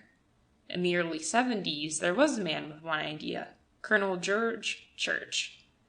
His idea was to give to Bolivia, which the Andes shuts out from the Pacific, and 2,000 miles of virgin forest from the Atlantic, a door communicating with the outside world. He said, for he was an enthusiast, that Bolivia is the richest country in the world. The mines of Potosi are in Bolivia. Its mountains rise from fertile tropical plains to Arctic altitudes. The rubber tree grows below, and a climate for barley is found in a few days' journey towards the sky. But the riches of Bolivia are locked up. Small parcels of precious goods may be got out over the Andean barrier, on muleback, or they may dribble in a thin stream down the Beni, Memore, and Madre de Dios rivers, rivers which unite not far from the Brazilian boundary to form the Rio Madeira. The Beni is a very great and deep river, which has a course of 1,500 miles before it contributes its volume to the Madeira. The Rio Madeira, a broad and deep stream in the rainy season, reaches the Amazon in another 1,100 miles. But between Guajara-Marim and San Antonio, the Madeira comes down a terrace 250 miles in length of 19 dangerous cataracts. The Bolivian rubber collectors shoot those rapids and their bateleiros, large vessels carrying sometimes 10 tons of produce and a crew of 12 men, when the river is full. Many are overturned, and the produce and the men are lost. The Madeira traverses a country notorious even on the Amazon for its fever, and quite unexplored a mile inland anywhere on its banks. The rubber hunters, too, have to reckon with wandering tribes of hostile Indians. The country is like that today. Then judge its value for a railway route in the early 70s.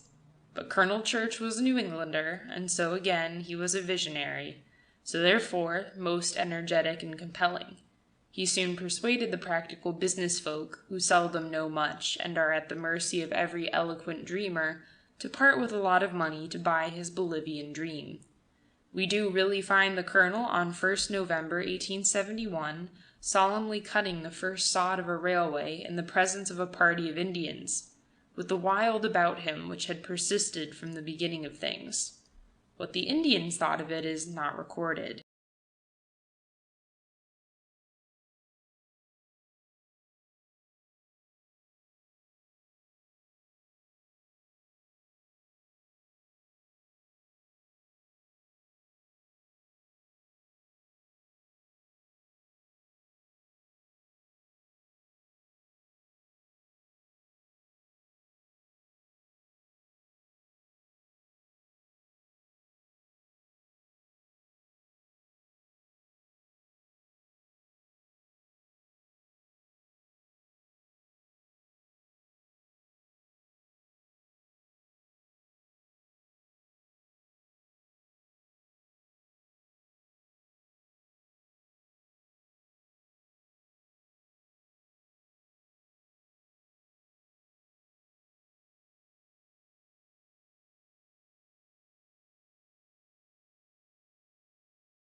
Chapter 3, Part 1.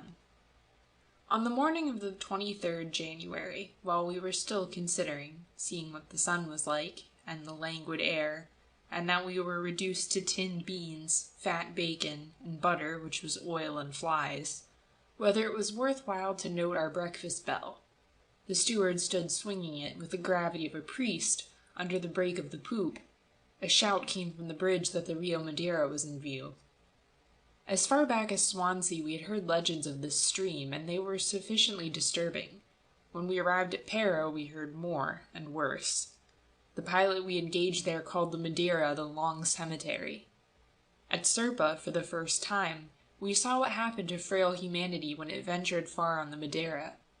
One day a river steamer came to Serpa with a cargo of men from San Antonio. The river steamers of the Amazon are vessels of broad beam and shallow draught, painted the dingy hue of the river itself, and they have 2 tiers of decks, open-air shelves, between the supports of which the passengers sling their hammocks. The passengers do not sleep in bunks. This paddle-boat came throbbing towards where we were at anchor. It was night, and she was unseen, a palpitation in the dark accompanied somehow by a fountain of sparks. Such boats burn wood in their furnaces. When her noise had ceased, and her lights imperceptibly enlarged as the current dropped her down abeam of us, a breath of her, a draught of air, passed our way. I am more familiar now with the odor malaria causes, but I thought she must have a freight of the dead.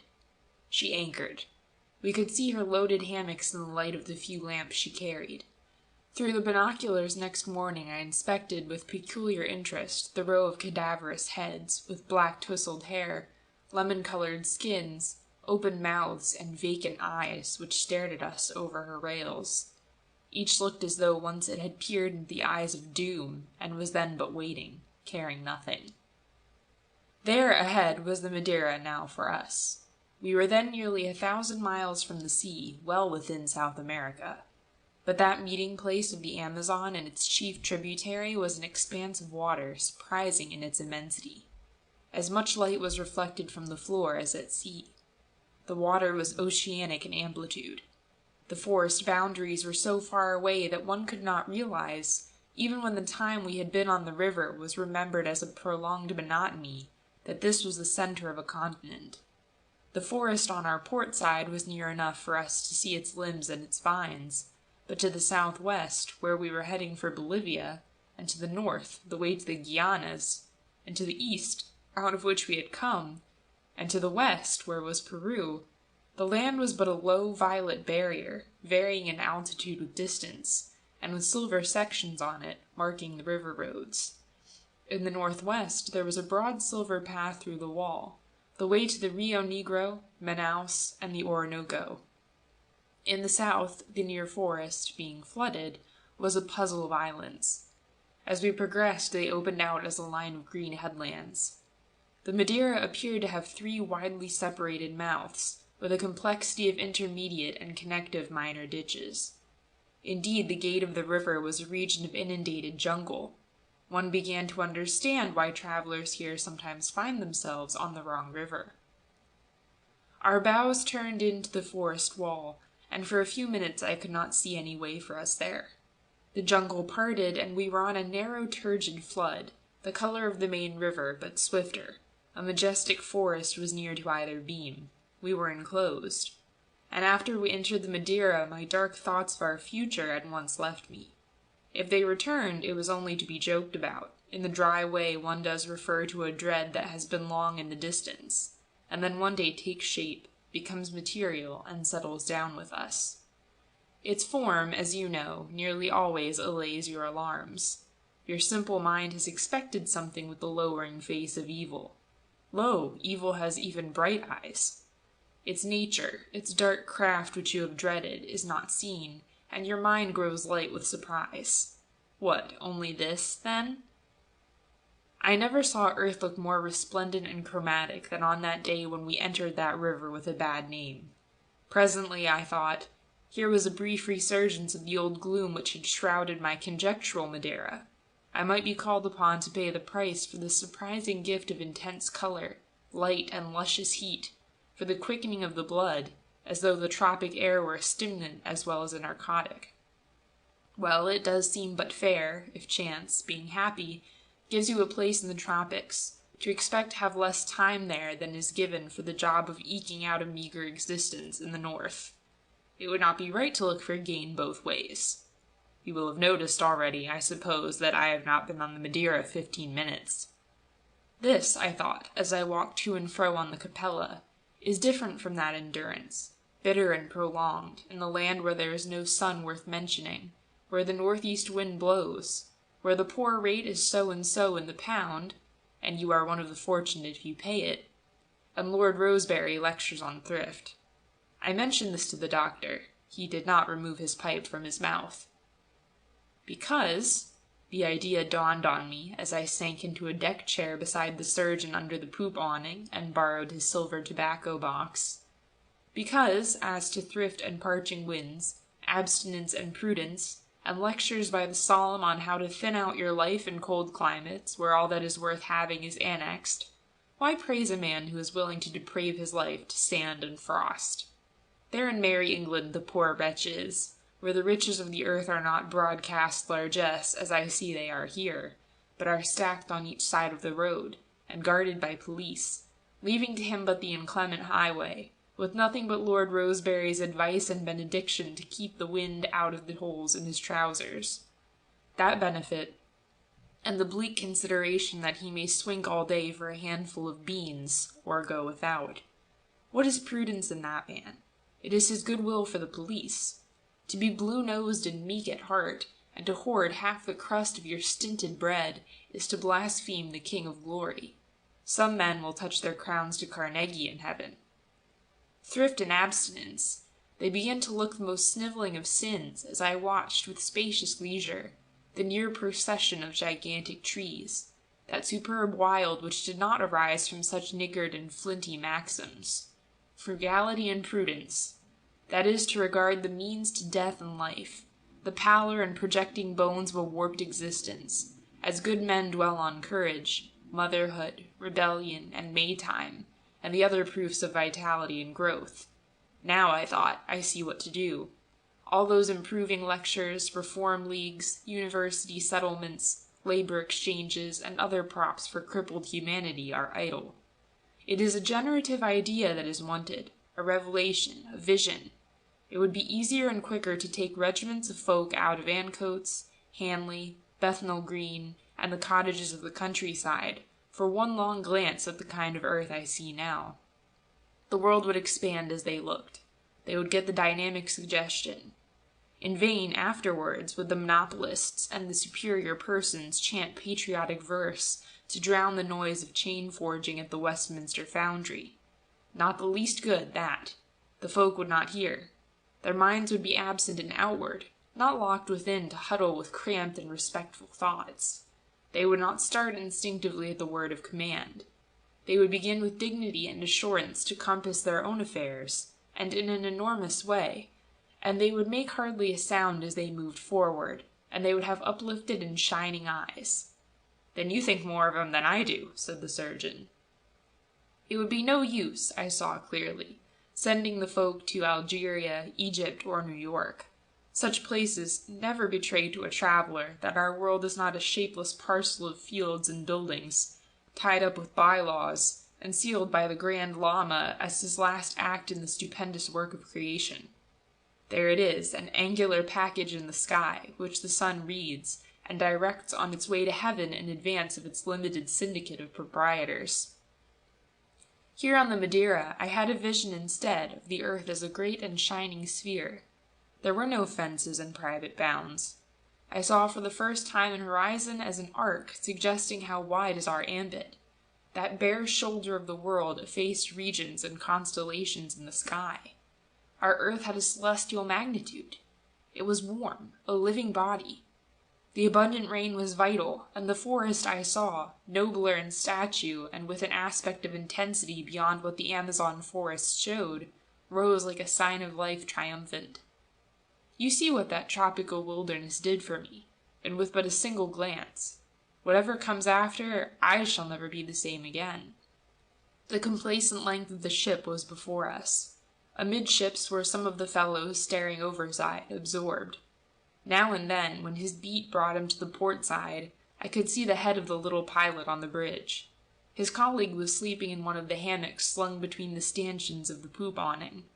The doctor was scrutinizing a pair of motueka flies which hovered about his ankles, waiting for him to go to sleep. He wanted them for specimens. The skipper, looking a little anxious, came slowly up the poop ladder, crossed over, and stood by our chairs. "The river is full of big timber," he said. He went to stare overside, and then came back to us. "The current is about 5 knots, and those trees adrift are as big as barges. I hope they keep clear of the propeller." The skipper's eye was uneasy. He was glum with suspicion. He spoke of the way his fools might meet the wiles of fortune at a time when he was below and his ship was without its acute protective intelligence. He stood, a spare figure in white, in a limp grass hat with flapping eaves, gazing forward to the bridge mistrustfully. He had brought us in a valuable vessel to a place unknown, and now he had to go on, and afterwards get us all out again. I began to feel a large respect for this elderly master mariner, who did not give the beard of an onion for any man's sympathy, who had skilfully contrived to put us where we were, and now was unaware what mischance would send us to rot under the forest wall, the bottom to fall out of our adventure just when we were in its narrowest passage, and achievement was almost within view. "This is no place for a ship," the captain mumbled. "It isn't right. We're disturbing the mud all the time, and look at those butterflies now dodging about us." He was continuing this monologue as a dirty cap appeared at the head of the ladder, and the long and ragged length of sorrowful sailor mounted there and doffed the cap. The skipper brusquely signed to him to approach. He was a youngster in an advanced stage of some trouble, and he had no English. I think he was a Swede. He demonstrated his sickness, baring his arm, muttering unintelligibly. The limb, like his hand, was distorted with large blisters. There was his face, too. I mistrusted my equanimity for some moments, but braced my eyes, compelling them to be scientific and impersonal. By signs we gathered he had been sleeping on deck, such was the heat of the forecastle, and the mosquitoes, the doctor said, had poisoned a body already tainted from the stews of Rotterdam. The corroding spirit of the jungle was beginning to permeate through our flaws. The doctor went to his surgery. The pilot sat up in his hammock, glanced indifferently at the sick sailor, yawning and stretching his arms, his dainty little brown feet dangling just clear of the deck. He began to roll a cigarette of something which looked like tea.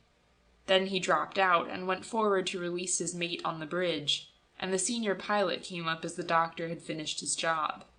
The junior pilot, a fragile, girlish fellow, rather taciturn, greets us always with a faintly supercilious smile. His chief is a round, jolly little man, hearty and lavish with ornamental gestures. We both smiled involuntarily as he marched across to us, with his uniform cap, bearing our ship's badge, stuck on the back of his head with a bias to the right ear. There was not enough of Portuguese in our ship's company to serve one conversation adequately, but we get on well with this pilot, and he with us. He sits in a hammock, making pantomime explanatory of Brazil to us strangers, and we pick him up with alacrity after but brief pauses.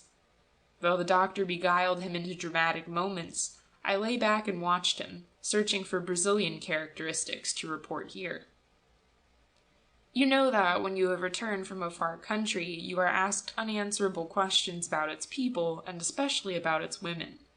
We are easily flattered by the suggestion that we are authoritative, with opinions got from uncommon experience, especially where women with strange eyes and dark skins are concerned. So once upon a time I caught myself, or rather I caught that cold, critical, and impartial part of me, which is a solemn fake, when answering a question of this kind, explaining in a comprehensive way the character of the Brazilian people, as though I were telling of the objective phenomena of one simple soul. Presently the wise and ribald part of me woke, caught the note of that inhuman voice, and raised a derisive cry, heard by me with grave deprecation, but not heard at all by my listener. I stopped, for what do I know of the Brazilian character? Very little. Is there such a thing? I suppose the true Brazilian is like the true Englishman, or the typical bird which is known by its bones, but may be anything from a crow to a nightingale, but is more likely a lark. You can imagine the foreigner taking his knowledge of the British pickpocket who met him at the landing stage, the pen portraits of Bernard Shaw, the Reverend Jeremiah Hardshell, Father O'Flynn, you, me, the cabman who swore at him, his landlady and her daughter, Lloyd George, Piccadilly by night, and Tom Bowling, carefully adjusting all that valuable British data, just as Professor Carl Pearson does his physical statistics, and explaining the result as the modern English, adding in the usual footnote what decadent tendencies are to be deduced, in addition, from the facts which could not be worked into the major premises. Now there was the handsome Brazilian customs officer, tall, august, with dark eyes, haughty and slow with thought, the waves of his romantic black hair faintly traced in silver, who might have been a poet or a philosophic revolutionist. But who was the man, as the first mate told us, after we had searched everywhere for the articles, who pinched your bloomin' field-glasses and my meerschaum? Take, if you like, the ultra-fashionable ladies at the Paris Hotel, who looked at us with sleepy eyes, and who, I suspect, were not Brazilians at all. Supposing they were, there must be counted the wife of the official at Zerpa. She came aboard there with her husband to see an English ship. She reminded me of that picture of the Madonna by Sassoferrato in the National Gallery. I am unable to come nearer to justice to her than that. Again, there was a certain vain native apothecary, and he had the idea that I was a bottle washer to the Capella's surgeon, much to that fellow's secret delight. The chemist treated me with a studied indifference in consequence, and though our surgeon could have undeceived the mistaken man, having some Portuguese, he refused to do so. I remember the pilot who, when he left us at Serpa and I bade him farewell, did, before all our ship's company, embrace me heartily, rest his cheek against mine, and make loving noises in his throat. And there is our present chief guide, now swinging in his hammock, and looking down upon us waggishly. He had not been a pilot always. Once he was a clown in a circus. That little fact is a clue to much which otherwise would have been obscure in him when he boarded us at Serpa to take place of the man who shrank from the thought of the Madeira. The chart-room under the bridge was given to him, and as the mate put it, he moved in.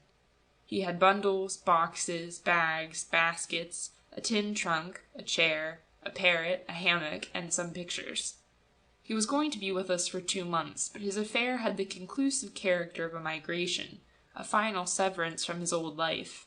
His friends came to see him depart, and they wound themselves in each other's arms, head laid in resignation on shoulders. "Looks as if we're bound for the Golden Shore," commented the boatswain. This little rounded man, the pilot, with his unctuous olive skin, tiny mustache of black silk, and impudent eyes, looked ripe in middle age, though actually he was but 30.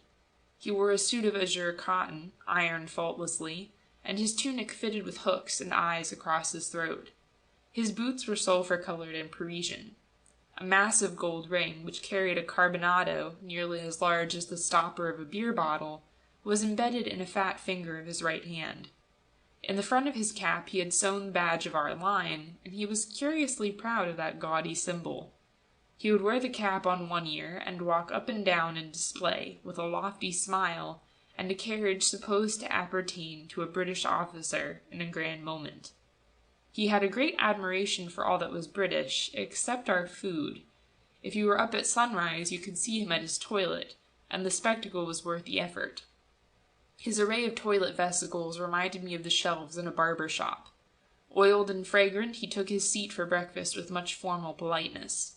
He shook our saloon company into a sense of its responsibilities, for we had grown indifferent as to dress, and sometimes we had 3-day beards.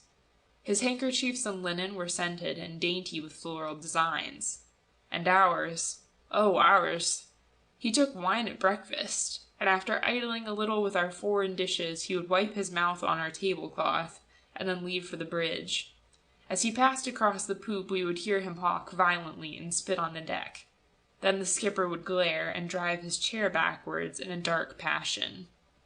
Gazing at the foliage as it unfolded, Our pilot named the piranhas, tributaries, and islands when they drew a beam. He told us what the trees were, and with head shakes and uplifted hands and eyes, indicated what grave things were behind that screen of leaves, though I don't suppose he knew. His mimicry was so spontaneous and exact that it was more entertaining and just as instructive as speech. He taught us how the Indians kill you, and what some villagers did to a naughty padre, and how the Scaruju swallows a deer, and how to make love to a Brazilian girl. He kicked the slippers from his little feet and smuggled into the hammock mesh for a snooze, waving a hand coyly to us over the edge of his nest. The dinner bell rang. Because the saloon is now hot beyond endurance, the steward has fixed a table on deck, and so as we eat we can see the jungle pass. That keeps some of our minds from dwelling over much on the dreary menu. The potatoes have begun to ferment. The meat is out of tins. Sometimes it is served as fritters, sometimes we recognize it in a hash, and sometimes, shameless, it appears without dress, a naked and shiny lump straight from its metal bed. Often the bread is sour. The butter, too, is out of tins. Feeding is not a joy, but a duty. But it is soon over. Although everybody now complains of indigestion, we have far to go yet, and the cheerfulness which faces all circumstances brazenly must be our manna. Our table, some deal planks on trestles, is mellowed by a white tablecloth. We sit round on boxes. Overhead the sun flames on the awning, making it golden and translucent. I let the soup pass. The next dish is a hot pot of tinned mutton and preserved vegetables. Something must be done, and I do it then. There is some pickled beef and pickled onions. I watch the forest pass. Then for dessert, the steward, the hot beads touring about the mounts of his large, pale face, brings along oleaginous fritters of plum duff. The doctor leaves. I follow him to the chairs again, and we exchange tobacco boxes and fill our pipes. This may seem to you unendurable for long. I did not think so, though of habits so regular and ingrained that my chances of survival, when viewed comparatively, for my ship and mates were hardened and usually more robust, seemed poor enough. But I enjoyed it. There was nourishment, a tonic stay, and our desire to greet every onset of the miseries which now were camped about us, besieging our souls, with sans-culotte insolence. We called to the Eumenides with mockery. Like Thoreau, I believe I could live on a 10-penny nail if it comes to that. There is no doubt the forest influences our moods in a way you at home could not understand. Our minds take its light and shade, and just as our little company, gathered in the chief's room at a time when the seas were running high, recalled sombre legends which told of foredoom, so this forest, an intrusive presence which is with us morning, noon, and night, voiceless, or making such sounds as we know are not for our ears, now shadows us, the prescience of destiny, as though an eyeless mask sat at table with us, a being which could tell us what we would know, but though it stays, makes no sign. This forest, since we entered the Para River, now 1,000 miles away, has not ceased. There have been the clearings of the settlements from Para inwards, but as Spruce says in his journal, those clearings and campos alter the forests of the Amazon no more than would the culling of a few weeds alter the aspect of an English cornfield. The few openings I have seen in the forest do not derange my clear consciousness of a limitless ocean of leaves, its deep billows of foliage rolling down to the only paths there are in this country, the rivers, and there overhanging, arrested in collapse. There is no land.